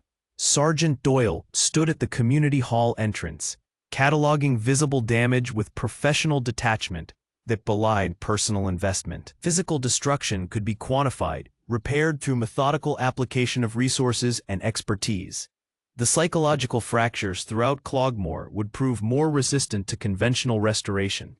First supply boats expected by noon, Deputy Malloy reported, approaching with clipboard containing meticulously categorized information.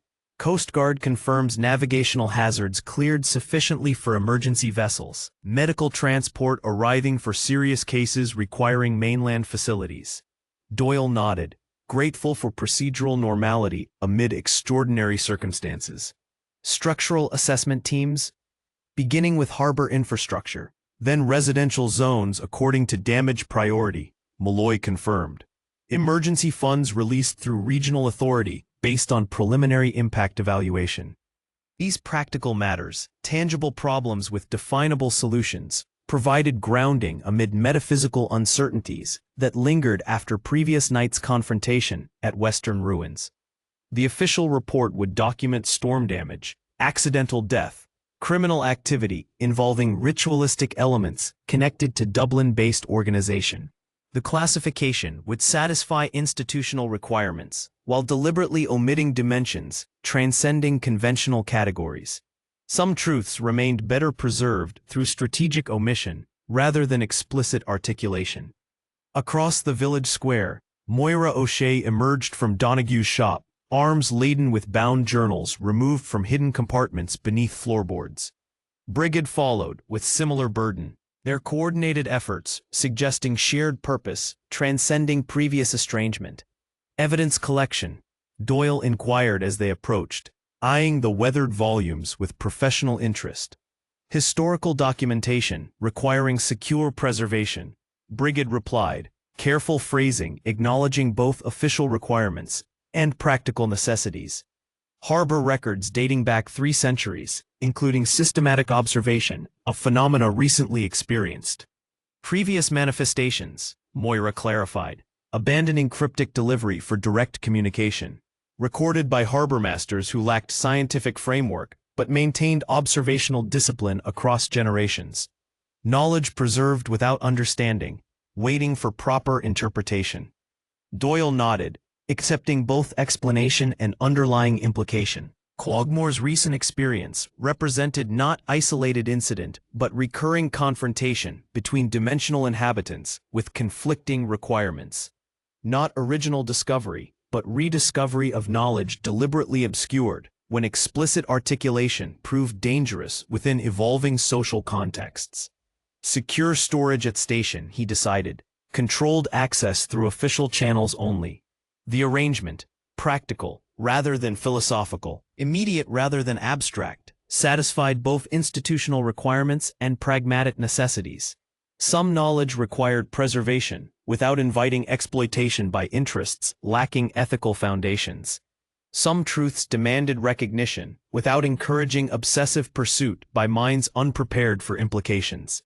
As Malloy escorted the women towards secure transportation, Doyle's attention shifted toward the harbor's eastern edge, where Declan Byrne sat on weathered bench, overlooking boats damaged by both storm and supernatural manifestation. The fisherman's bandaged shoulder evidenced Donahue's attack, while his expression suggested internal wounds requiring different healing methodology. Doyle approached with deliberate pace, allowing detection without startling. Professional courtesy extended toward trauma survivor rather than investigative subject. "Doctor says you should be resting," he observed, settling beside the older man with conversational ease, masking assessment. "Rested plenty," Declan replied, gaze remaining fixed on harbor waters, exhibiting unnatural stillness. "Need to see what's left, what can be salvaged." The practical focus, tangible problems with definable solutions, mirrored Doyle's own coping methodology. Both men functioned best when addressing concrete challenges rather than philosophical uncertainties. Ulf preferred action to contemplation when confronting circumstances beyond conventional understanding. "Insurance assessors arriving tomorrow," Doyle offered. "Emergency funds available for immediate necessities. Reconstruction loans approved through regional authority." Declan nodded, financial considerations registering while remaining secondary to deeper concerns. How much will they know? The officials coming to evaluate. The question transcended practical matters, addressing fundamental issue underlying Cloghmore's recovery process. How much truth could be safely articulated? How much reality acknowledged within institutional frameworks designed for conventional phenomena? Storm damage, criminal activity involving ritualistic elements connected to Dublin organization, accidental death during extreme weather conditions. Doyle outlined official narrative with precision reflecting both truthfulness and strategic omission. Technical language allowing accurate recording without inviting institutional complications. "And the rest?" Declan pressed. "What actually happened at the ruins?" Doyle considered appropriate response, balancing investigative obligation against psychological welfare. Declan deserved truth, having suffered direct consequences of events beyond conventional classification. Yet complete disclosure might impose burden greater than necessary for individual recovery. Before decision crystallized, alternative voice provided unexpected revelation. "I can answer that," Finn Gallagher stated, approaching with measured steps, suggesting physical exhaustion controlled through disciplined will. His appearance reflected confrontation's intensity, clothing torn along patterns suggesting deliberate removal rather than accidental damage, skin bearing symbols drawn in substances better left unidentified. Expression simultaneously haunted and relieved. "You should be under medical supervision," Doyle observed. Professional concern overriding investigative interest. "Brigid cleared me," Finn replied. "Physical injuries minimal compared to others requiring attention." He settled beside them, forming triangular arrangement conducive to confidential exchange without conspiratorial appearance. His movements displayed careful precision, suggesting internal damage unrelated to physical trauma. Psychological adjustments accommodating experiences beyond conventional processing. "Donahue completed preliminary ritual before we could prevent implementation," Finn explained without preamble. The convergence activated precisely as Moira predicted, tidal energies aligning with Ruin's geometric configuration to create functional gateway between dimensional boundaries. And the entity? Declan asked, fisherman's practicality seeking concrete assessment rather than theoretical explanation. Achieved partial manifestation, Finn confirmed. Physical expression limited to water manipulation and neurological interference rather than complete biological embodiment. The countermeasure Ashland discovered beneath Cornerstone interrupted sequence before culmination. Countermeasure? Doyle prompted. Investigative instinct engaging despite resolution to limit official documentation. Original binding stone placed when first settlement recognized entity influence attempting penetration. Finn clarified. Symbolic configuration specifically designed to disrupt convergence energies through counter-resonance principles. Ancient technology operating through mathematical precision rather than mystical methodology. The explanation: technical rather than supernatural, systematic rather than chaotic, aligned with engineering background revealed during previous disclosures. Not religious miracle, but applied science operating beyond conventional classification. Not divine intervention, but human resistance employing expanded parameters. And Donahue? Declan pressed. Personal concern evident beneath investigative interest. Finn's expression darkened with remembered confrontation.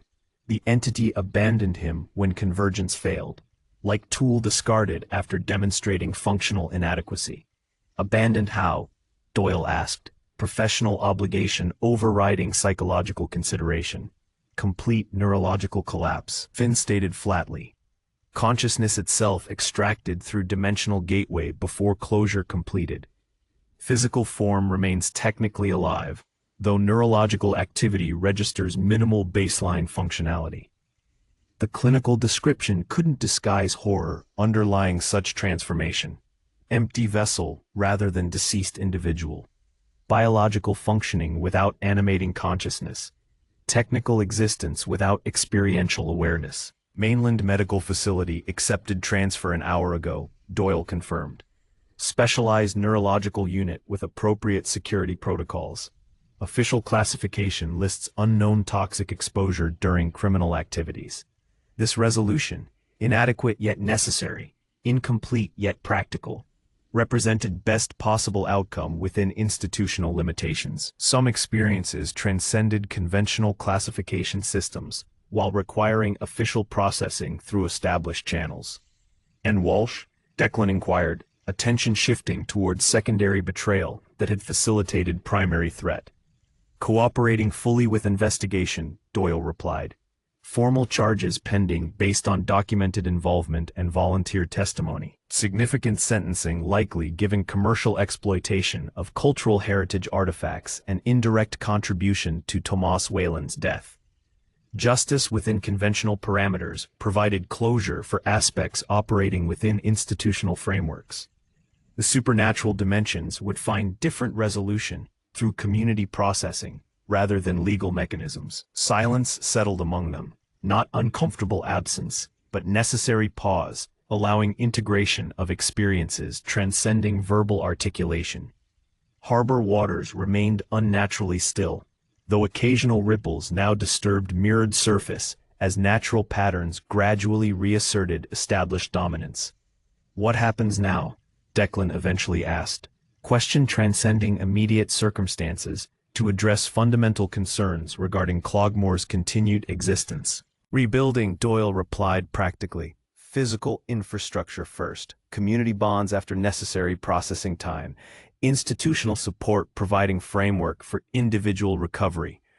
But the entity remains, Finn observed quietly, contained rather than eliminated, restricted rather than removed. The convergence points still exist throughout Cloghmore's architectural arrangement. This truth, uncomfortable yet unavoidable, threatening yet necessary, required acknowledgement despite institutional resistance to classifications transcending conventional parameters. Cloghmore occupied location where dimensional boundaries thinned during specific tidal configurations. This reality persisted, regardless of human awareness or accommodation. Moira's records provide warning methodology, Doyle noted. Historical documentation establishing predictive framework for potential recurrence. Knowledge allowing preventative measures, rather than reactive responses. And the binding stone remains properly positioned, Finn added. Counter-resonance principles operating continuously, rather than requiring activation during crisis circumstances. Ancient technology functioning despite modern ignorance regarding operational principles. These practical matters, tangible problems with implemented solutions, provided necessary grounding amid metaphysical uncertainties. Not absolute security, but functional protection against immediate recurrence. Not permanent resolution, but operational management within acceptable parameters.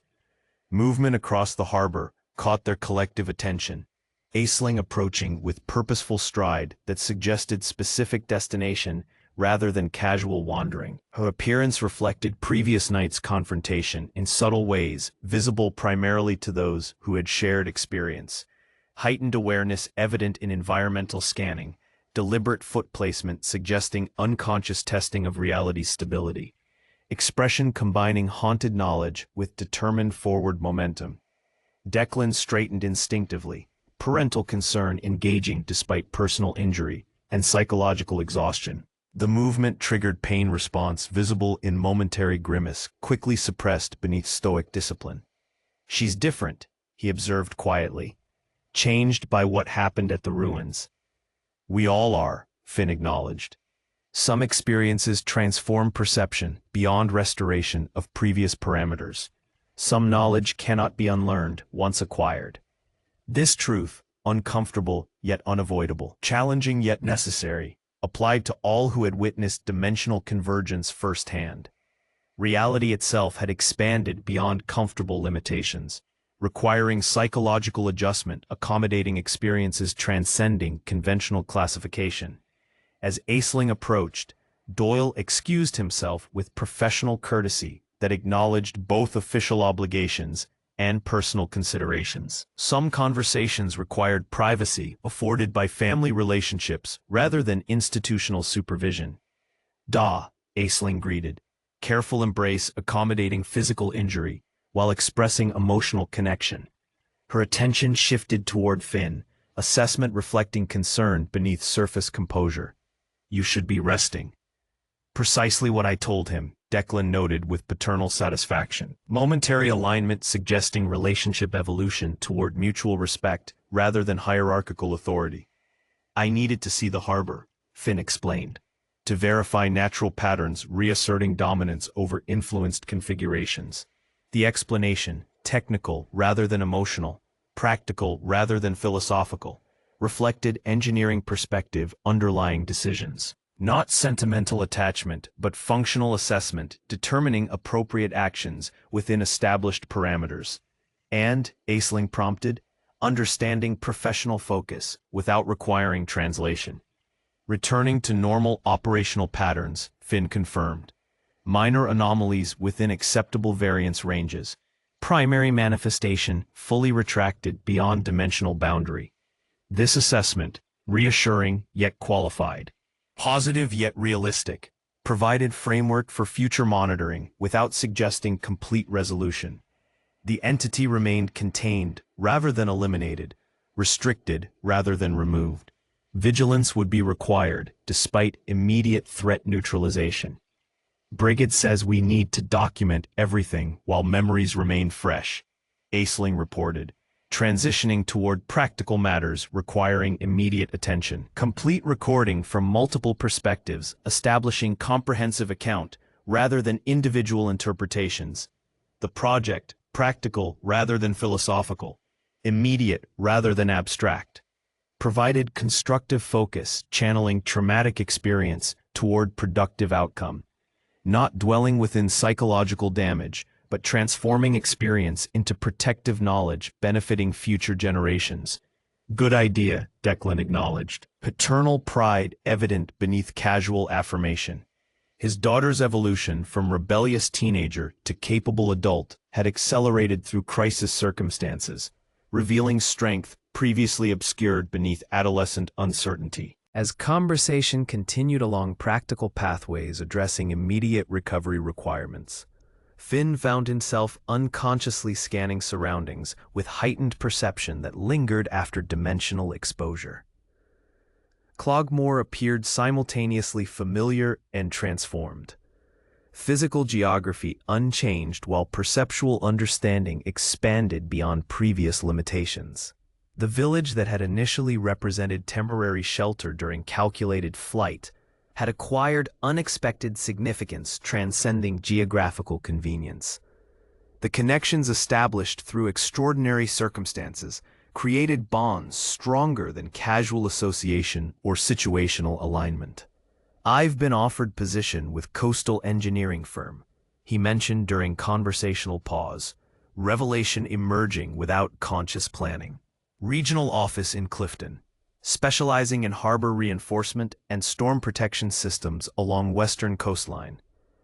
The announcement, unexpected yet somehow anticipated, generated response revealing underlying significance beyond professional development. Aisling's expression combined surprise with tentative hope, quickly suppressed beneath practiced neutrality. Declan's assessment combined paternal calculation with grudging respect. "Decent firm," the fisherman acknowledged. "Handled Roundstone Harbor improvements after the storms of 19. Solid reputation among working boats." This evaluation, practical rather than emotional, professional rather than personal, represented highest praise available within Declan's value system. Technical competence and operational reliability constituted fundamental virtues, transcending superficial considerations. "Means you'd be staying in the region," Aisling observed. Careful phrasing, masking emotional investment beneath factual assessment. "Consulting on Cloghmore's harbor reconstruction, perhaps." "Likely," Finn confirmed, matching her deliberately casual tone while acknowledging unspoken implications. Specialized knowledge regarding local conditions, creating natural advantage in project implementation. This exchange, significance concealed beneath professional terminology, contained emotional dimensions neither participant acknowledged directly.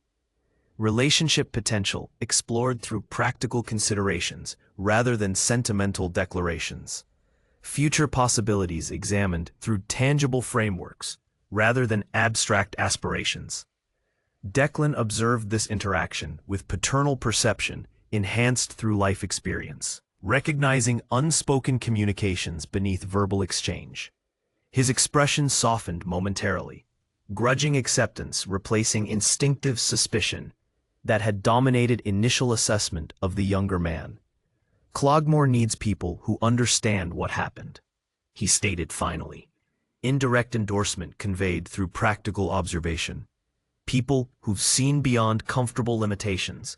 People who recognize warning signs when they appear. The acknowledgement, qualified yet genuine, limited yet significant, represented evolution rather than transformation. Not immediate acceptance, but potential integration contingent upon continued demonstration of qualities Declan valued. Not unconditional approval, but provisional inclusion within community boundaries. "I'd need accommodation," Finn noted.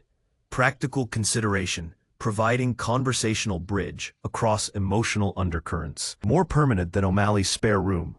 "Old Murphy Cottage might suit," Declan suggested, with deliberate casualness masking calculated recommendation. "Needs work, but structurally sound. Close enough to village for convenience, far enough for privacy. Sits on higher ground, minimal flood risk during exceptional tides."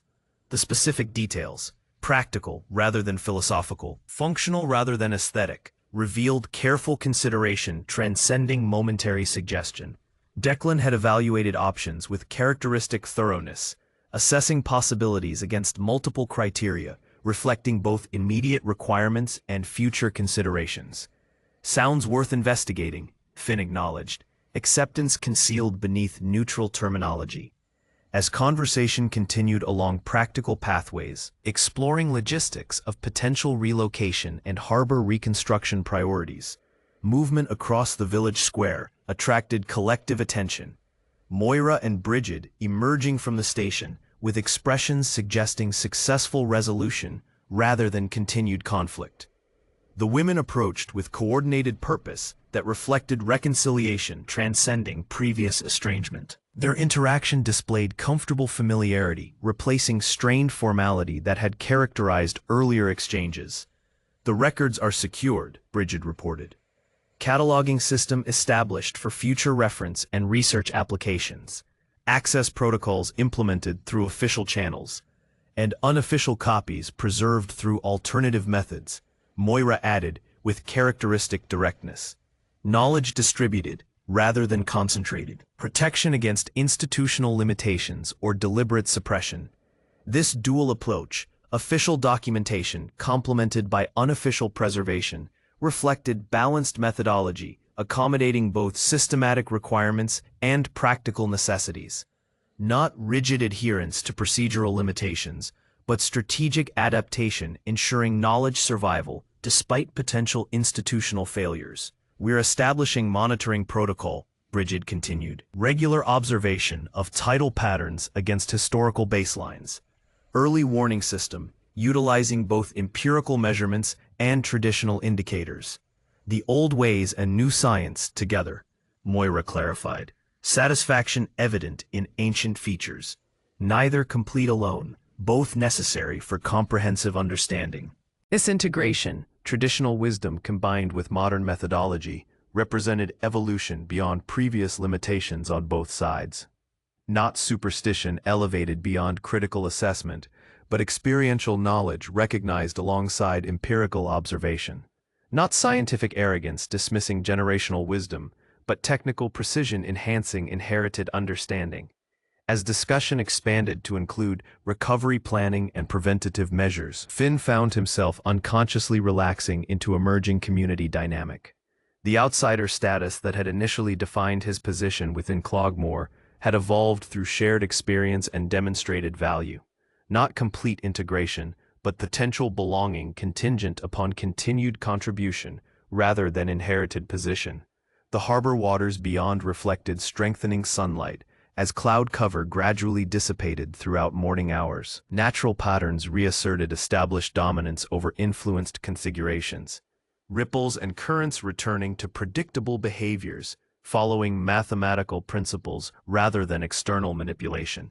The last tide had receded, leaving Cloghmore transformed yet recognizable, damaged yet resilient. A village that had initially represented temporary shelter during calculated flight had become potential home through extraordinary circumstances, creating bonds stronger than geographical convenience or situational alignment. Recovery would require months rather than days, years rather than months, for complete restoration. Physical reconstruction would proceed according to practical timetables and material availability. Psychological healing would follow individual pathways reflecting personal processing methodologies and experiential integration capabilities. Yet within this expended timeline existed immediate certainty. Cloghmore would continue as human settlement rather than ceremonial gateway between dimensions.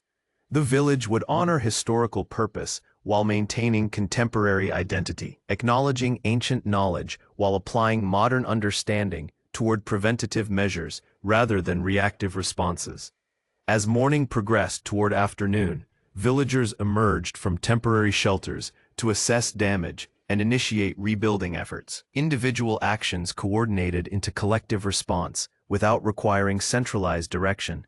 Shared purpose emerging from communal identity, stronger than temporary divisions exposed during crisis circumstances. The last tide had receded, leaving Cloghmore's shore temporarily exposed before inevitable return through eternal cycles governing coastal existence. What distinguished future tides from previous patterns was not physical manifestation, but community awareness, knowledge allowing preparation rather than surprise, anticipation rather than fear. Within this awareness lay Cloghmore's true resilience, not denial of forces beyond human control, but acceptance allowing appropriate adaptation. Not ignorance preserved through comfortable limitations, but understanding enabling strategic preparation against inevitable recurrence.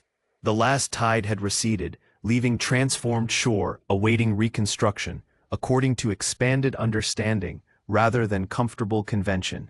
Within this evolution lay genuine hope, transcending sentimental optimism, practical determination, replacing naive expectation with resourceful adaptation to reality's true dimensions. The last tide had receded, but waters would return through inevitable cycles governing coastal existence.